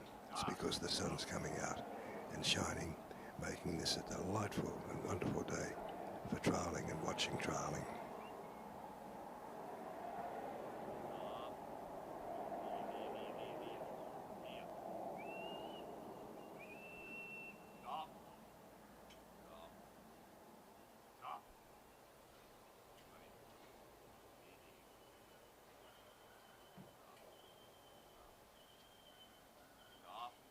Paul's year as a grazier and butcher has given him a wealth of experience with sheep. And I remember Pip Hudson saying to me, a good trialist knows sheep and has worked with sheep and can judge them. There's a great deal of merit in that comment in my view. And Paul certainly has a great deal of experience with sheep. But the experience he and Dick are having right now is not one that he would necessarily choose for himself.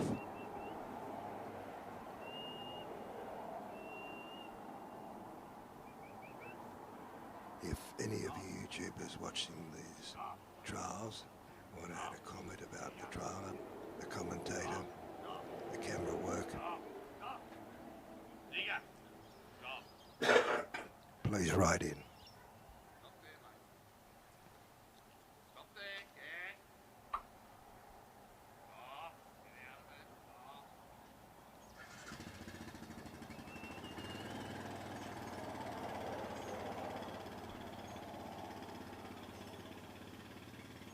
Sheep a little bit frisky this afternoon. Whatever they had for lunch, obviously agreed with them. And they want to work off their excess by exercise of running and running and running and running and running. Will they ever stop?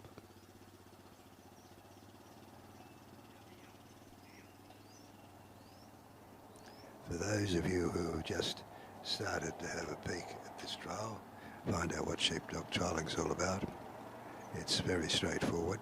It's been going for over 100 years. And the trialer starts off with 100 points. From that, he can only lose them. If he doesn't get the gap where Paul is going now, that's 3 points. If he doesn't get the race, that's 7 points. If he doesn't get the pen, that's 10 points. A total of 30. And then if he doesn't get the bridge, that's 10 points. And if he doesn't get the pen, that's another 20 points. That's 40 all up for the obstacles and 60 for general coursework. Coursework is this, where they're not on course, running all over the place. Dog doesn't seem to have any control on the sheep. But he got them through the gap. Control is spasmodic.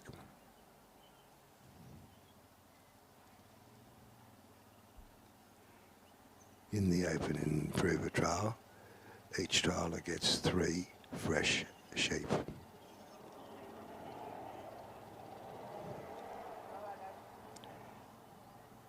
Given the circumstances today, any trial is very grateful to have sheep available because graziers are being more cautious.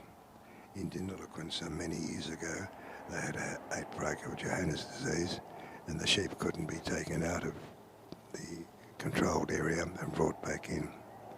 So the sheep had to be brought from 160k away.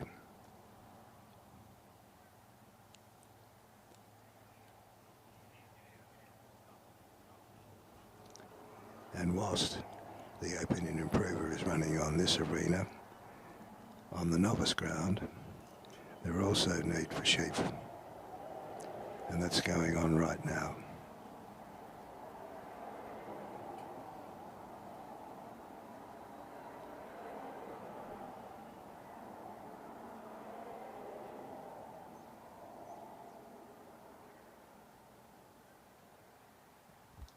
The way Dan has set up the equipment here and his cameras, it's almost as though we're in a television studio.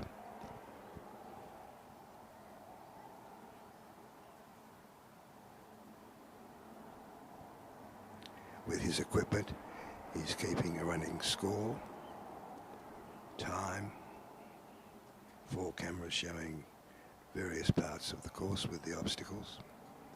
Very impressive. And he tells me that next year he's been invited to come to New South Wales somewhere and film the 2027 Supreme in New South Wales. That's a delight.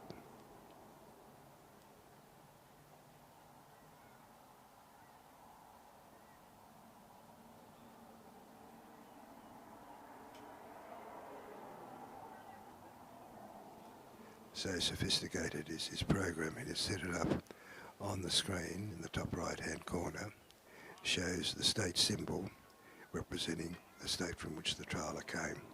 So it's New South Wales in the top right hand corner. When it comes to Victoria, you'll see the Victorian symbol. And of course, most importantly, acknowledging the major sponsor, Dogpro.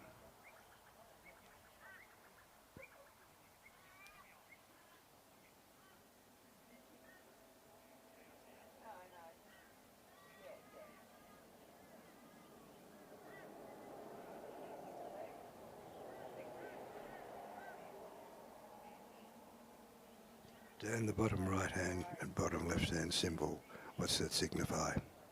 Elanco. Elanco is the approver sponsor, and the other major sponsors, Queensland Government and the local shire. It's remarkable. Not only the state symbols come up, but the rotating sponsor symbols. That's sophistication. Paul's not having a happy time, as you can see here at the race. They start to move in the correct way, and then all of a sudden the wind changes and off they go. And again.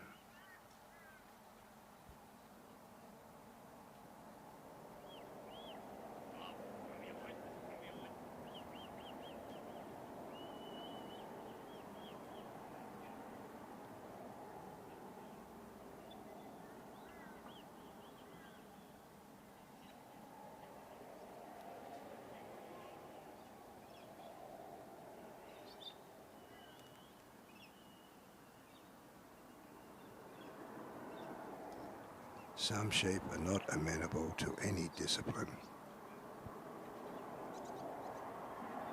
And Paul has decided that's so.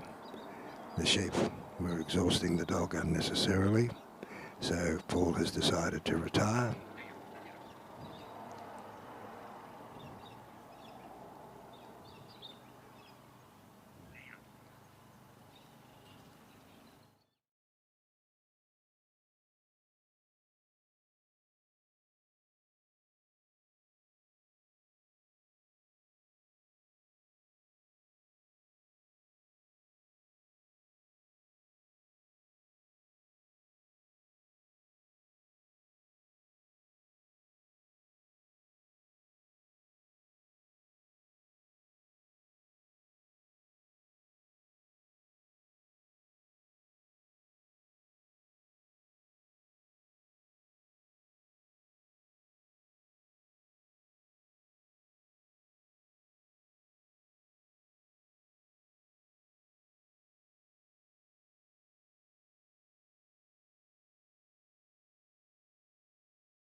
Come back from the peg, please.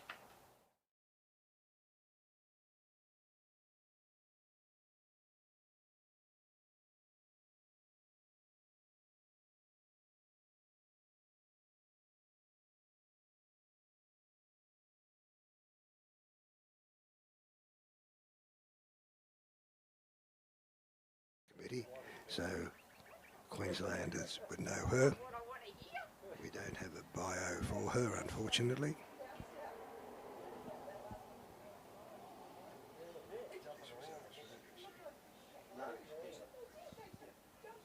Oh, that's just the, it's just rotating where it should be sheep, but they'll try to cut the sheep off the course.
Miss Peter Mason is from Queensland. She's running a New South Wales registered dog, Richie's Finn.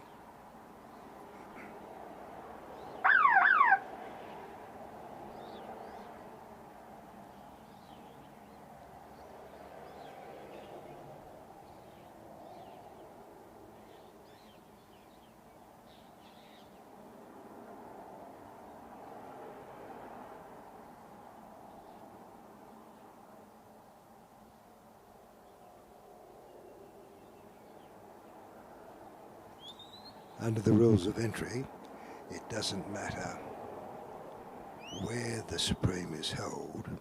Entry is open to any registered dog with a state organisation. So if you have the program, you'll see many dogs have N for New South Wales, T for Tasmania, Q for Queensland and so on, even V for Victoria. So that if they're registered in an interstate organisation, they're entitled to compete interstate.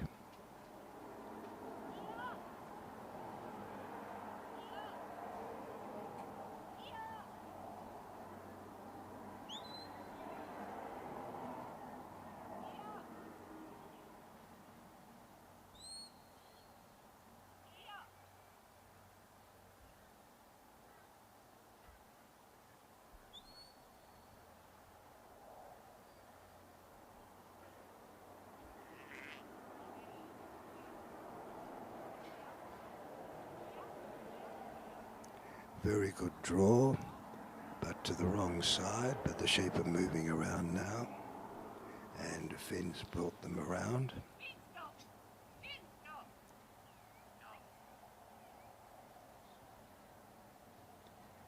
Peter is watching the sheep.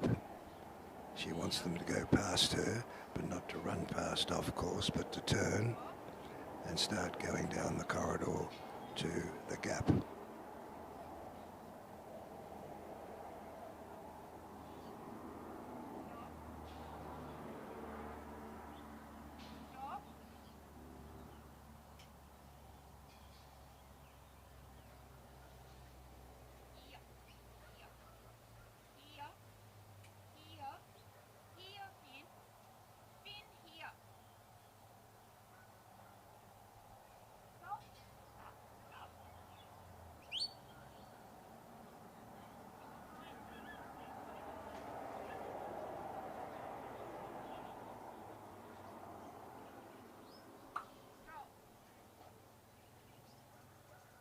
Our judge Ken Robinson is looking carefully to see whether they were off course. Don't think so, he didn't move his hand paper or finger to clicker.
was talking to Mr. Ken Robinson, one of our two judges here today, what points he was taking as they came to the gap and went right round it.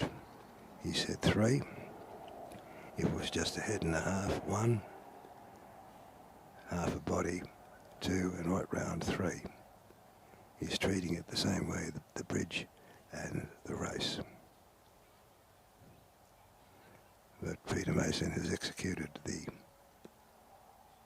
gap successfully, is off course.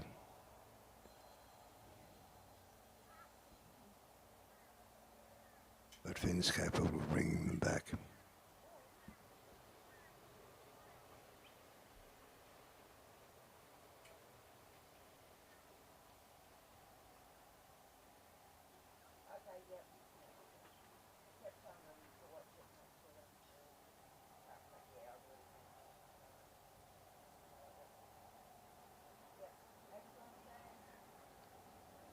Dan, if someone wants to send us a message, how do they do it? YouTube, there's a chat option, maybe just If you want to communicate with us, YouTube has on the side a chat column. Go to the trial, click on and send us your message.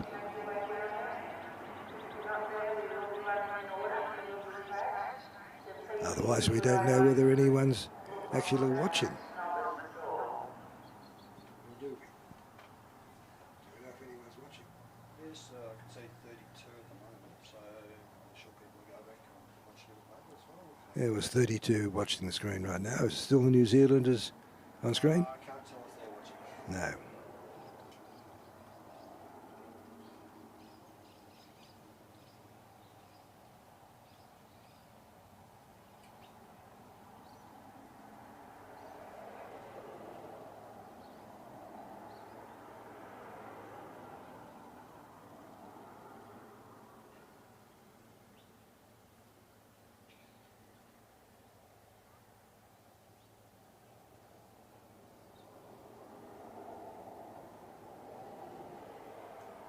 Beautifully executed, straight through.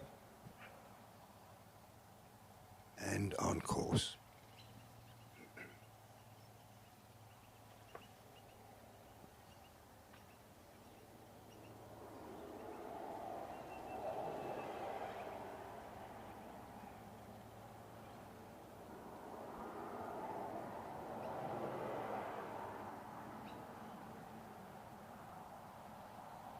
Each camera has a wide view, almost 90 degrees. 180. Sorry? You can rotate them as well.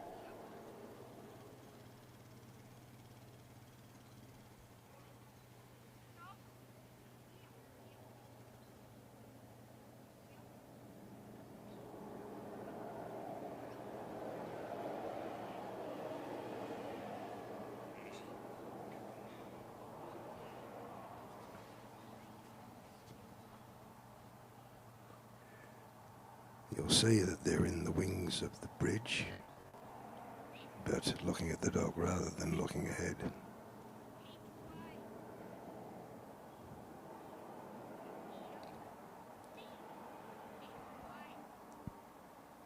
This is difficult if the dog gets annoyed and frustrated and jumps in.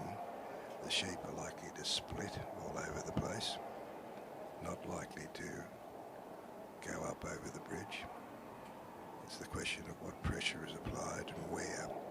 Right now they seem to be held on the left-hand side of the bridge as you face it going up.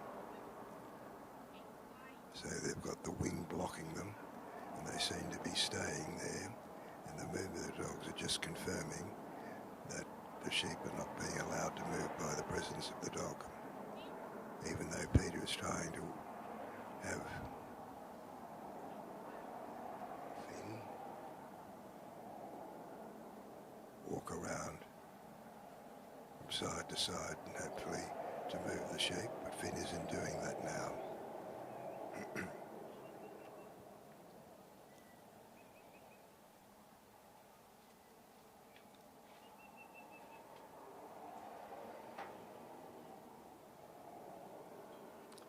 Finn's moving in ever so gently, but it only seems to confirm the sheep being held.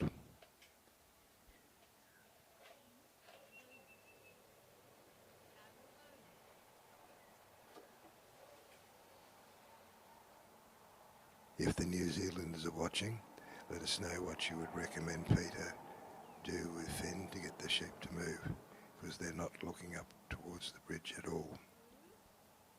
Or anyone can send in a commentary to help Peter.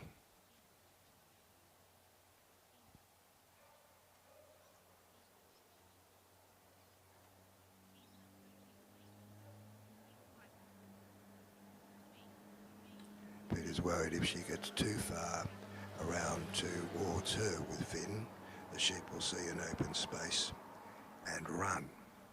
So Finn's got to both block and move. It's a nice choice.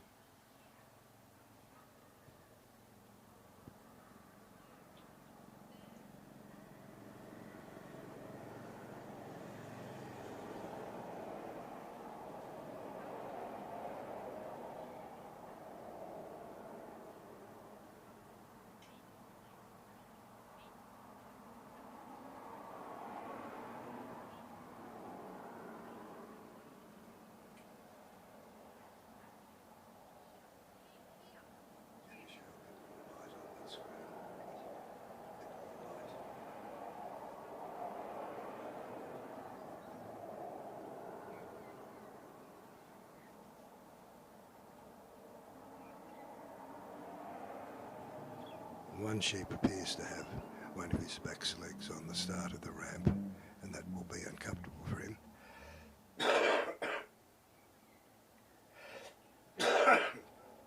Unless he turns around, he's not going to walk over the bridge backwards.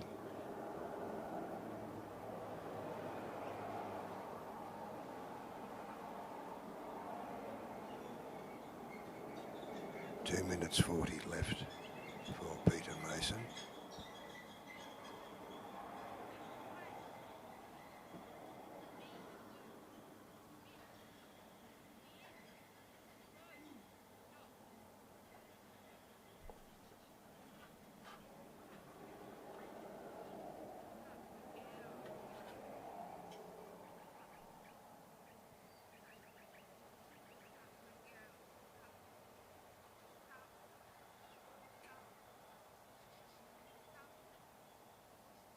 We were speaking about lack of progress and points, and you can see what happened, and unfortunately the dog crossed the sheep, so Peter's run is finished.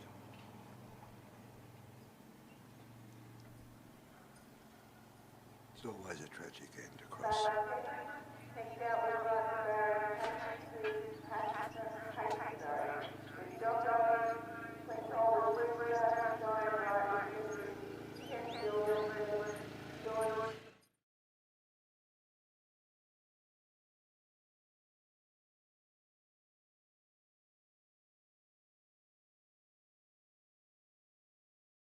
McConnell's Jocko.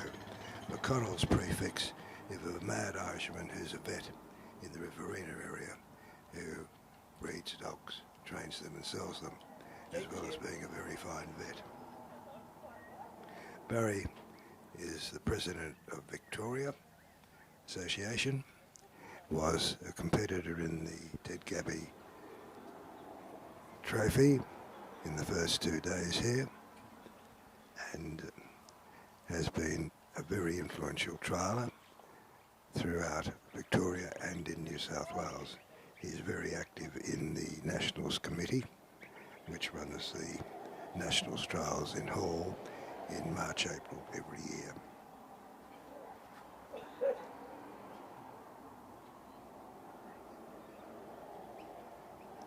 In fact, first prize in the Nationals is many thousands of dollars, greater than the amount given out for first prize here in the Supreme Open. Tell the secretary to get my name right, please.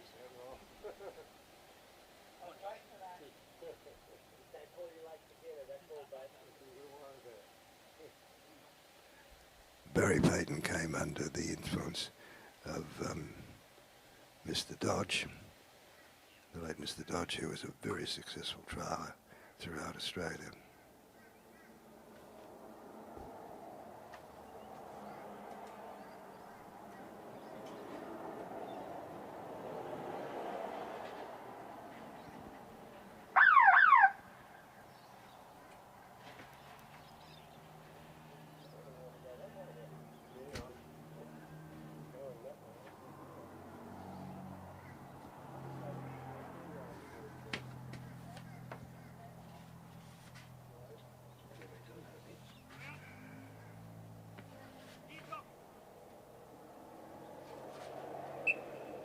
That's a very long cast.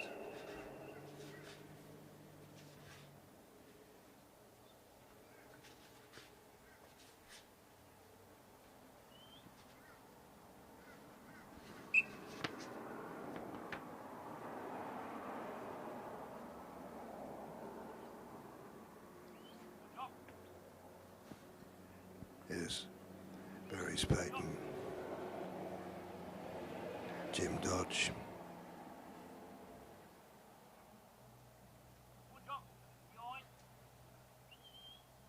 No, not Jim.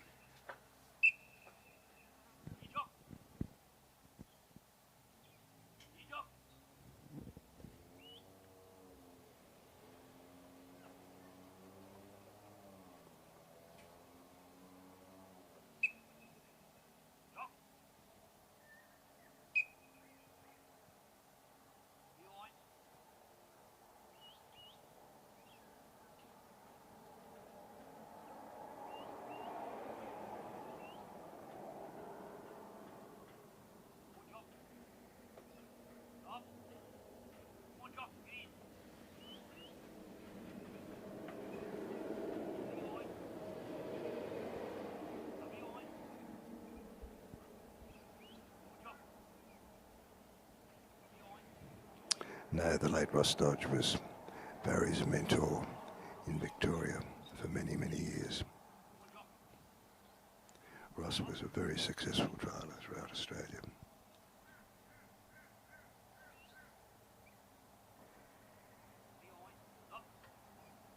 Apart from a worrying pickup and left, Barry's having a very good draw. And a reasonably straight line as the judges haven't moved to suggest the new line has started. So it's a good start.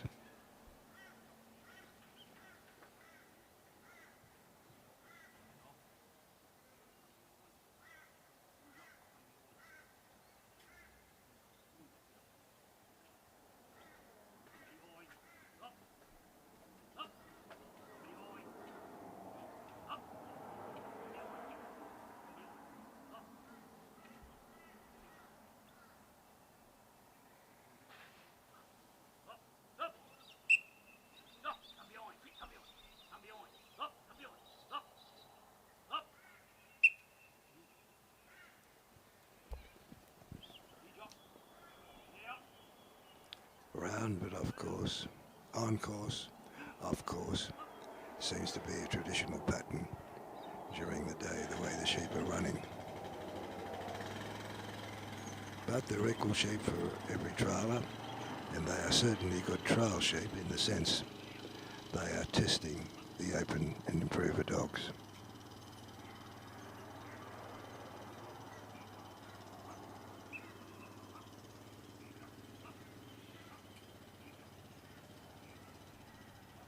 But as I said yesterday, trialers who have 4 or 5 dogs in the trial put their weaker dogs on first, saving the better dogs for the late runs.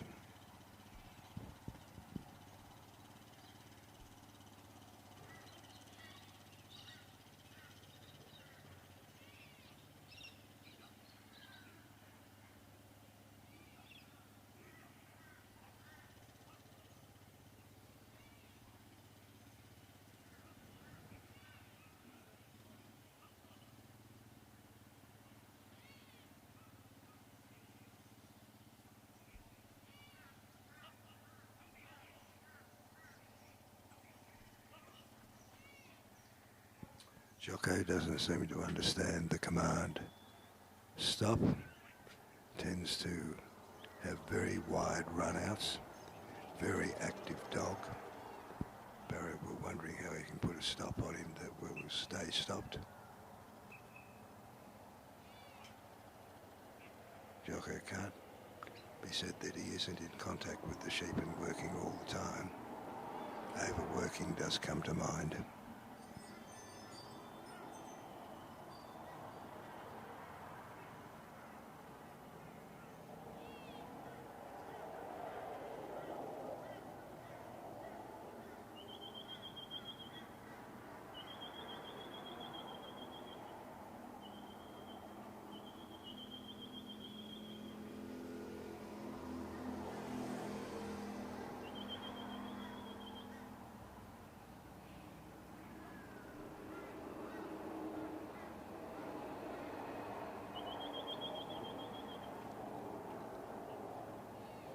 Reminds me of Ross Dodge's dogs.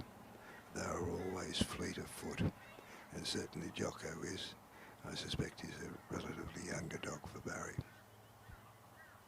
Although he's in the Improve and Open, so he must have won a novice somewhere.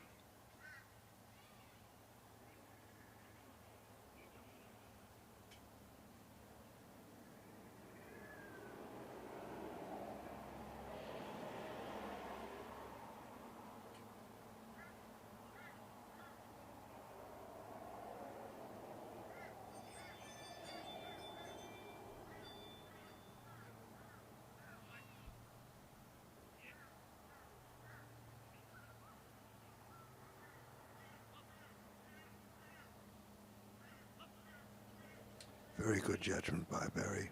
As the sheep were moving towards him, he started to walk. That effectively blocked the sheep, but it was a perfectly legitimate block and not one that can be pointed.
Jocko's jerky movements spooked that sheep and caused it to leave the wings.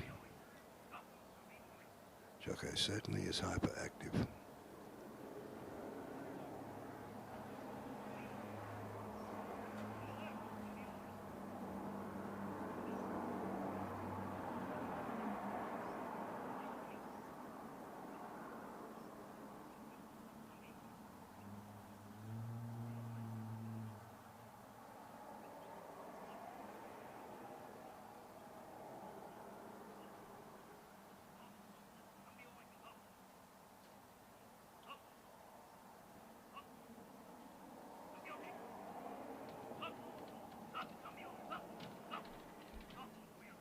Over they go at long last,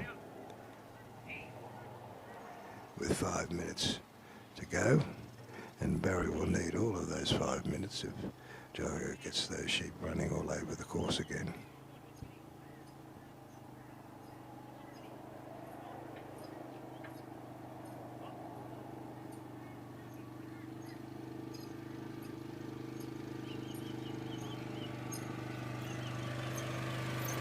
These experienced trialers know the capacity of their dogs, and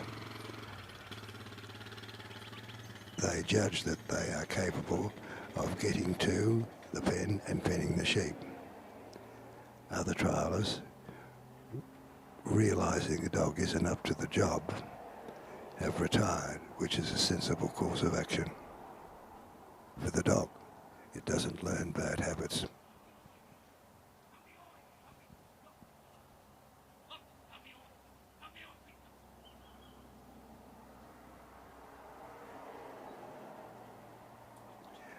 Barry is determined that Jocko is not amenable to any discipline and instructions, so he has decided to retire, even though he was close to the pen and had 3.5 minutes left. Our next competitor would appear to be Clinton Hall. Number 51, working Serrano Rooster.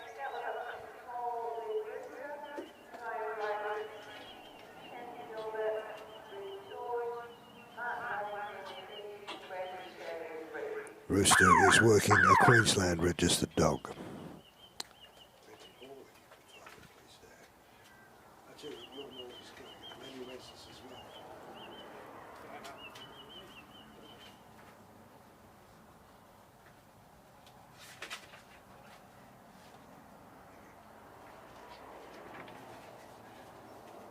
Clinton Hall comes from Derby in Queensland, rural contractor and livestock worker. Lived in Derby for the past 10 years, spent most of his life in Northern Australia. Horses and dogs and handling livestock are his passions. Having a good dog is okay, but having a good horse is a privilege.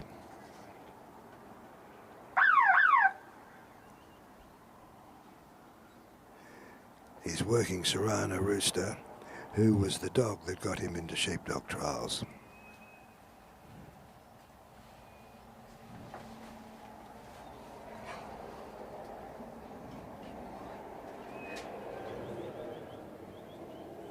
And he has quite a few younger dogs that have won novice trials.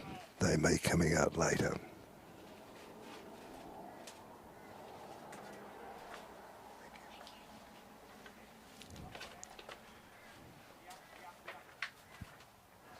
Not a bad draw.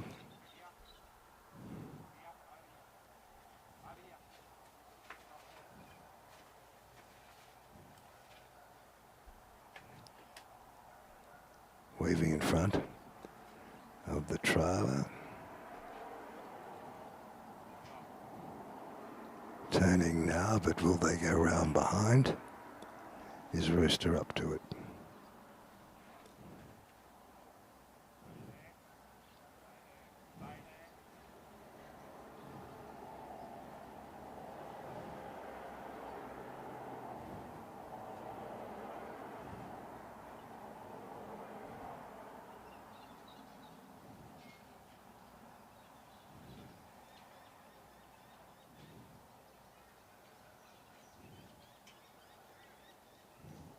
Rooster's a lovely light brown dog in colour, white paws, white tail and white face. Beautifully done. But unfortunately, the sheep decided to turn around and start to go back to where they came from, but Rooster stopped them. Clinton asked the judge if he could go, and he was given the approval, even though the sheep were not on course.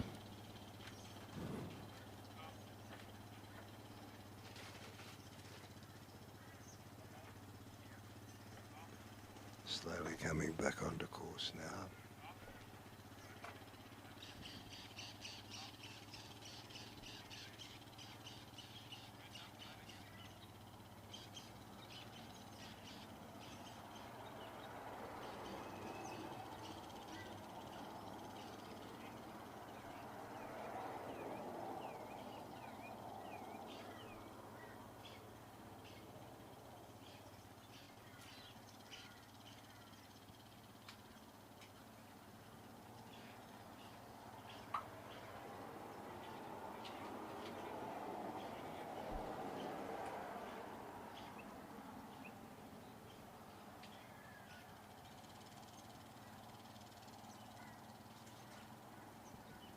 From this position, and even with the video cam, I can't tell whether they're on the right or wrong side of the gap.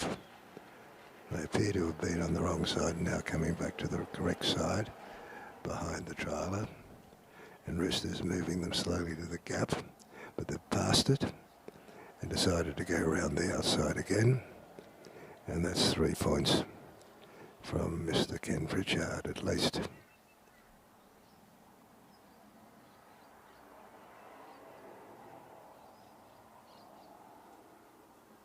Earlier I spoke of course points being worth 60 out of 100, and here's how you lose course points.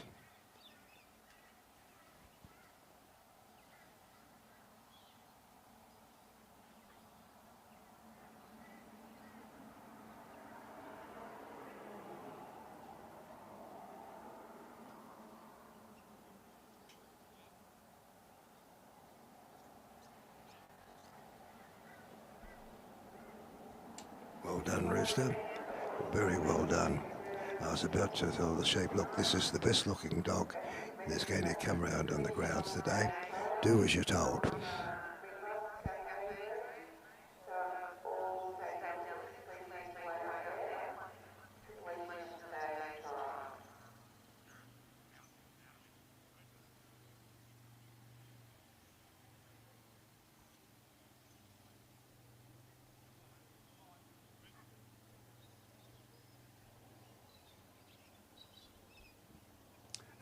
They're moving backwards, so not going the direction they're supposed to do, so there'll be points in that, as well as leaving them behind. But they've caught up now.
That's nice. 2 went across, 1 went round, and they joined each other at the end of the bridge. Now sheep stick together, 3 over. Do what Rooster tells you.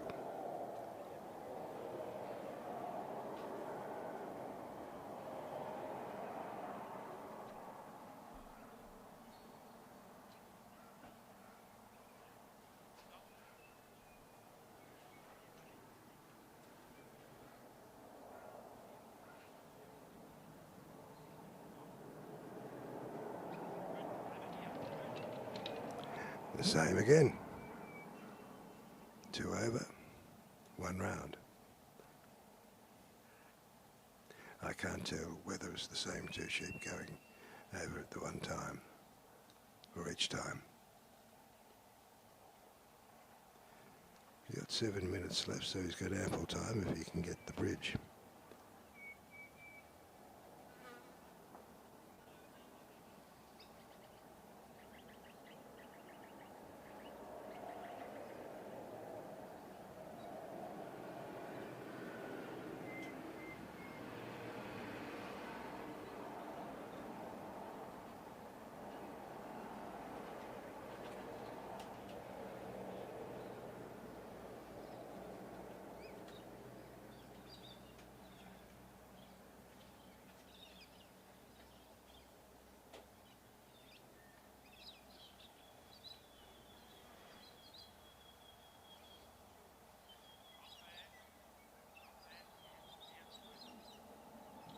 There they go, 3 together at long last, and 6 minutes 22 seconds left.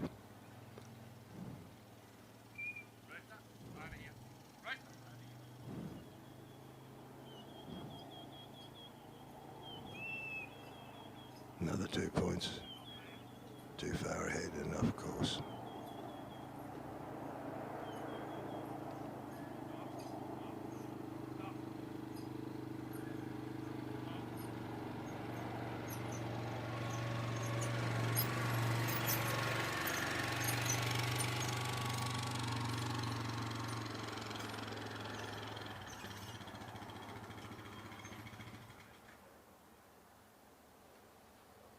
That's why a dog can't be in 2 places at once.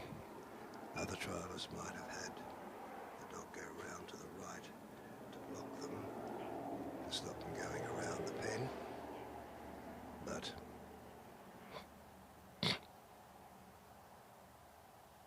Clinton didn't.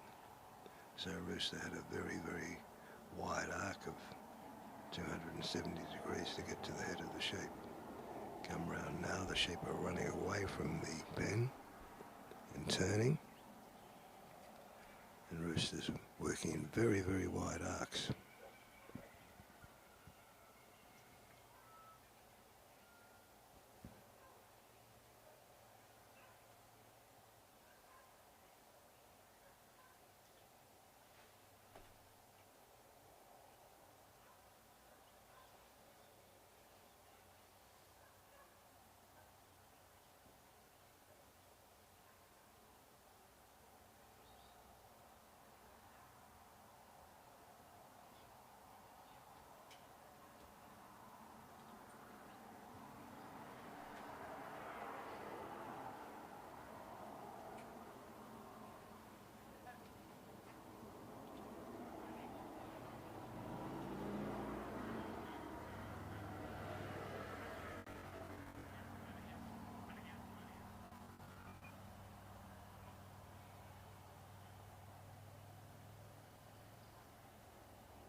You've still got 3 minutes, Clinton. You looked at your clock, but your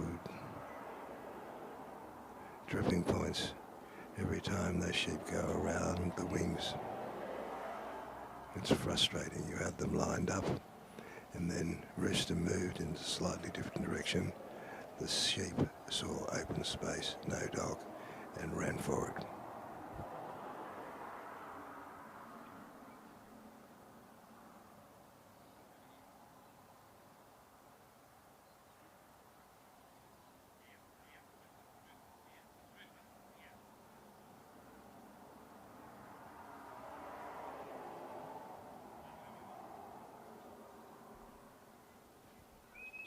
And Clinton has decided to retire rather than exhaust rooster with sheep that are difficult to work.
Working the New South Wales registered dog, Smart Missy. I wonder if she is related to a former Chief Justice of the Family Court called Diana Bryant.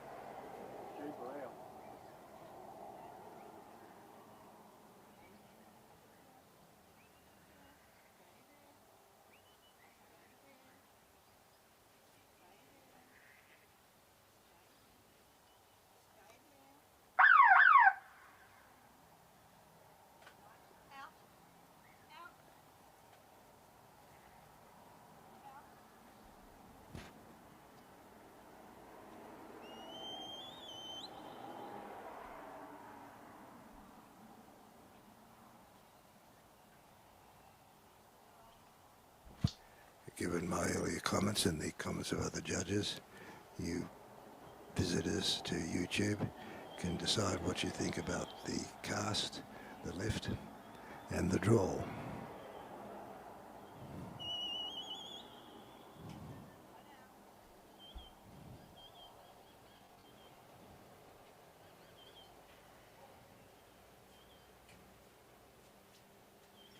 If you judge it to be about 8 points, I wouldn't disagree.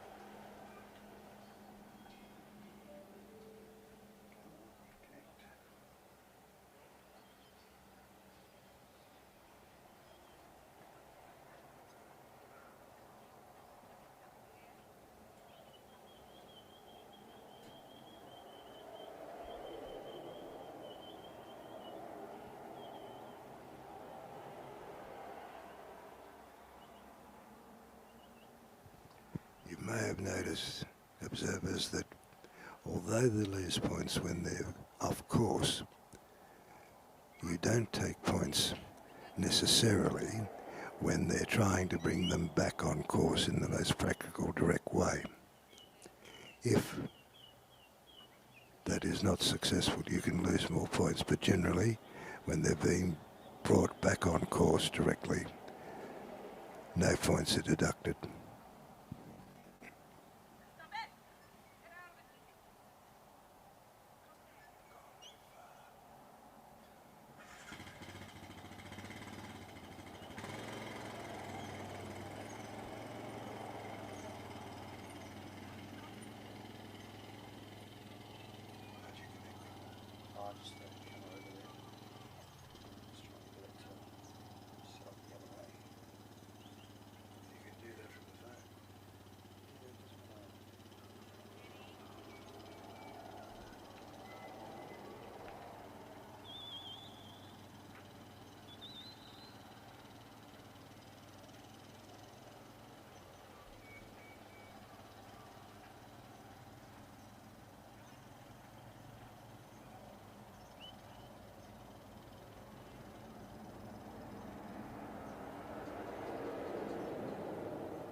These sheep are especially flighty with Missy. She's certainly very quick on her feet though, perhaps too quick.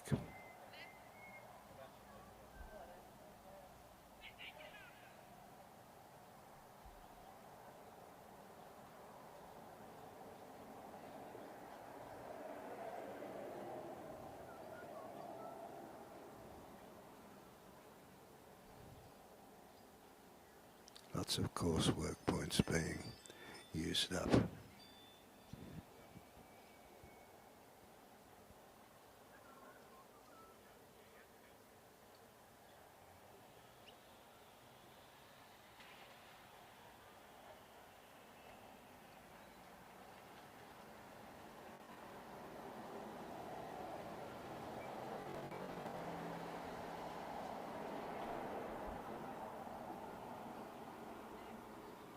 At long last.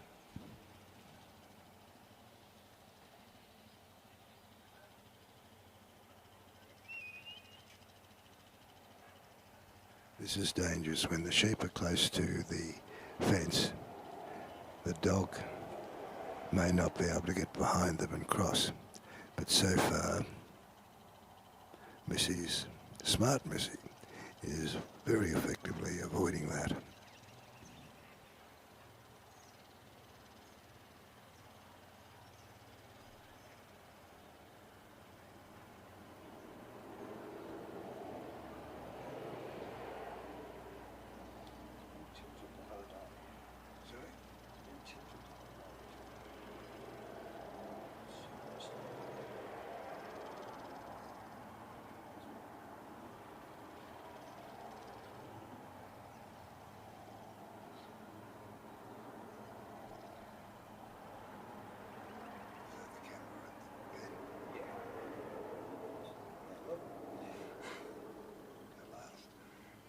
Modern technology, they're marvellous when it works. I knew there was, straight through.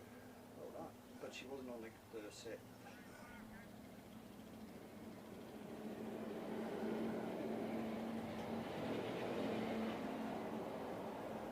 But they've gone through for her this time when she's in the ring. Earlier today I was mentioning that if the sheep are partly in the obstacle, except the pen, and the trialer has not yet got into the ring, provided the sheep haven't completed the obstacle, the trialer can go into the ring and continue working. If the trialer is not in the ring and the sheep have completely passed through the obstacle, the trialer must go to the ring and rework the sheep.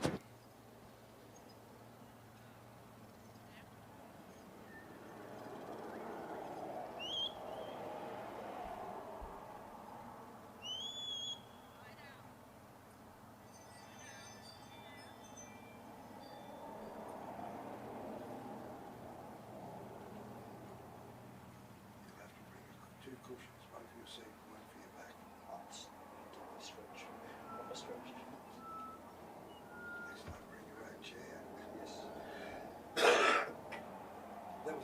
serious. Oh, there's chairs in the caravan. Just you sit back in them too much. Really get comfortable.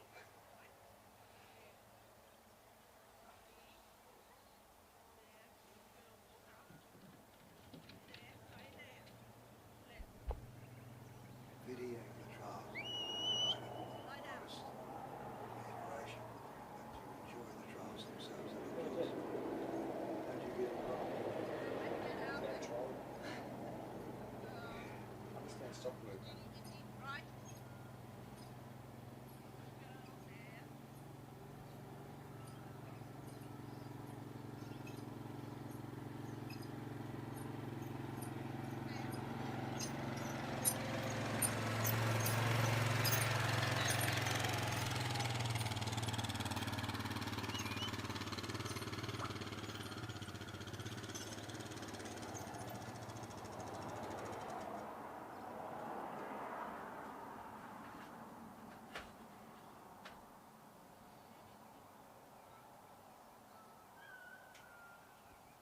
Well, one would have thought the sheep would have had the sense to go straight in, but they didn't.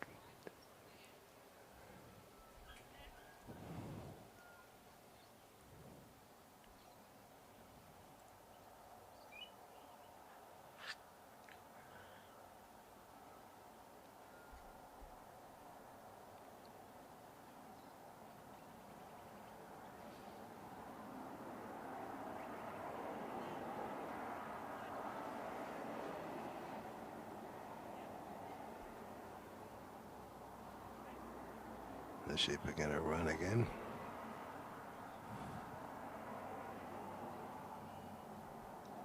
Missy's certainly getting a lot of exercise.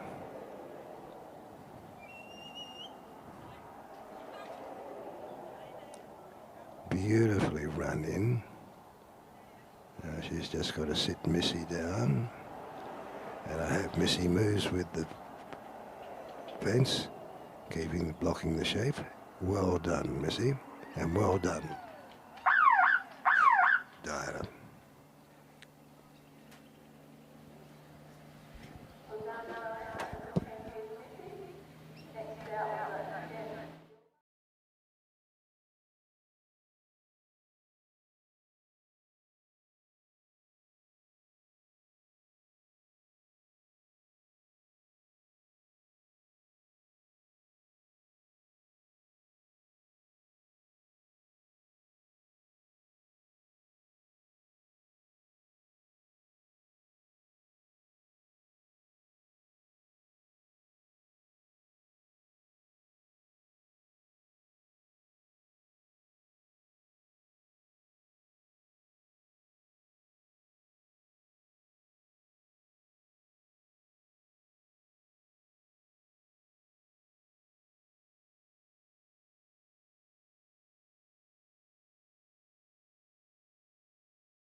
Casting peg. He comes from South Gippsland. He's a grazier, and at the age of 6 he had a pony and 2 dogs, and they chased the sheep. He started trialling in 2008, won several minor novice prizes and class prizes, and was 5th in the 26th Victorian State Championship. Dog he's working now is MGH George, which is the breeding of Michael Hudson, and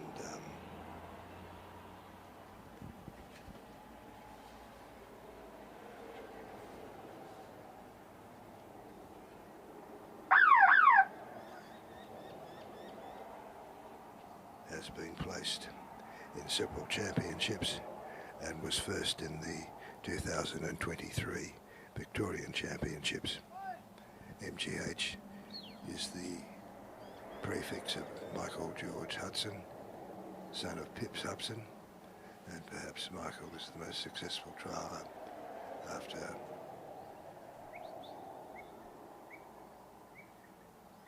that's a good question. Who would be the most successful trialer after?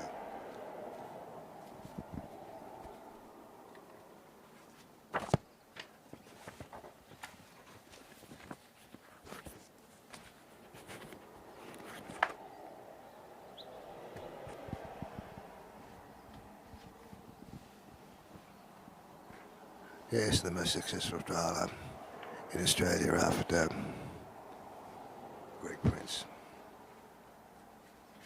Last year, Michael was the manager, taking the Australian team to New Zealand. So, MGH is a very well-known prefix. Ken has had a reasonable cast. Lift is problematic.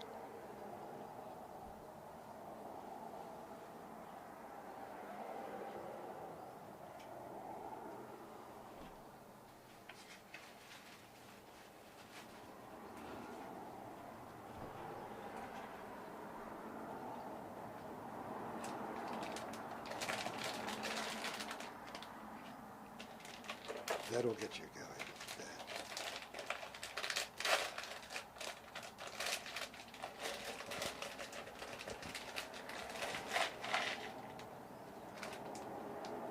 No, thanks.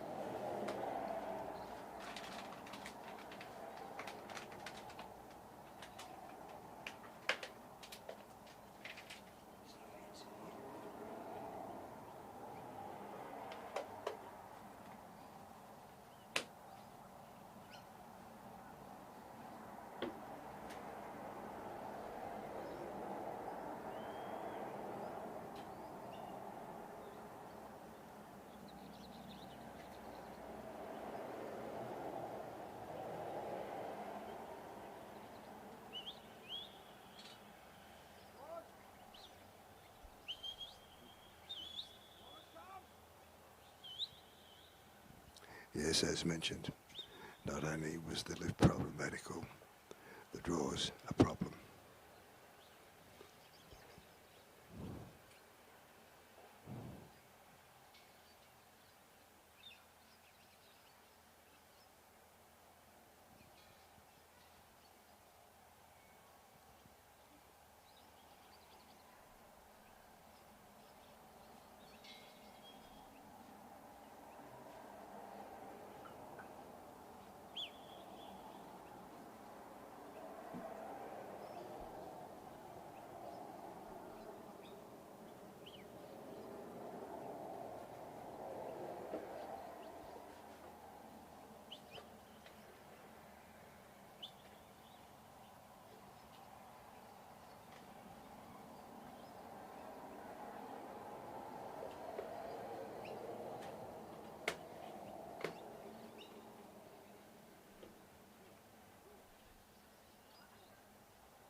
finally got them to move, but to move not softly, but nevertheless just one hoof off course, but now on course. It was very difficult to move those sheep.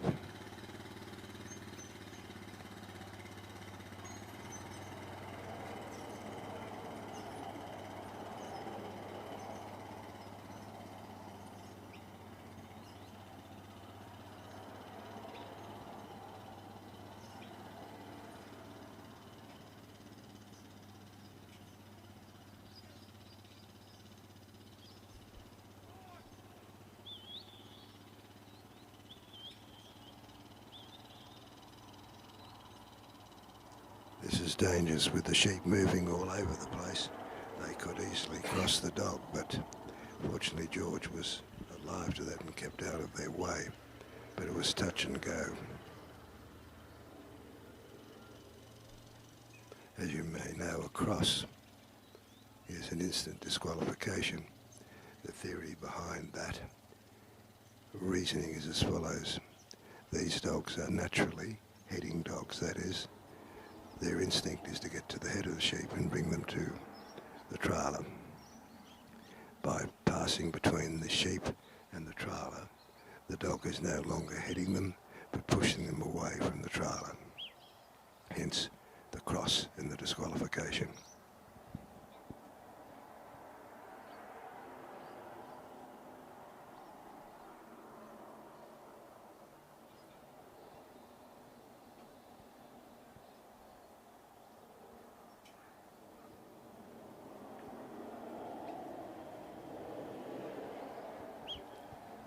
It's not clear what presence George has on the sheep. Coming in close, even walking in very quietly. The sheep don't want to move. All they do is mill around. And if they do move, when they turn and see open space and no dog, they tend to run. I'll be interested to hear any other workers' comments on our hotline.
What's the name of that song? At Last?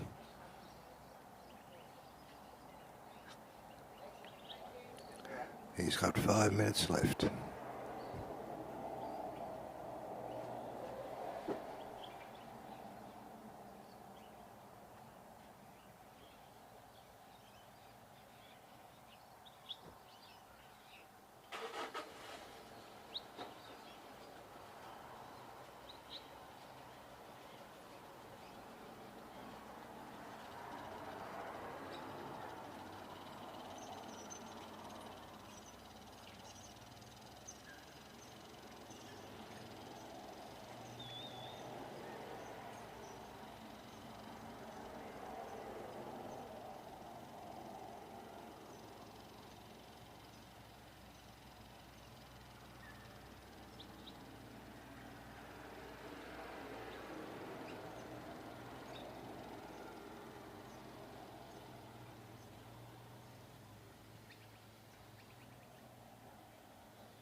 viewers, you can all see what's happening. It's not necessary for me to tell you each footstep of the sheep and the dog. It's clear. However, the interesting is how is the dog moving to wind them around, which is done, and now pushing them through the race. It's not uncommon that they might stop, and Ken is getting his dog to walk on the outside of the race, or try to, or even go in. It's difficult to judge from here now. He's trying to get the dog to go in to move the sheep.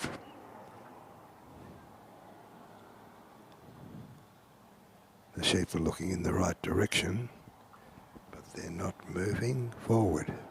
And now they are. That took even more time, and here's 2 minutes, 45 seconds left.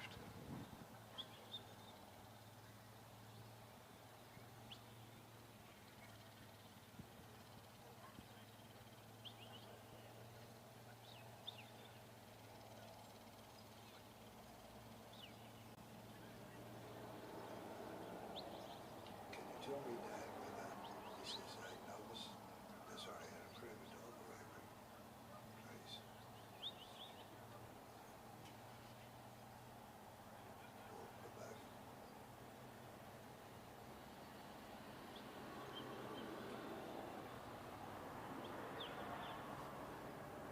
Number 53 is retired. That's interesting. The sheep wouldn't move. Ken got halfway up there, realised his dog couldn't move them this time. Time was running out, so he's retired.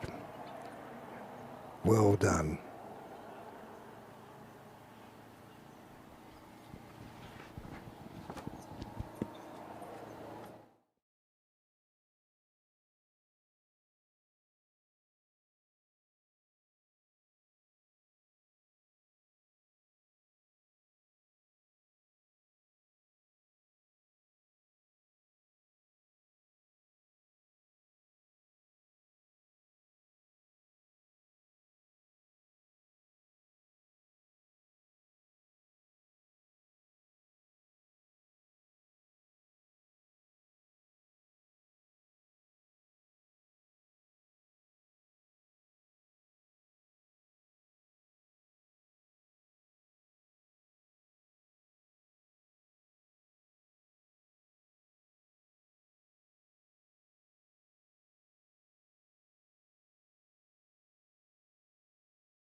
Is Martin Waddington, working Waterlea Eve from Tasmania.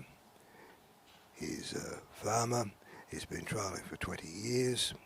He's a small property near a country town in Tasmania, and he has represented Tasmania in the Ted Goby competition 3 times, including this year. Lee is a homebred bitch, still learning but improving slowly. That gives support to the theory that the trialers with several dogs bring out their newest dogs, less experienced dogs first. But I tell you what, Eve can certainly move.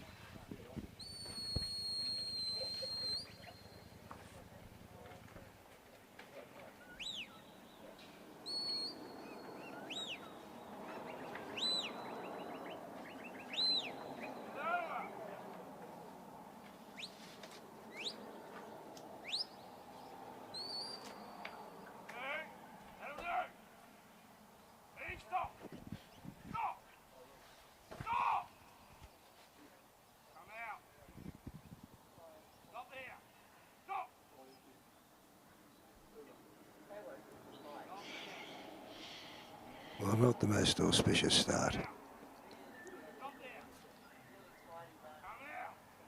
for Martin, but certainly Eve obeys commands. Stop, she stops. Lie down, she lies down. Seems very well trained for a young dog.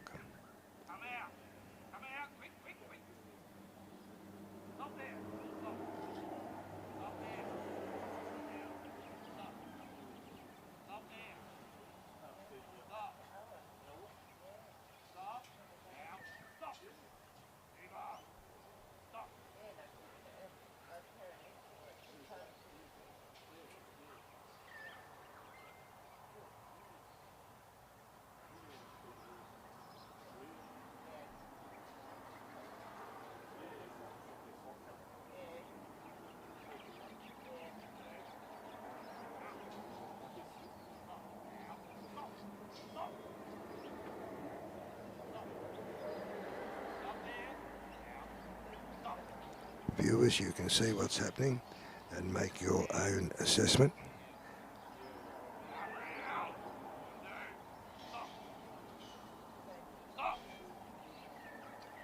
A dog watching a sheepdog trial.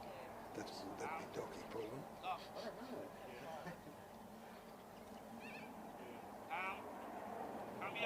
Dan has just shown me a photograph of a dog watching a large TV screen with a dog trial on it.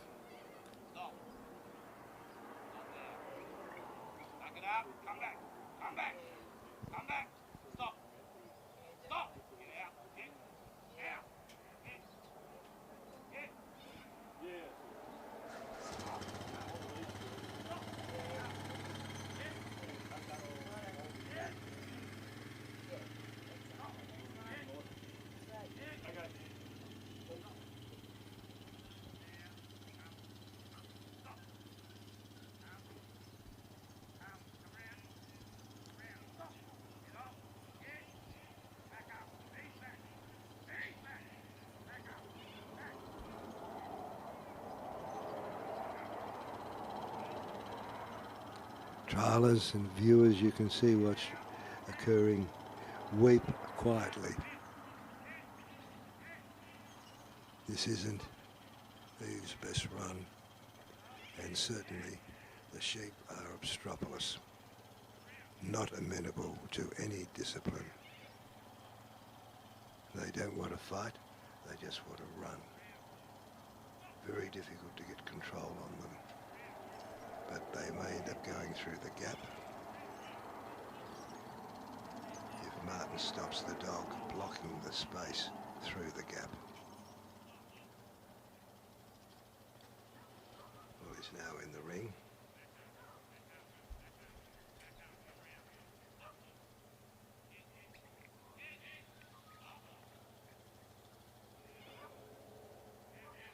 And ultimately they're through the gap.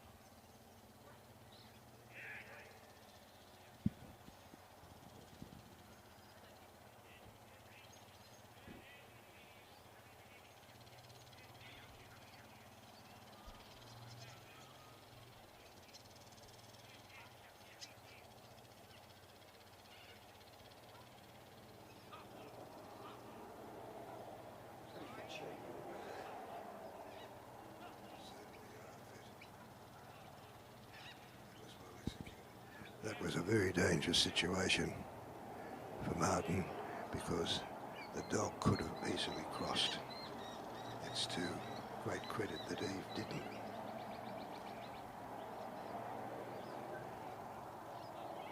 If one of the sheep had moved slightly differently, it would have been all over.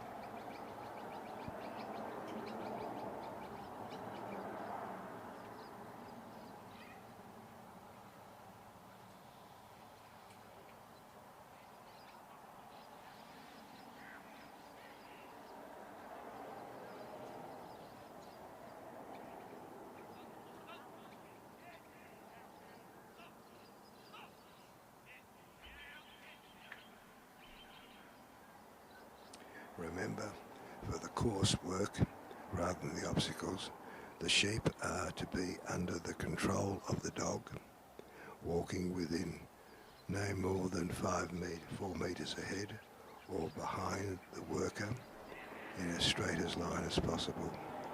Deviation from any of that. Excellent. Preferred movement gives rise to course points.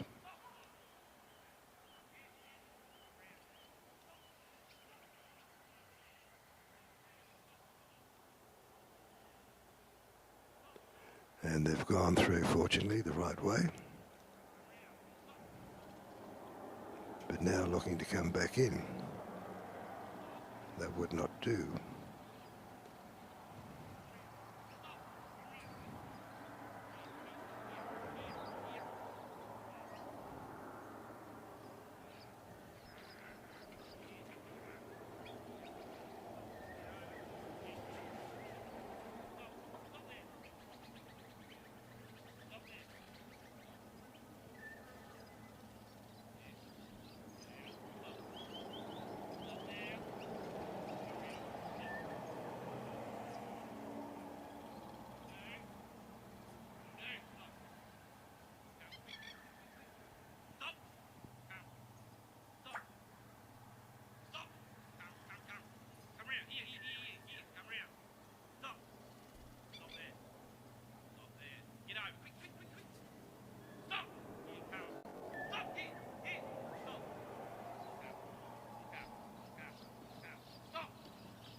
Well done, Eve. Very well done.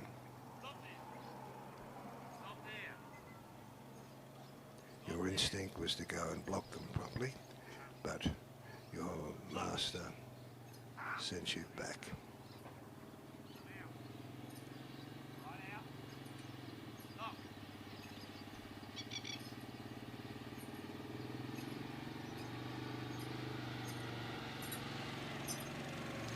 He's got 6 minutes, so there's ample time.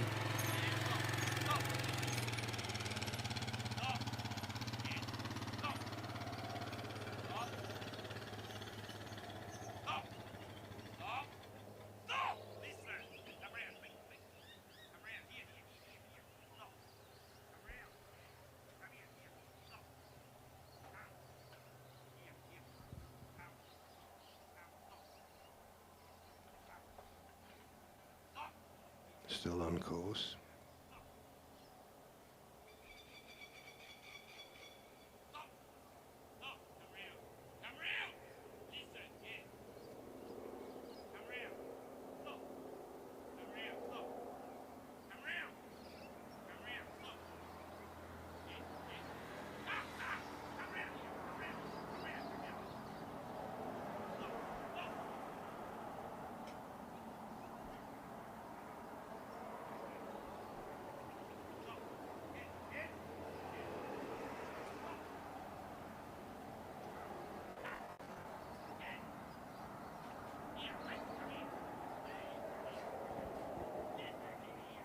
Martin, I wouldn't have done that. I would have sent her the other way.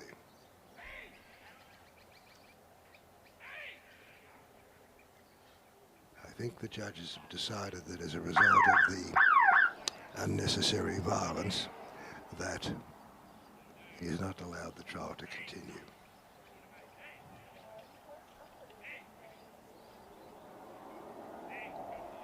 Eve must have been very annoyed with that sheep. Probably deserved, but you don't do that in a major trial.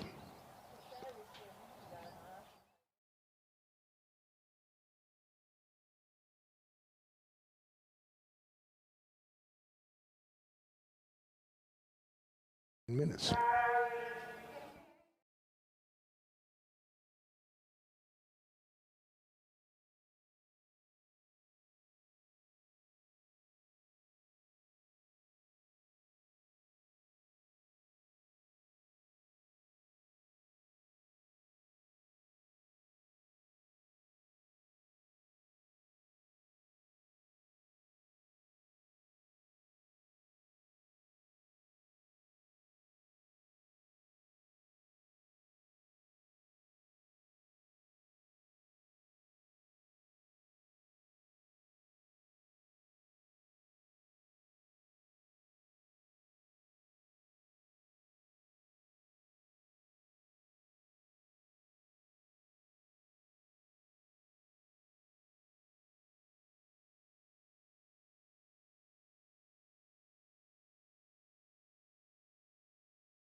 So on course now we have Brandon Cherry. Brandon's from the Gold Coast. He's a dog trainer. So he owns and operates a business called Nosy Dogs. It's a dog training company on the coast, and Nosy Pets, which is an online pet supply store based out of the coast. Been trialling for 5 years, originally from New Zealand.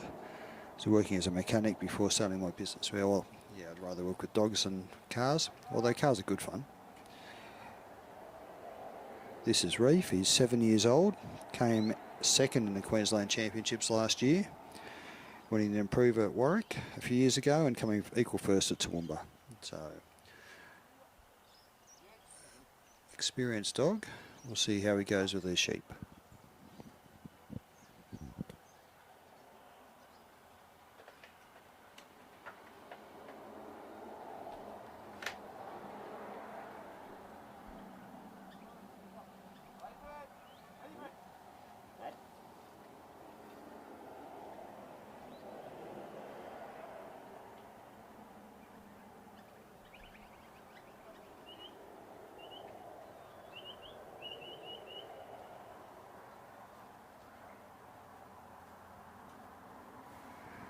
The weather's changing a bit here.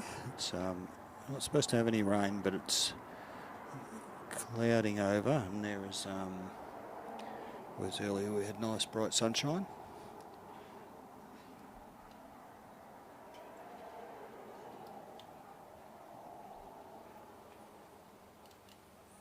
The sheep have been challenging since this morning.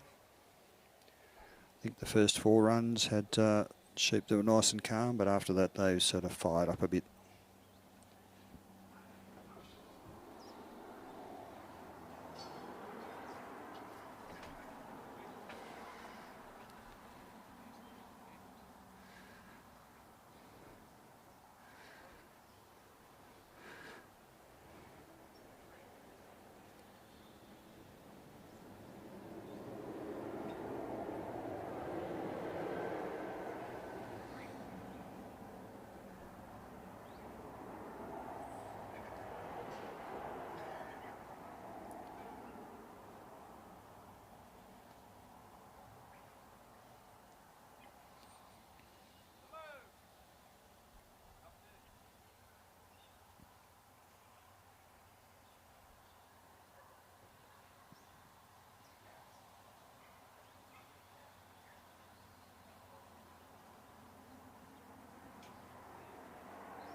Sheep are really taking this dog on, wanting to get back to their let-out area.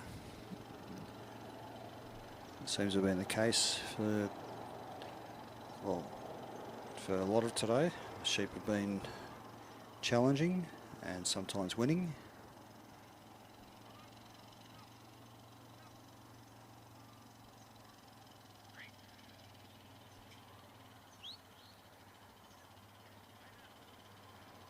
A bit of a split now. He's just trying to work out whether to take the 2 to the 1 or the 1 to the 2. He's decided to go and work with the 2, and the 1's rejoined.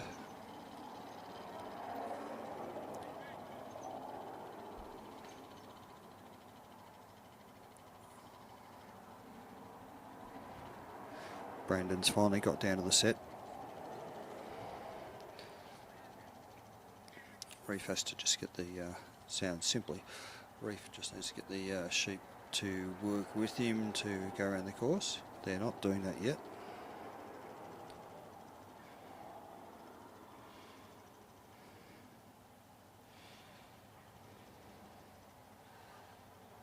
So they're right on the back fence there.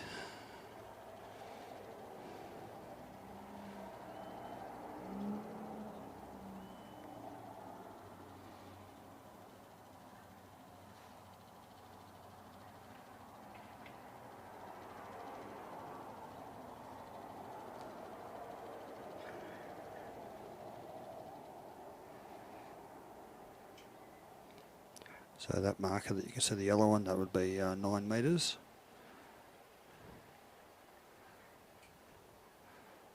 So Reef's about 9 metres off them. At the moment he's got them under control, but he needs to work him back to the left of the screen behind Brandon.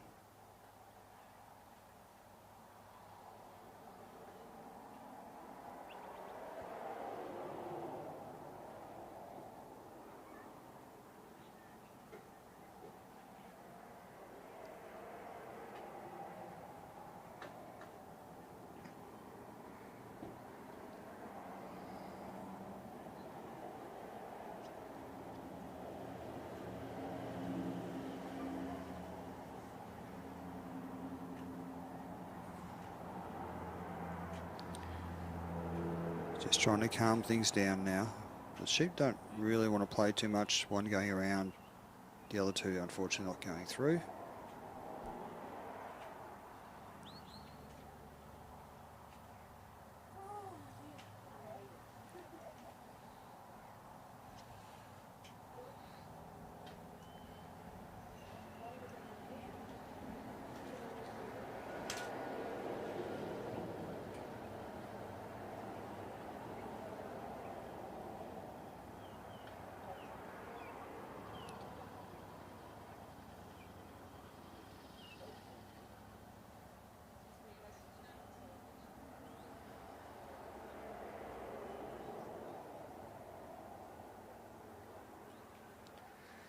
So he's managed to get him back to the same position again, or the position they were before.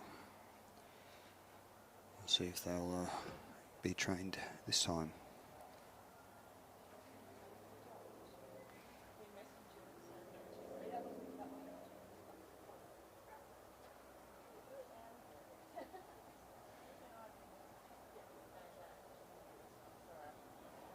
Okay, so they've come through the centre of the gap.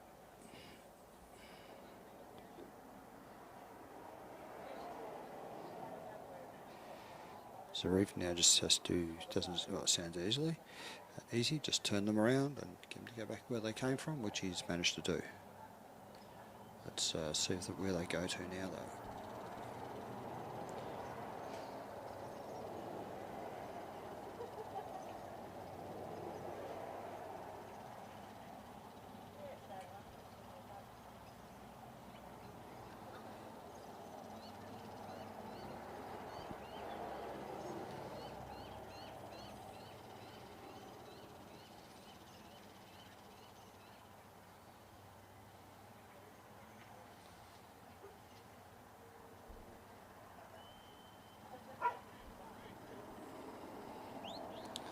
So they sold the dog a dummy as if they were going to go to the nearer side of the area that Brandon's walking along.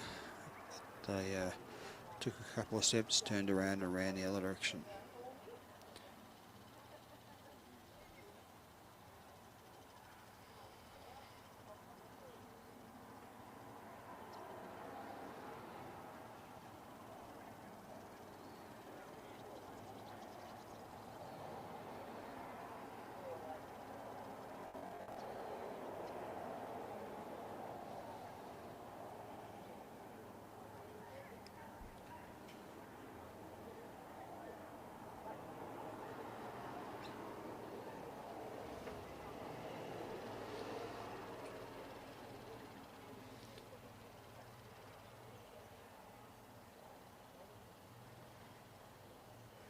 So they've just gone behind the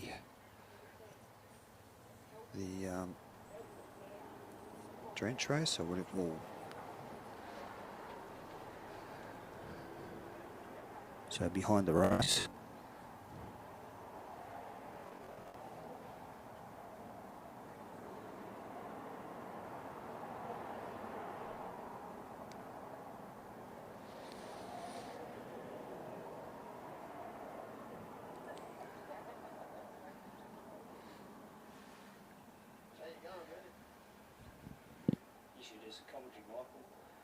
come and do some commentary.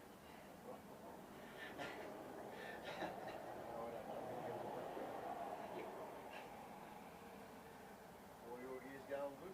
Yeah, well under control at the moment. It's good. Should be nice and flighty. They're challenging. Yeah, funny how they change, don't they? Yeah.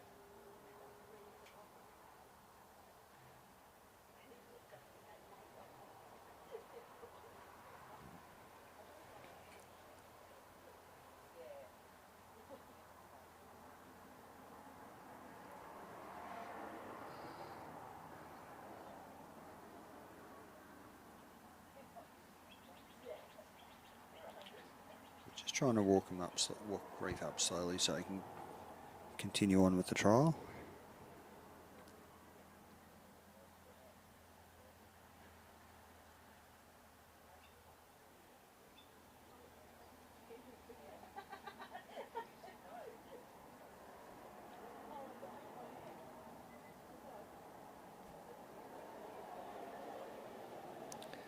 He's got him thinking about going in now. And they've gone through, finally. I bet he's relieved.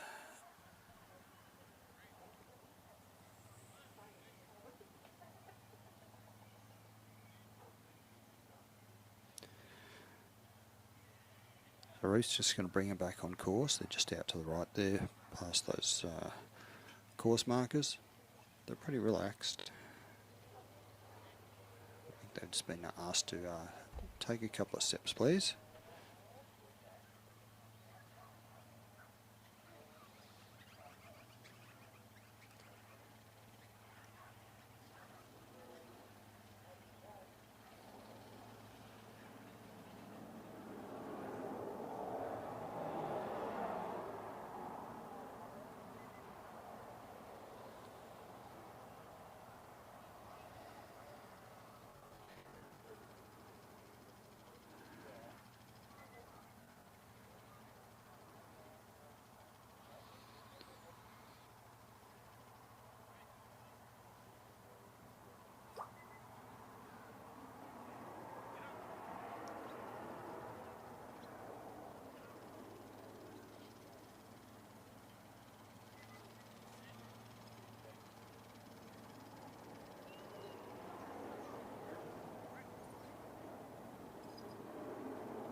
You can see Brandon's almost in his set for the bridge. But the clock's weighing heavy, so he's just about run out of time.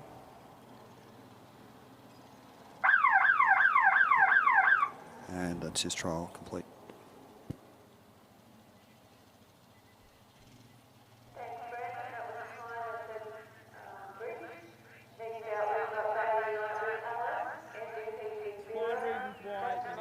Dogpro Plus, working dog. Reason one, the dogs never have a day off. They're consistently working and they need the good fuel to keep them going. And that's exactly what Dogpro Plus, working dog is.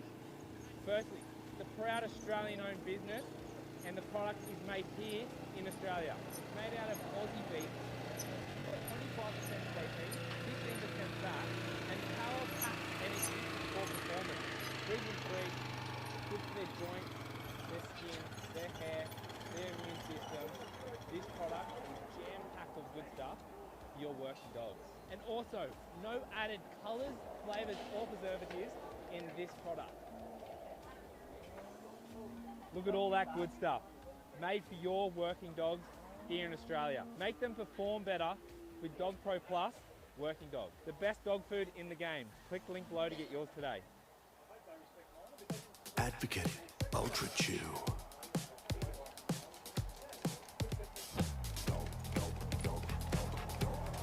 Mudball. Lunchtime.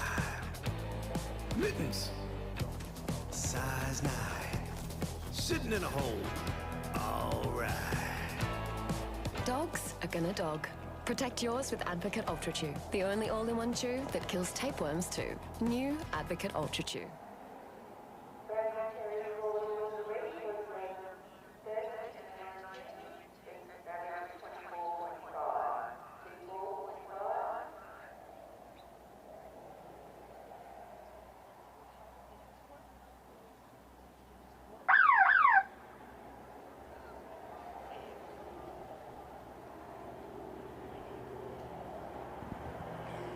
So on course is Bailey Knight, who was commentating earlier on.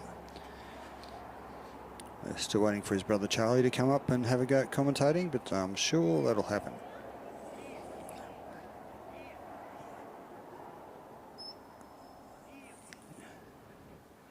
He's got a nice cast there with Alice.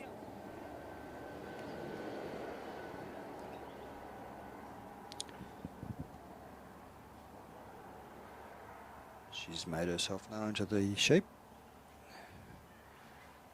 And they're just having a bit of a discussion about whether they're going to cooperate or not cooperate.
You can see Alice there just trying to get the sheep to move off her, but she knows that if she comes in too hard, there'll be a split.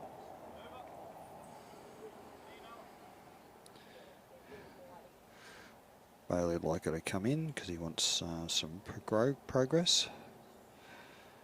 And I think she's thinking that she doesn't want to come in because she'll have to go and put them all back together as soon as they split.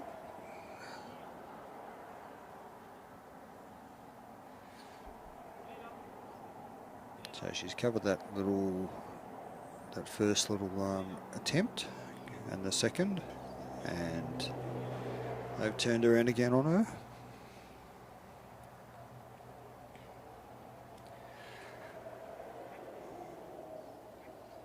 We did see people complete the trial if they were taking 6 minutes to get the sheep past the first, past the casting peg.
So you can see there's a bit of a standoff happening here. You got one sheep stamping its foot at Alice and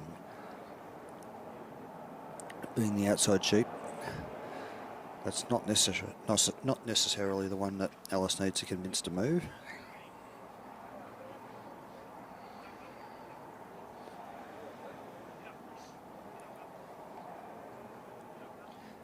Still got 2 minutes to complete the course.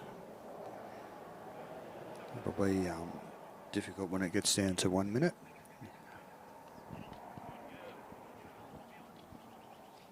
She's made something happen with one of them, two of them, three of them. They've come up and over. That was good timing. Bailey's just going to check his timer. Realises how much time he's got and how quickly he has to walk.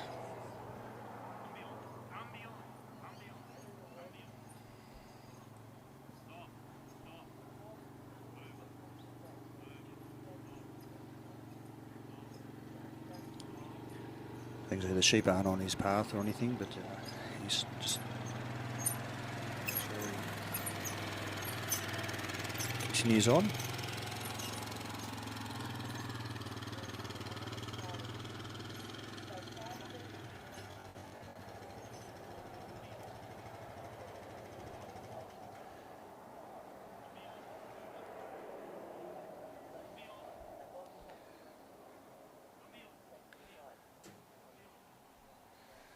Sort of got him coming in the right direction, but he's running out of time here.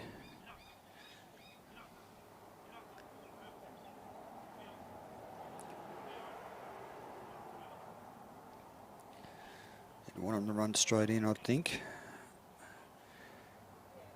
He's done that nicely. He's decided to leave his thing because he knows he's set because he knew how much time he had left. Completed that with 16 seconds. That's really well timed. I'm sure he's up to get a completed course there.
So on course is Andrew Heath with his bitch, Tirada Vera.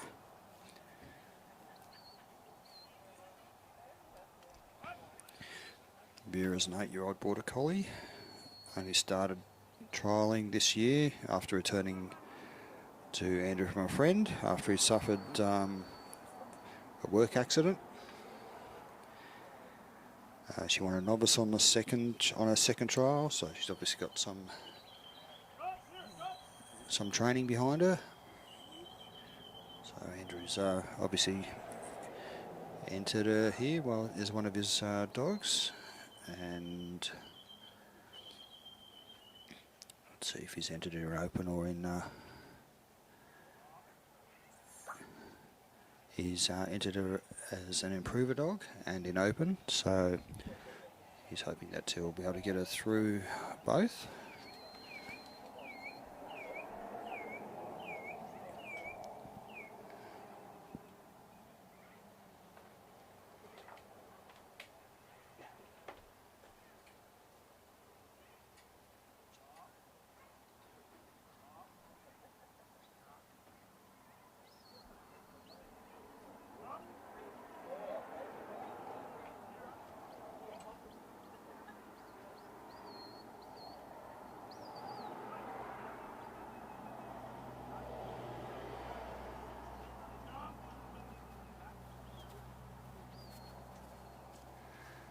Sheep are just not too sure about Vera's presence. She's a fair way off them, but she is covering them.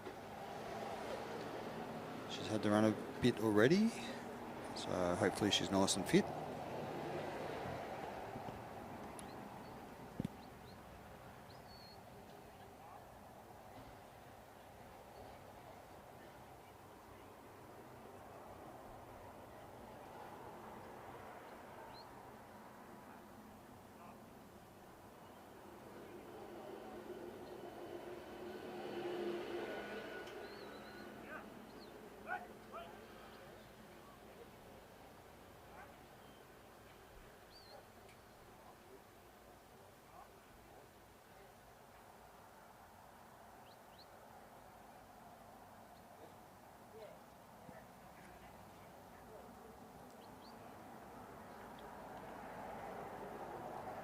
Got a nice bit of sunshine bathing the course at the moment.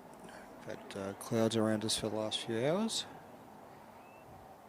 Let's just see if that changes any of the behaviour of the sheep.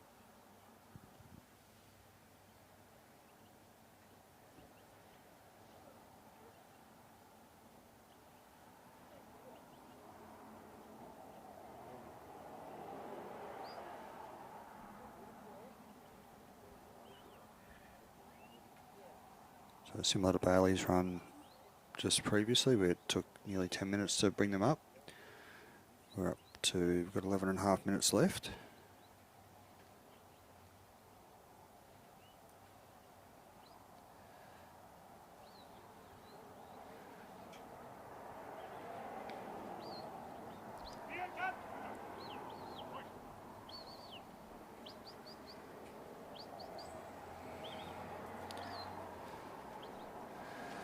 Bailey had a score of 80.5 in the previous run. And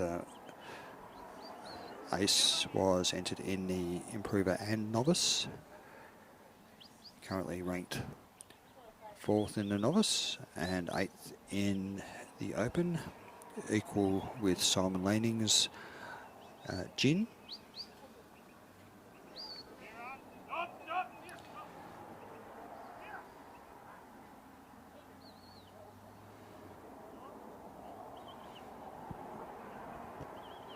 Sheep are just taking a little bit of ground off Vera because she was not watching them. She was just making sure she was getting out to cover them.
So you can see Andrew's reached his set. He wants Vera to bring the sheep to his left.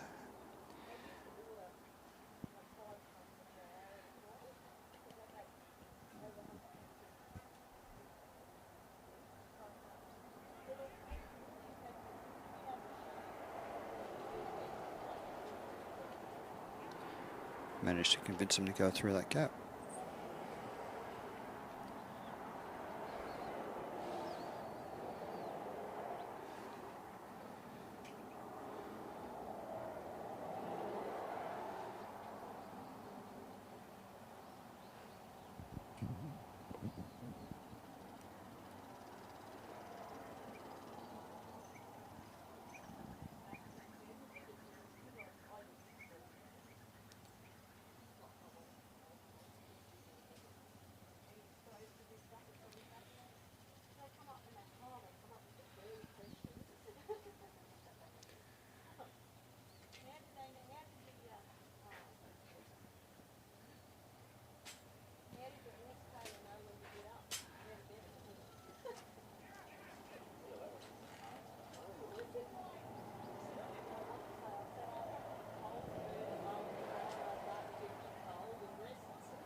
So you can see Vera's a fair way off her sheep. Andrew's already set for the race.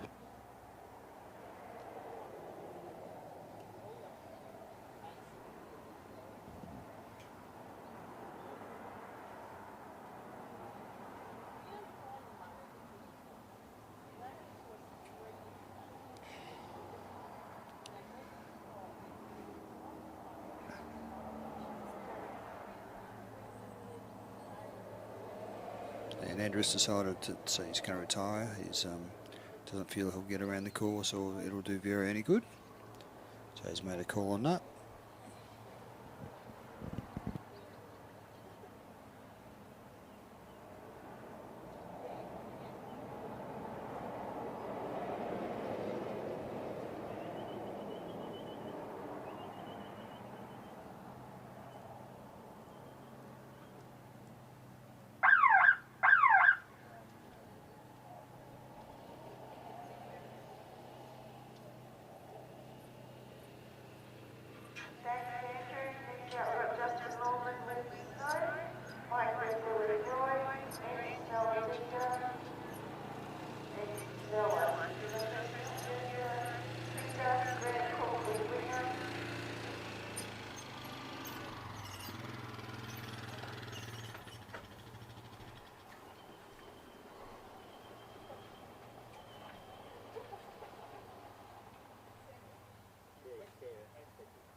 So you've got any cups out there, have you?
So on course is Justin Lawman from Batlow in New South Wales.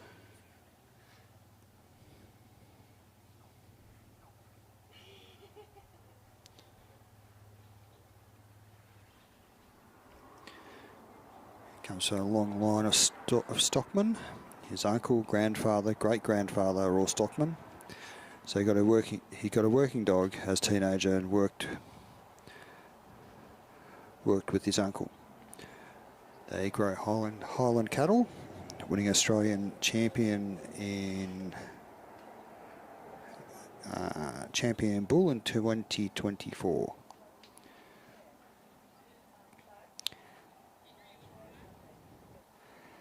So his first and best collie is MGH. I think it's Conan or Con.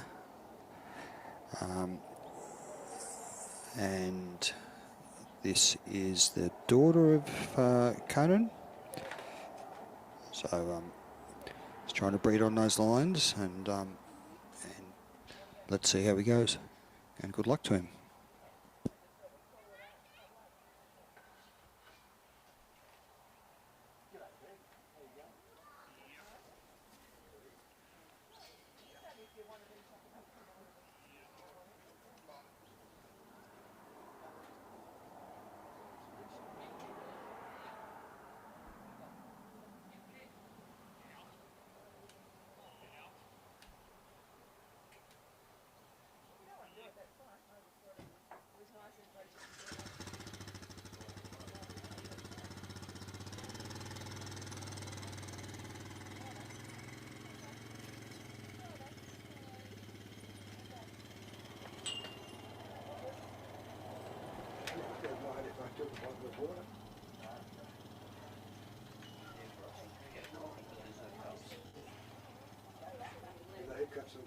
By the caravan, I was going to ask.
Been out hunting and gathering.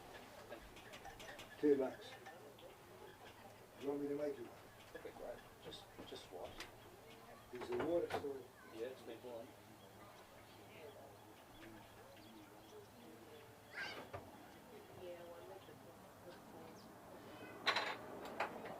One or two? Just one. Oh, 1.5 maybe that size.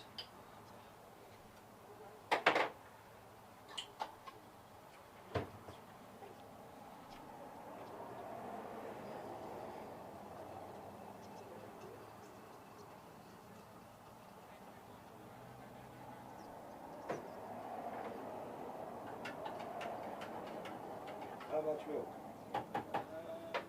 Not too much, just enough to give it some light colour, if that makes sense.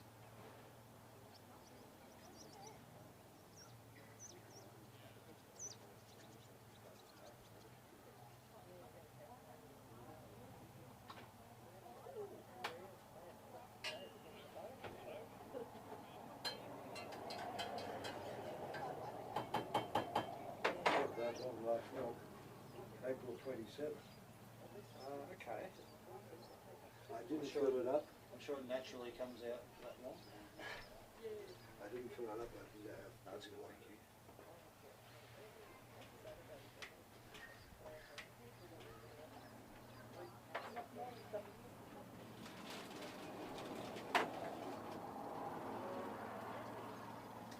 Oh, I didn't ask whether you wanted sugar down.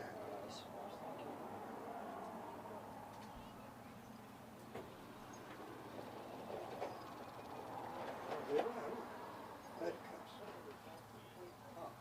But it's far better drinking it out of a proper container.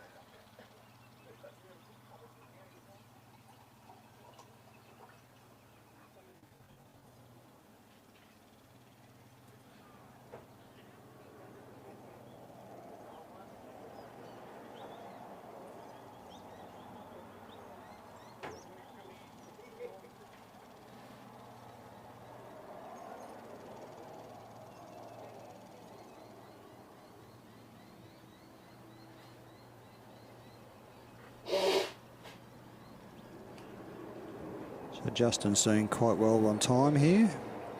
You can see this is related to MGH rabbit just by the movements across the ground and the dip of the head, putting pressure on the sheep while not actually going in.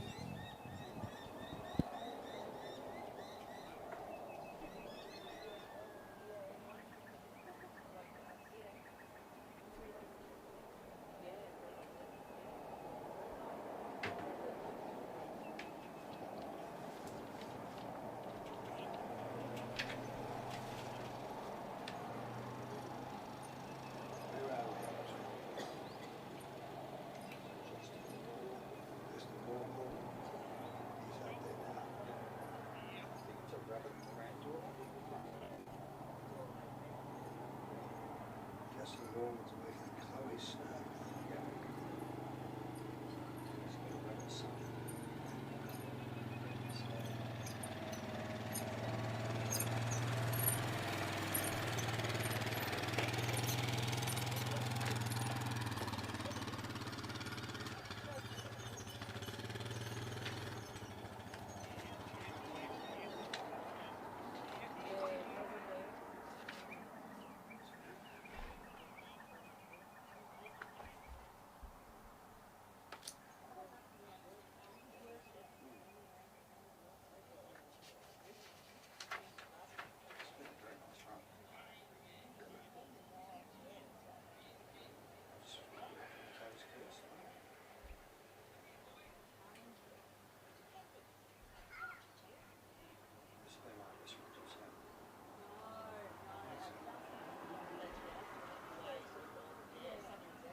On course is Justin Lawman from Batlow in New South Wales.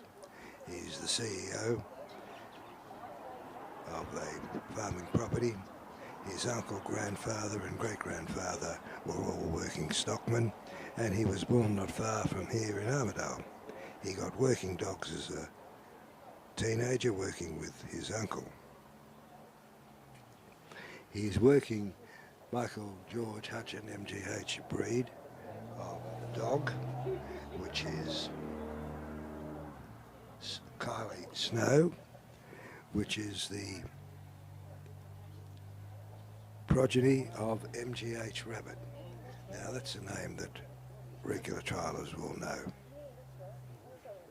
And he's having a very good run.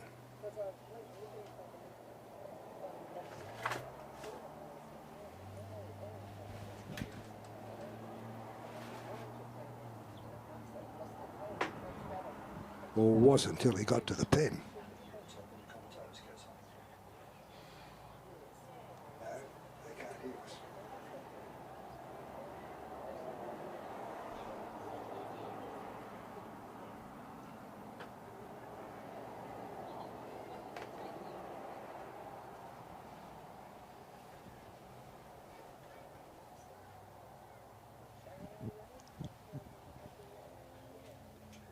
As expected, MGH, or Kylie Snow, is registered in New South Wales.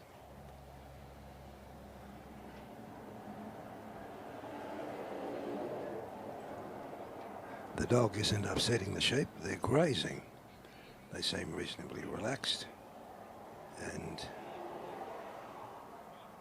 this dog is working them well. They're moving into the pen. He's got to bring Snow round, but not quick enough.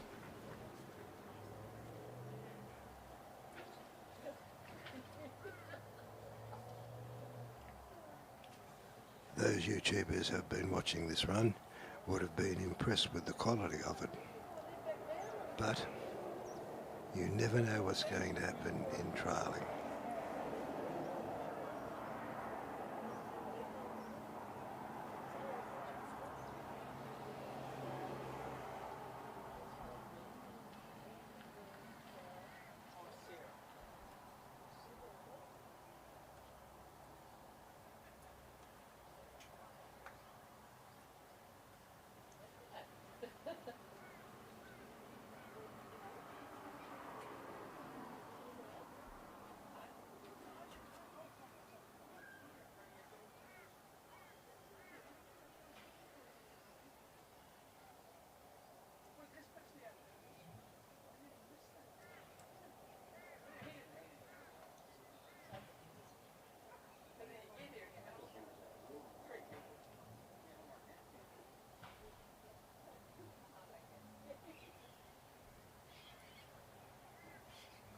Dad, I'm the dodo when it comes to matters technical, computers, and unfortunately, Justin's very good run has come to an unfortunate end. Time has expired. Our next trialer will be Mike Depler, working Depler's Roy with a Victorian registration.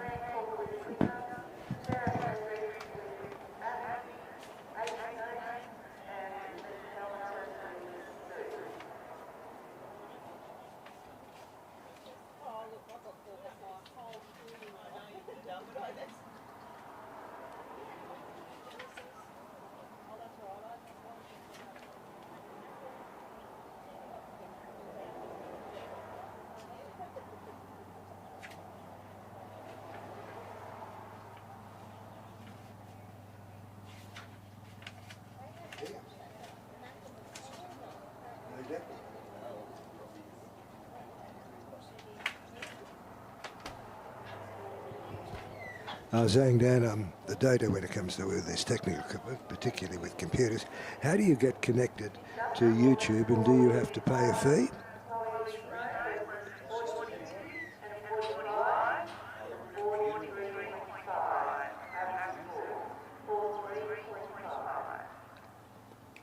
and you can just load it up to YouTube and hope someone's watching. Go through all their security stuff to make sure that you're not broadcasting inappropriate things or.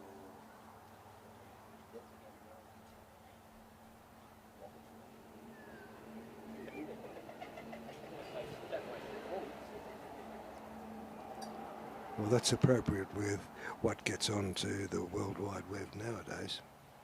So provided you pass the relevant test, you can load stuff up onto it. Sometimes.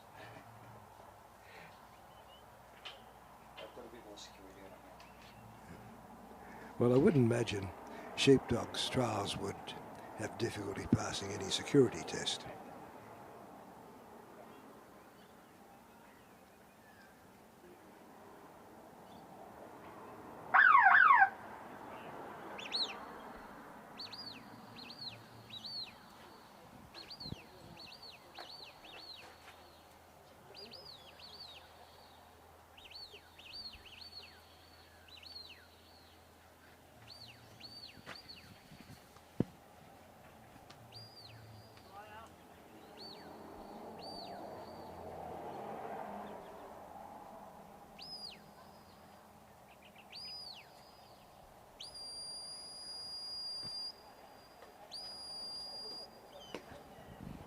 Moving ahead with a split. Every trial is a nightmare.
Close to completing the lift. Could have asked for a straighter one. So how many points does he lift?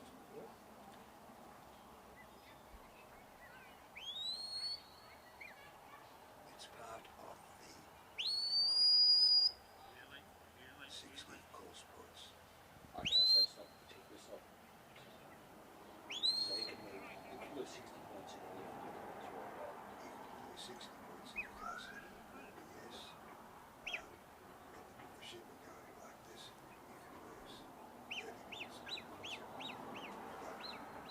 Normally, you'd say the cast and lift, the draw is worth about 20 as a guide.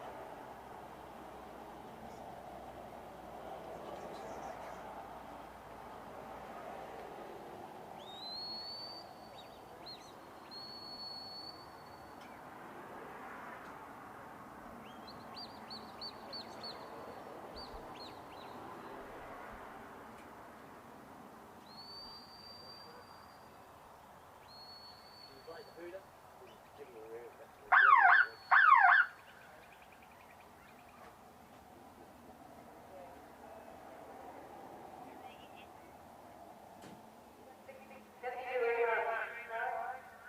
It appears that he has been called off because of lack of control of the sheep with the dog, and the judges thought it wasn't worthwhile pursuing because the sheep were getting quite knocked up from excessive running.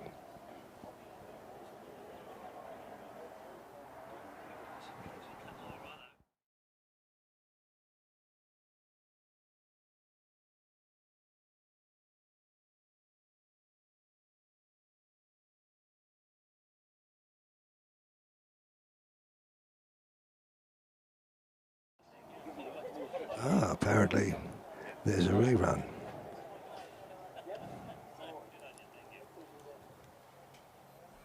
That's interesting. I wonder why.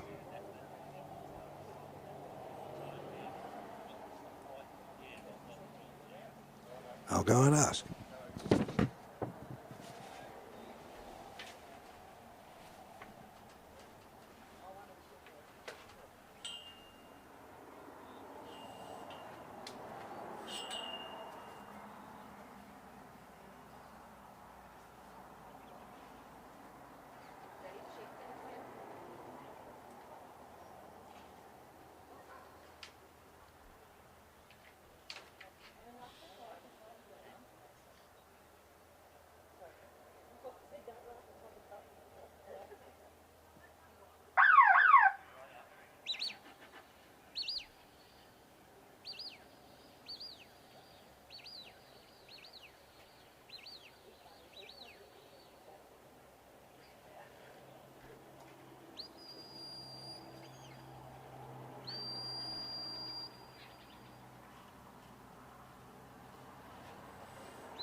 According to our judges, whom I've just spoken to, one of the sheep was, quote, pretty crook and not capable of being worked effectively. Therefore, the sheep were taken off, and our trialer, Mike Depler with Roy, was given a rerun, which is now in the process of having.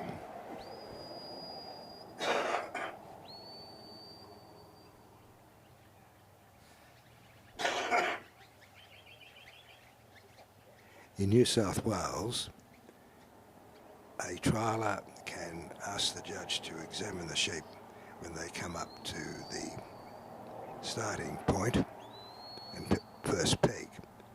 If he observes that the sheep are blind or there's some malady, he can ask the judge whether the judge agrees, and if he agrees, the trialer is given 3 fresh sheep, sometimes straight away. Sometimes they're put to the end of the current round.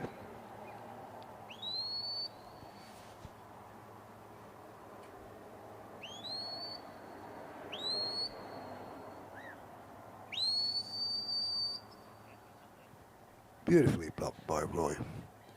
I spoke too soon.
The sheep have been consistently miserable all the afternoon. Miserable in the sense that they're flighty. It's difficult for dogs to get control of them. They want to run and have to be blocked regularly. But this little dog, Roy, got them through the gap very well, but again split them. And here is a problem if they're very close to the fence. But he's had Roy sit down for the sheep to move away from the fence, so there's no chance of Roy crossing.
those watching YouTube have been watching for a while, you can almost score this trial yourself.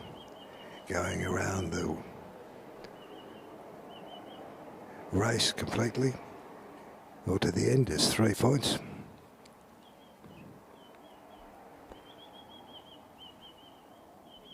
And there's another 4, 3 for the run and 1 for the split.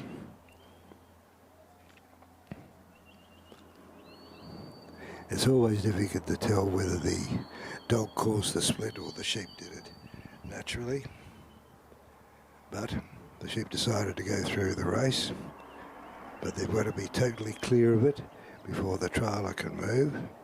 And it's hard to judge here whether they are totally clear. They are now.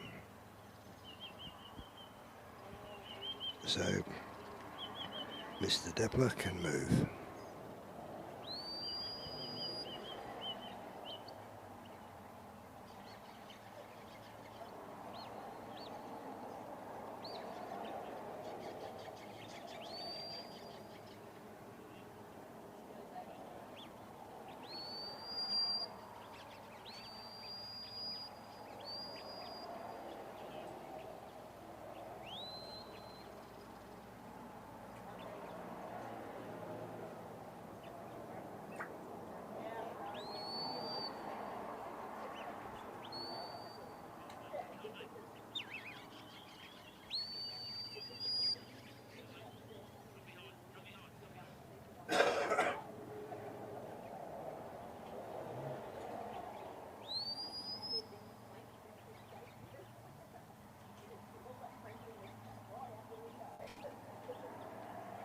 Now remember, the dog can't be in 2 places at once. Quite often, I've heard a trialer come off the ground and say, "I'm sorry, mate, I sent you the wrong way," where the dog's instinct was to go another. So sometimes the control these trialers have over their dogs is to ride over what would be their natural instinct. Sometimes it works, and sometimes it doesn't.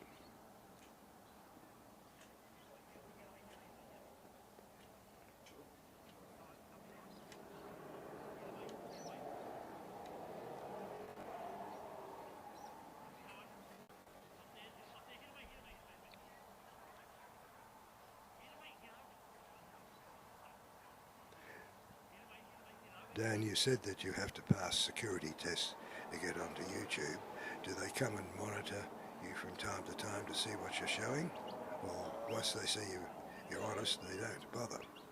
Well, it depends if there's cookies or violence or stuff like that. They tend to shut them down. Yeah.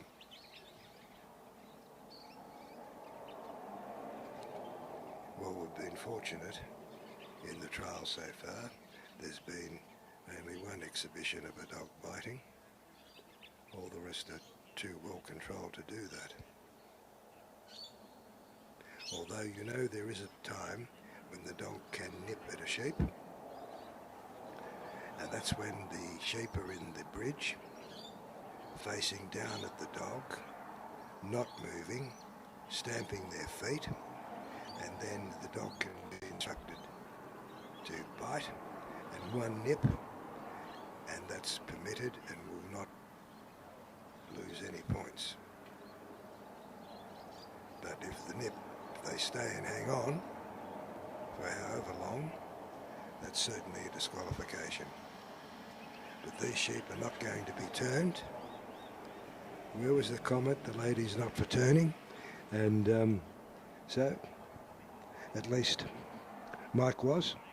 So he's decided to retire. Wave to the judges, thanking them for their service.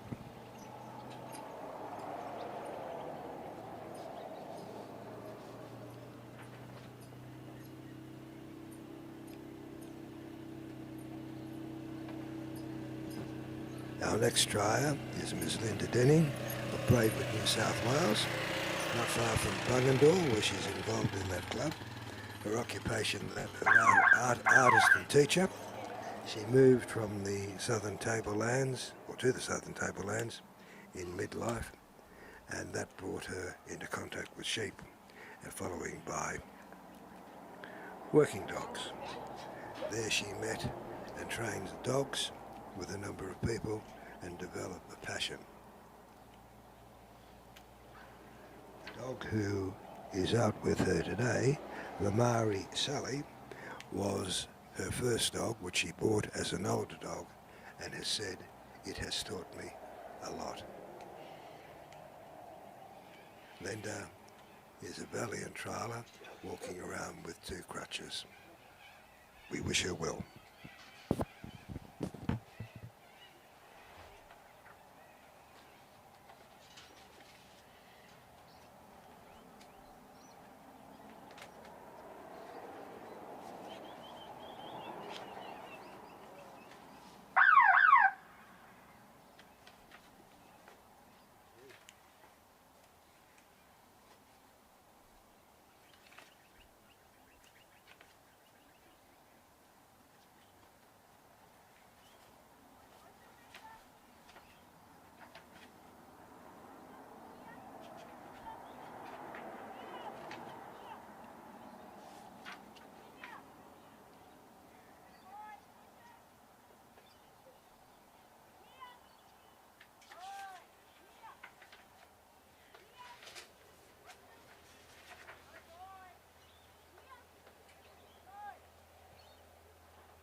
Angie's now 61. Yeah. She's down here.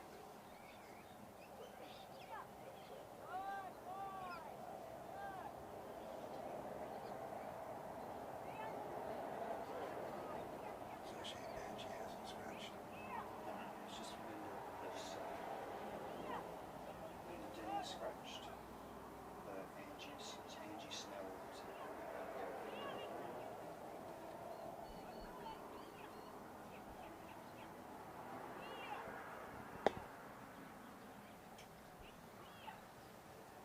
So isn't that Linda Denny out there now? No, she's scratched. So that's Angie Snell.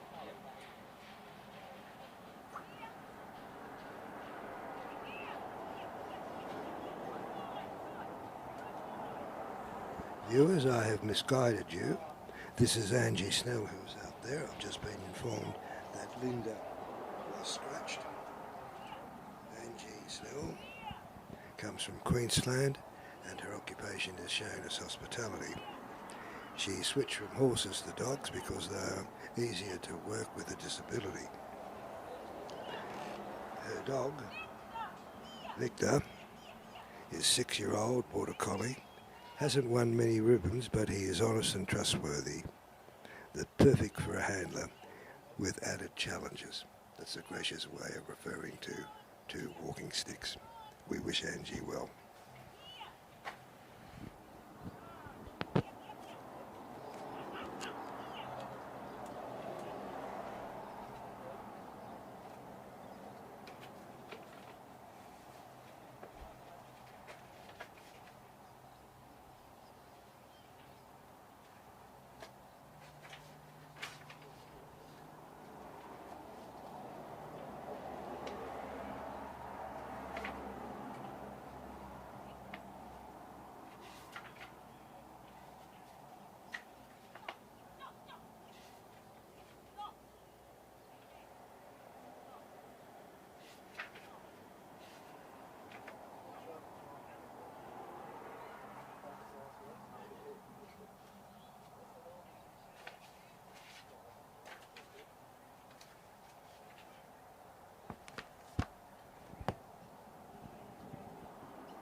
It took Angie just over 4 minutes to get to the winding peg, but she still hasn't got them around her sheep on the left-hand side.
completed the draw.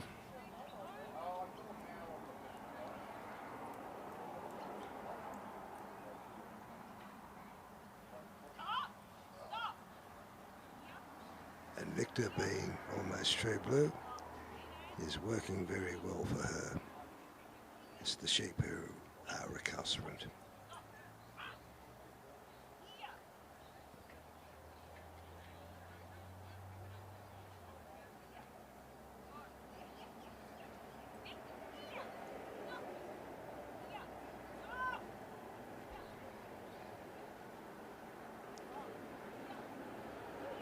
With 2 crutches to assist her standing and walking, it places an extra development when you want to use a hand control.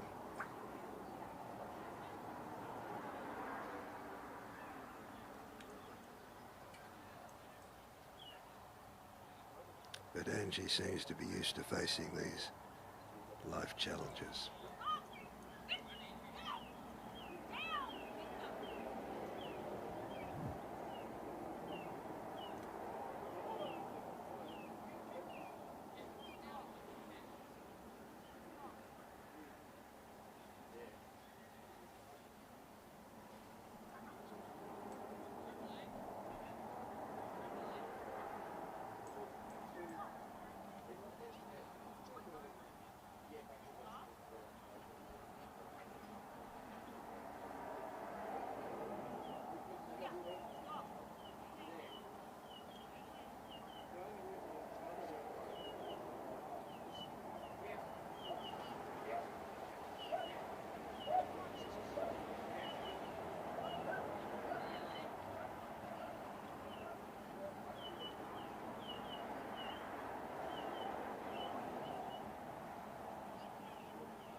The sheep were lined up nicely in the middle of the corridor, but tragically drifted over to the right-hand side.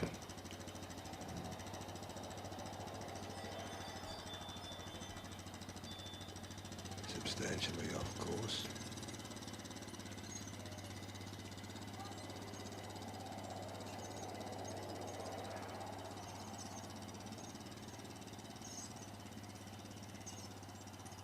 And Angie is valiantly, and I mean that seriously, making her way down the course to the first winding peg.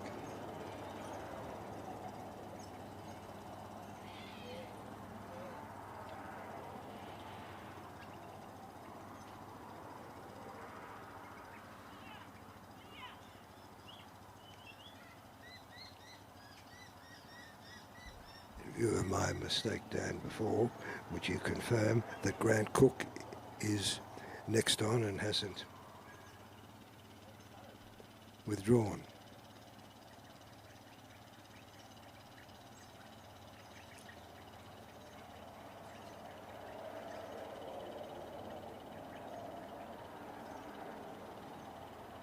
He's number 62. Still running? Thank you.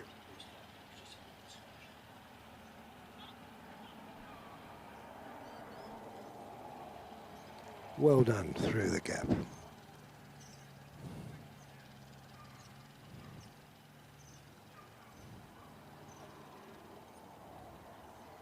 Now, you're to keep the same pace once you start from any ring to the next ring. It can be clear that the judge will be very easily see the pace that Angie has taken, and she won't lose any points for changing that. True athleticism. But tragically, Victor is leaving the sheep behind and has not yet brought the sheep up to her.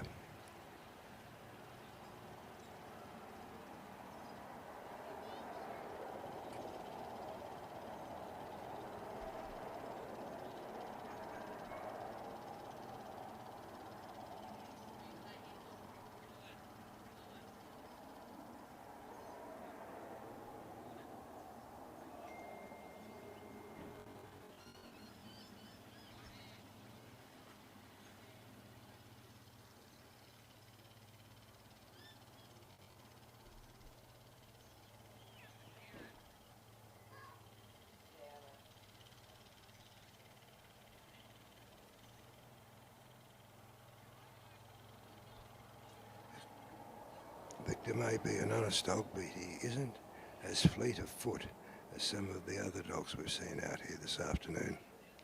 But he's getting the job done.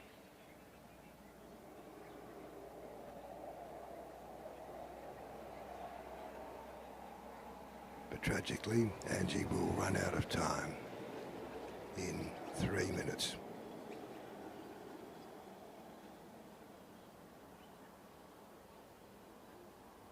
And that's too far back. There's another point there. She's gone too far the wrong way.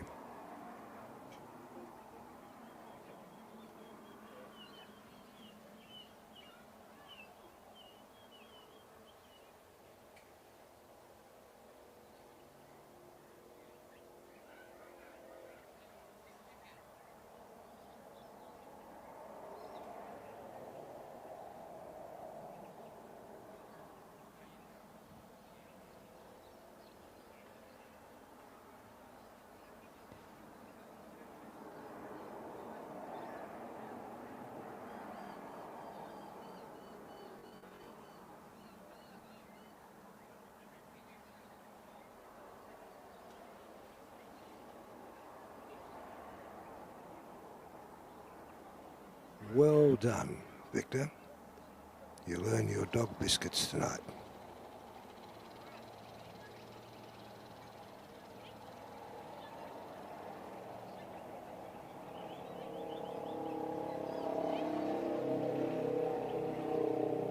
Whilst time may beat Angie, it hasn't stopped her determination and spirit to go as far as she can. Well done.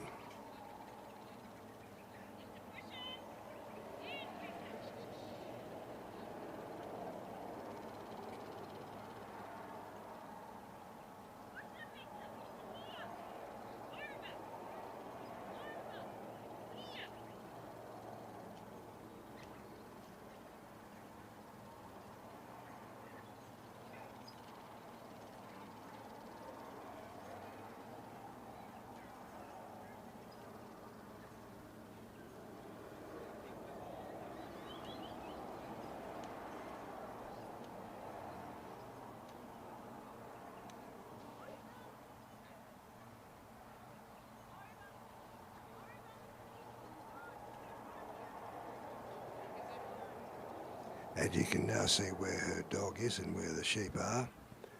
She could turn around now, because she couldn't on the walking up. And Victor is now being instructed to bring them to her and put them over the bridge in 19 seconds.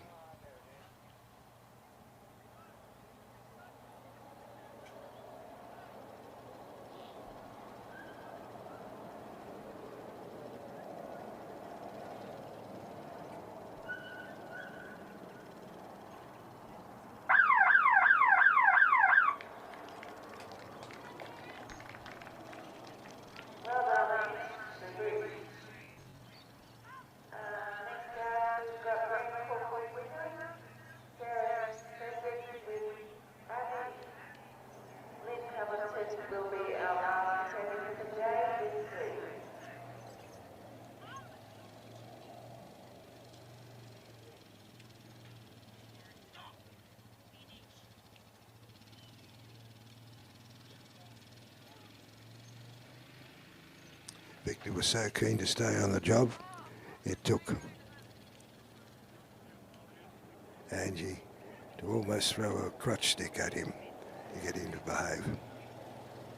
And as our mobile judges picked Angie up, I heard her say, "I won't say no to the lift." Well done, madam, well done.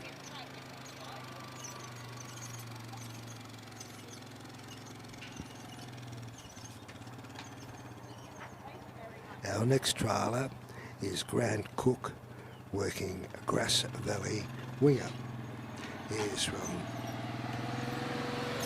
northern Western Australia and is a farmer. He has been well involved in trialling in Western Australia over many years, 30 plus, has been executive positions at a club state and Australian level, and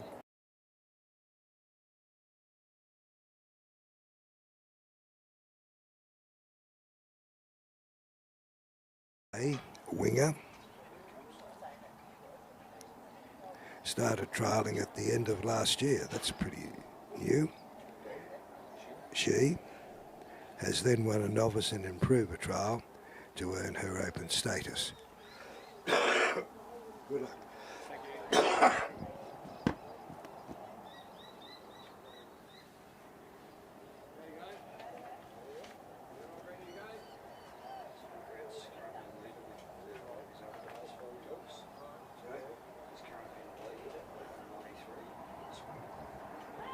Grant's earlier dog this morning got 93. He's currently in the lead so far for today's second round of the Open Improver.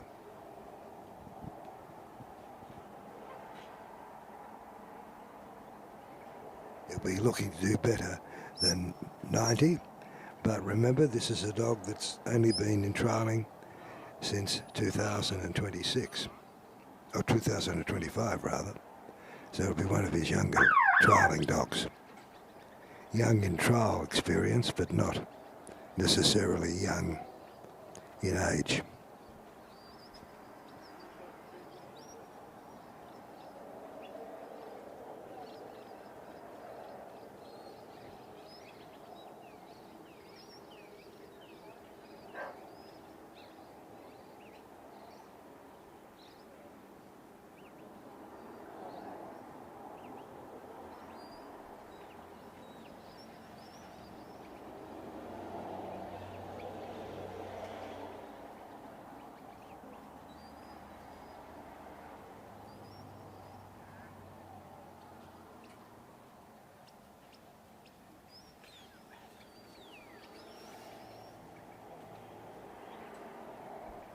You're safe, Ken. You're not on camera.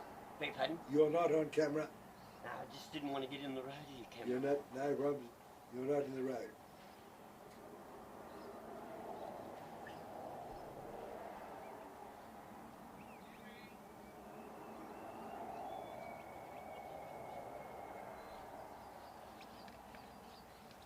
You can move to your right if you wish.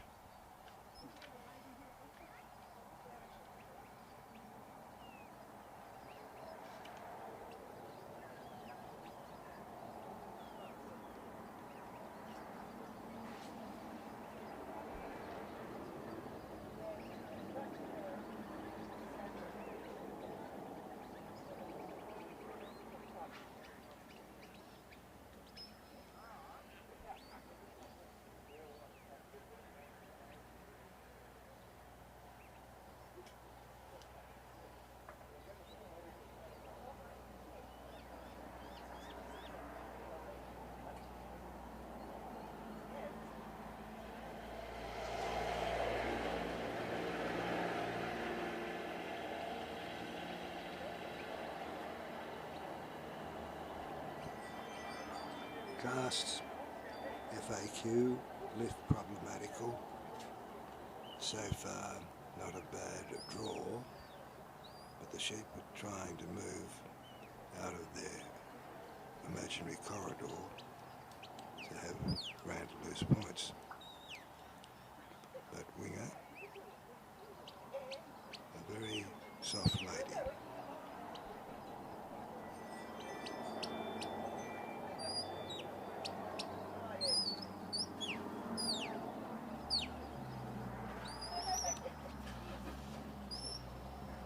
Extremely fast. That cast around to block the sheep was almost successful, but I haven't seen a dog move that quickly for a while.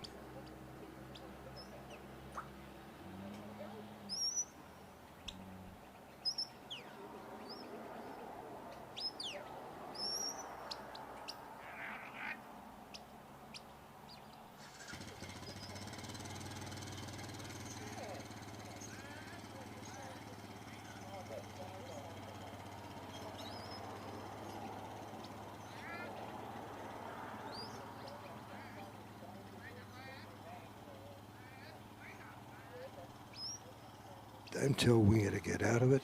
She stopped those sheep of her own volition, moving off course.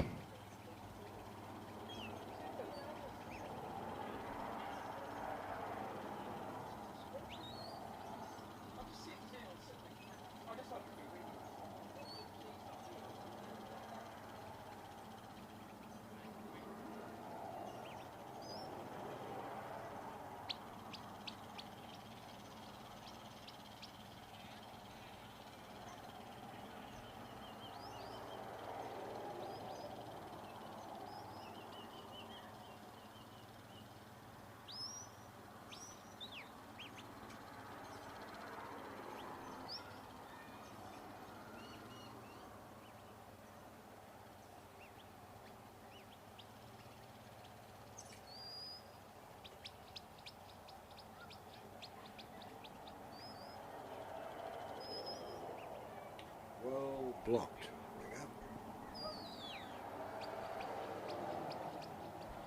Straight through the gap.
You know, Dan, we were watching the Trans-Tasman course on Saturday and Sunday, and they've now converted this to the Supreme course, and the only obstacle they had to change was remove the Maltese cross and put in the race.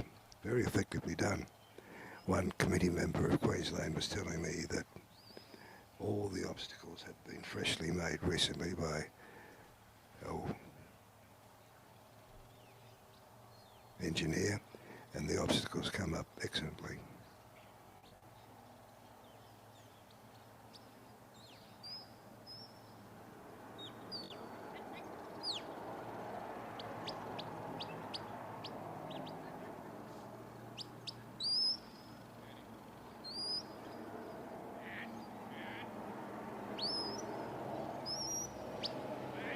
Wanted to break, but still on course.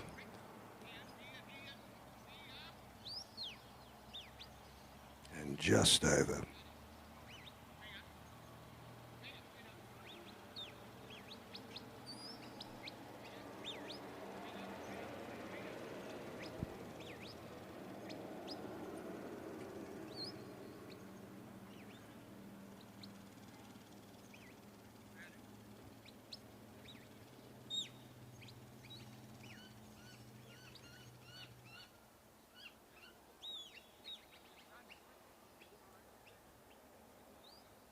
Well blocked, little lady.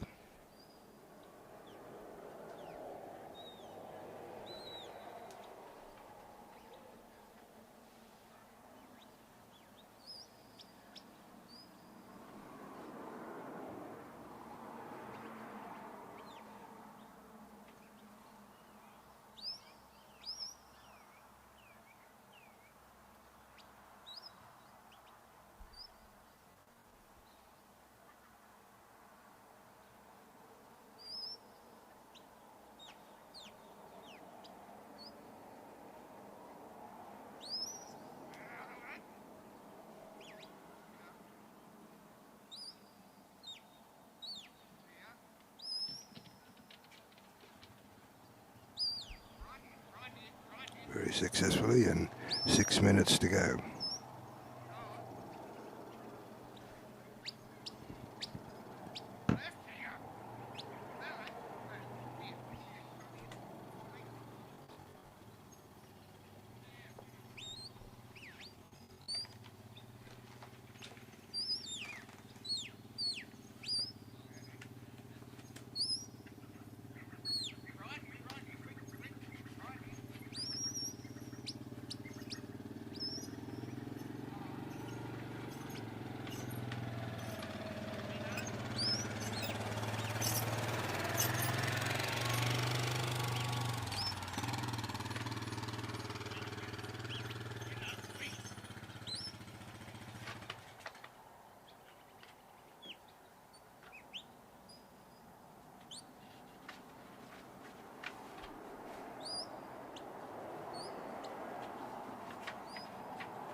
ample time, 5 minutes, and he's at the entrance to the pen.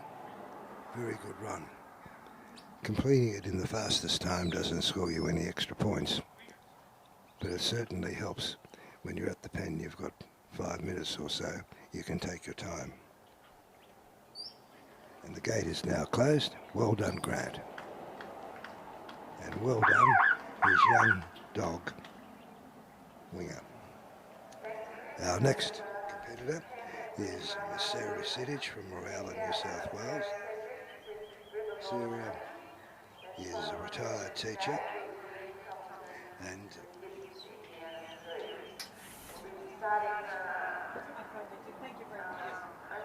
she attended the Bunendore Club, the dog trialling club, and met several like-minded ladies and became infatuated and enthusiastic trialer.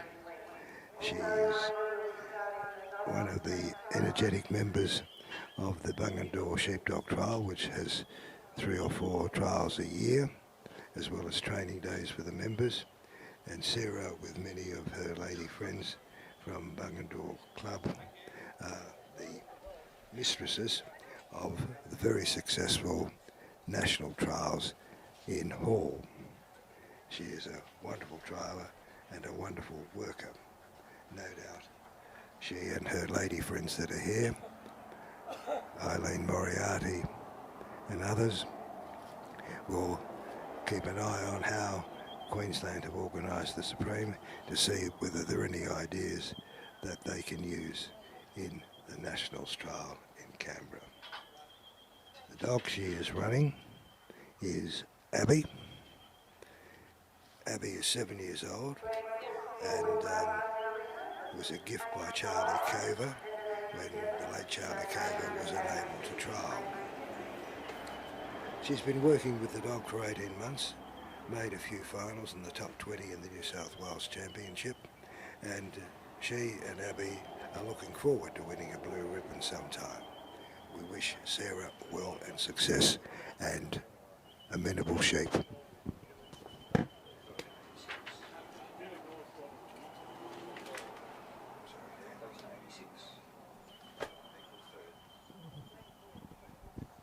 Grant Cook scored 86, which makes him equal third on that point, but he still leads on 90.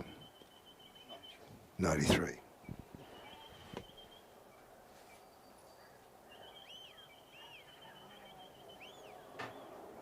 I was at a utility trial not far from Narendra about 30 years ago, thereabouts, and Kevin Howe had 3 dogs in a 6-dog final.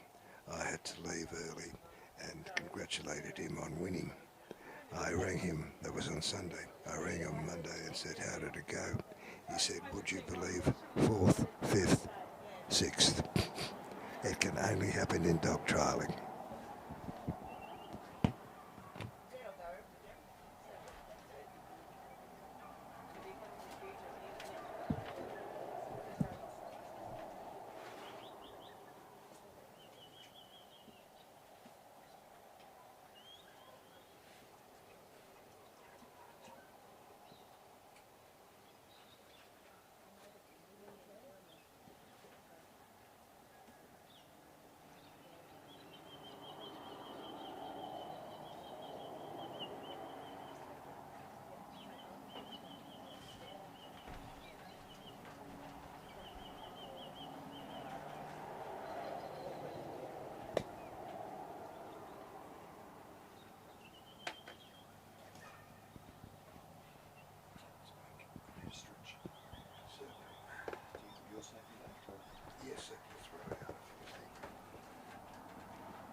Taking 5 minutes of the 15 minutes for the cast, lift and draw isn't necessarily a problem.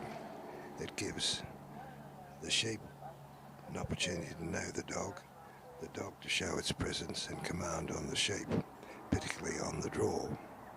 So Sarah's almost completed the draw. She's bringing them around behind the winding peg.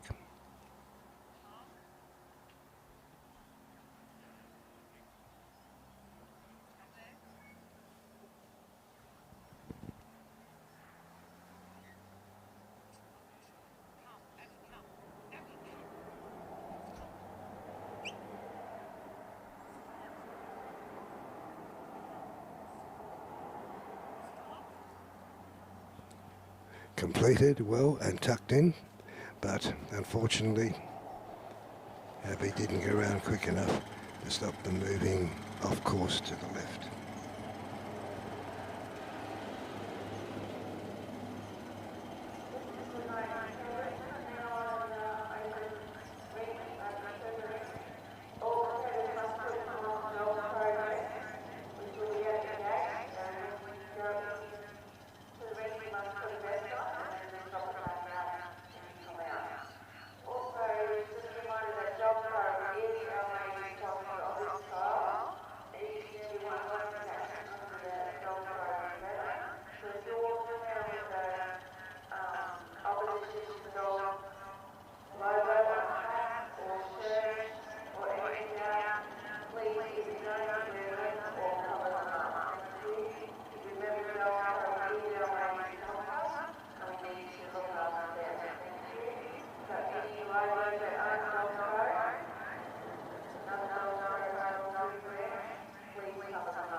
Well blocked and well directed.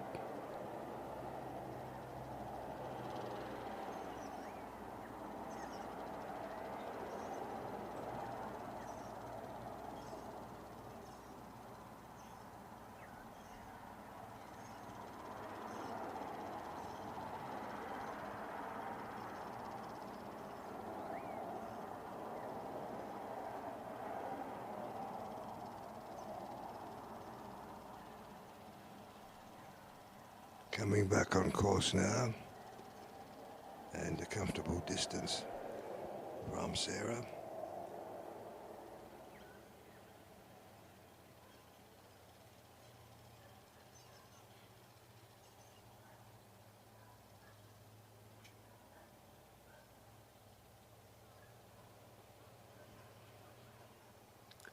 Abby seems to be moving them along quite successfully. Seem calm. Sarah will be happy with her little dog.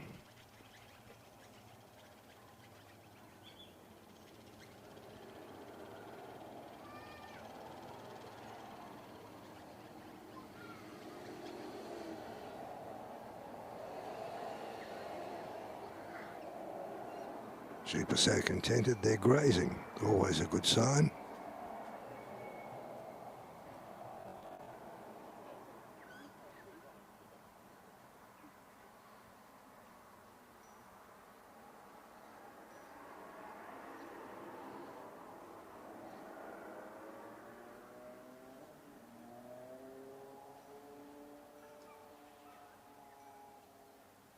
We haven't seen that very often, straight through on the first attempt. Well done.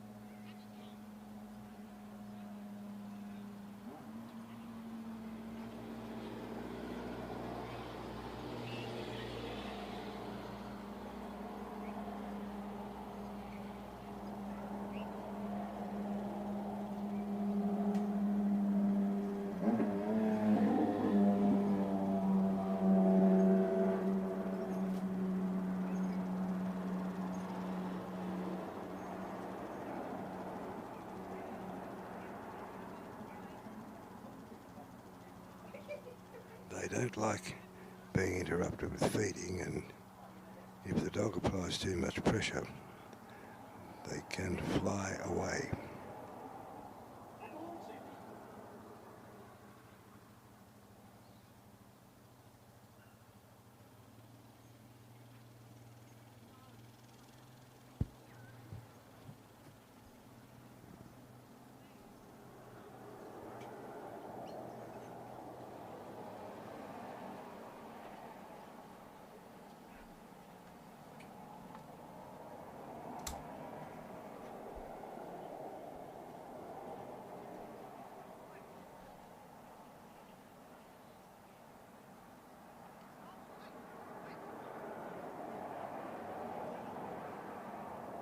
Almost had one looking then.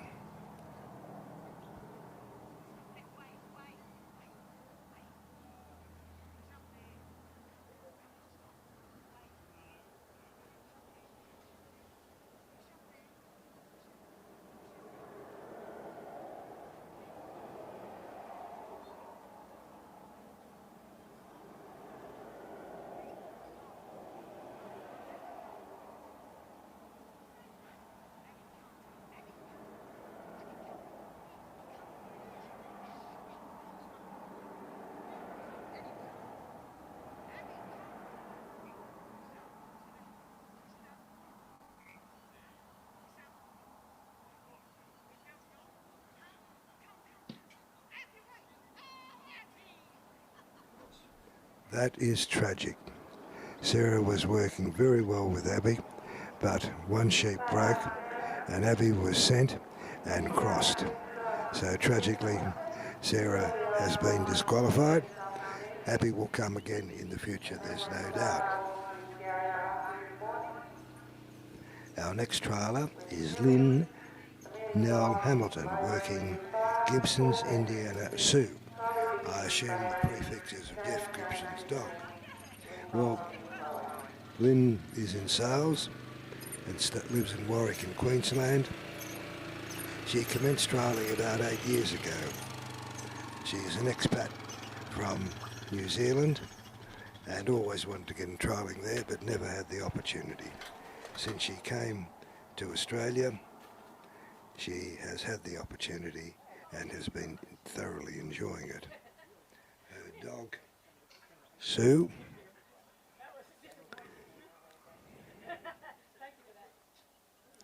is a nice young dog, she says,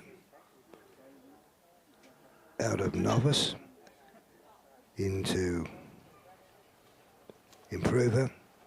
Says she has lots of eye and lots of trying. We'll look forward to seeing it.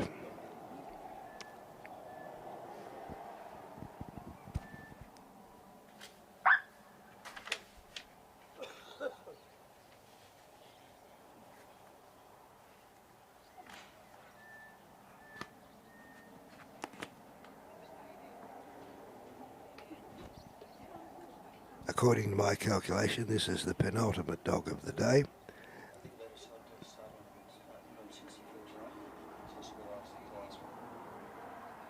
Well, this is Lynn. She's 64.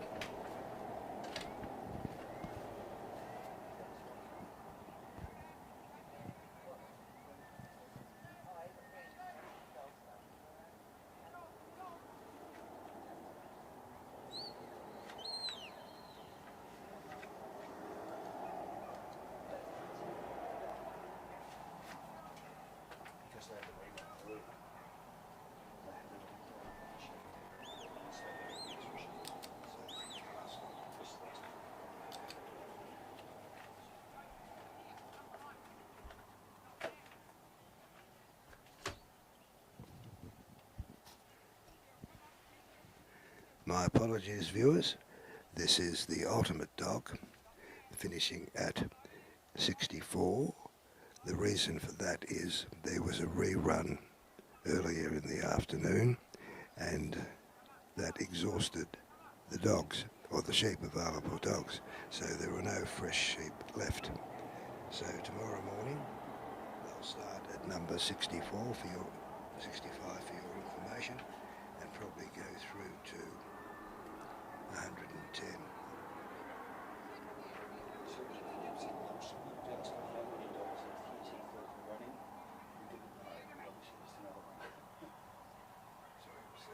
So Jeff Gibson, the breeder of this dog, I asked him how many of his dogs he bred over 3 years or runnings at all, and he said he didn't know.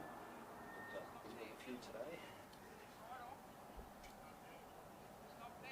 Well, Jeff Gibson, who used to be in New South Wales, has come to Queensland and has had a very successful trialling career in both states.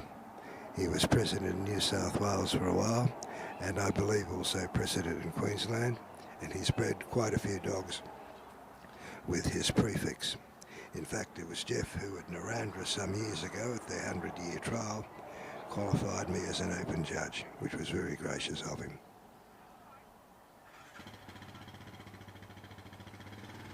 And Midden with Sue is not having a very good run to the gap, off course and staying off course and running parallel to the course.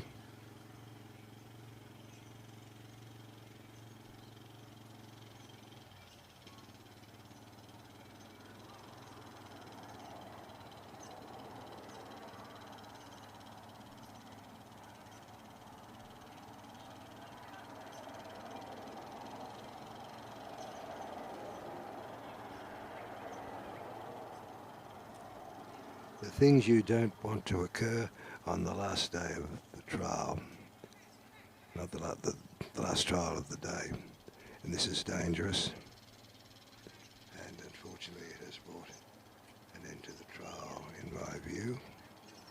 No, the dog didn't cross, it just appeared to. My apologies to Lynn and to Sue.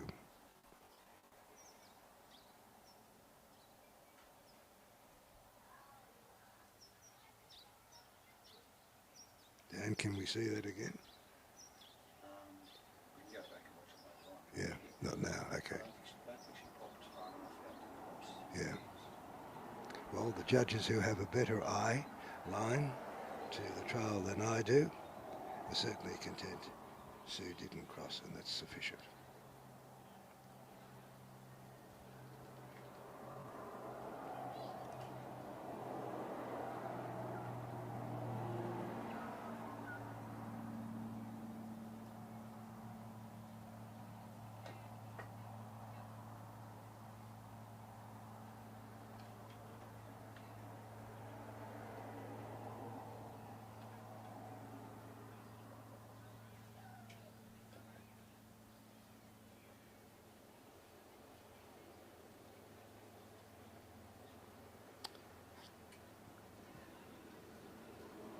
Now the 3 sheep have come back onto course, and they've gone through the gap, and they are running.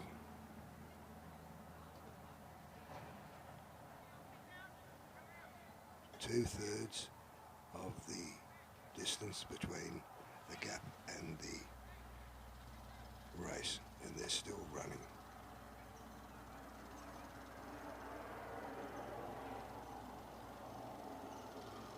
And now they're moving the wrong direction. Because Sue is bringing the sheep to her mistress.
They were lined up nicely and ran straight through.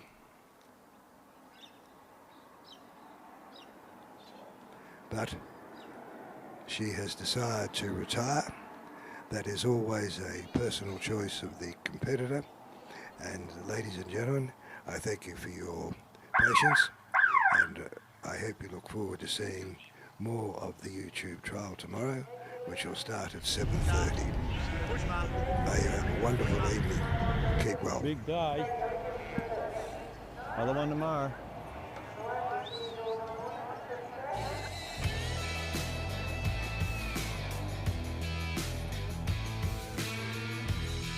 Reliable fuel for dogs who work today and go again tomorrow.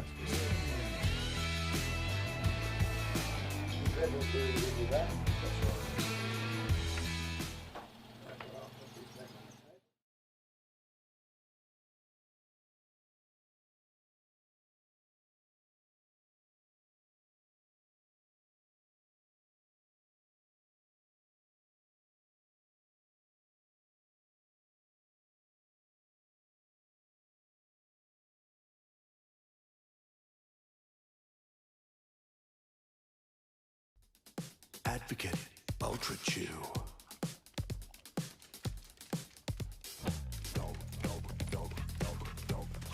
Mud ball. Lunchtime. Mittens. Size 9. Sitting in a hole. All right. Dogs are gonna dog. Protect yours with Advocate Ultra Chew, the only all-in-one chew that kills tapeworms too. New Advocate Ultra Chew.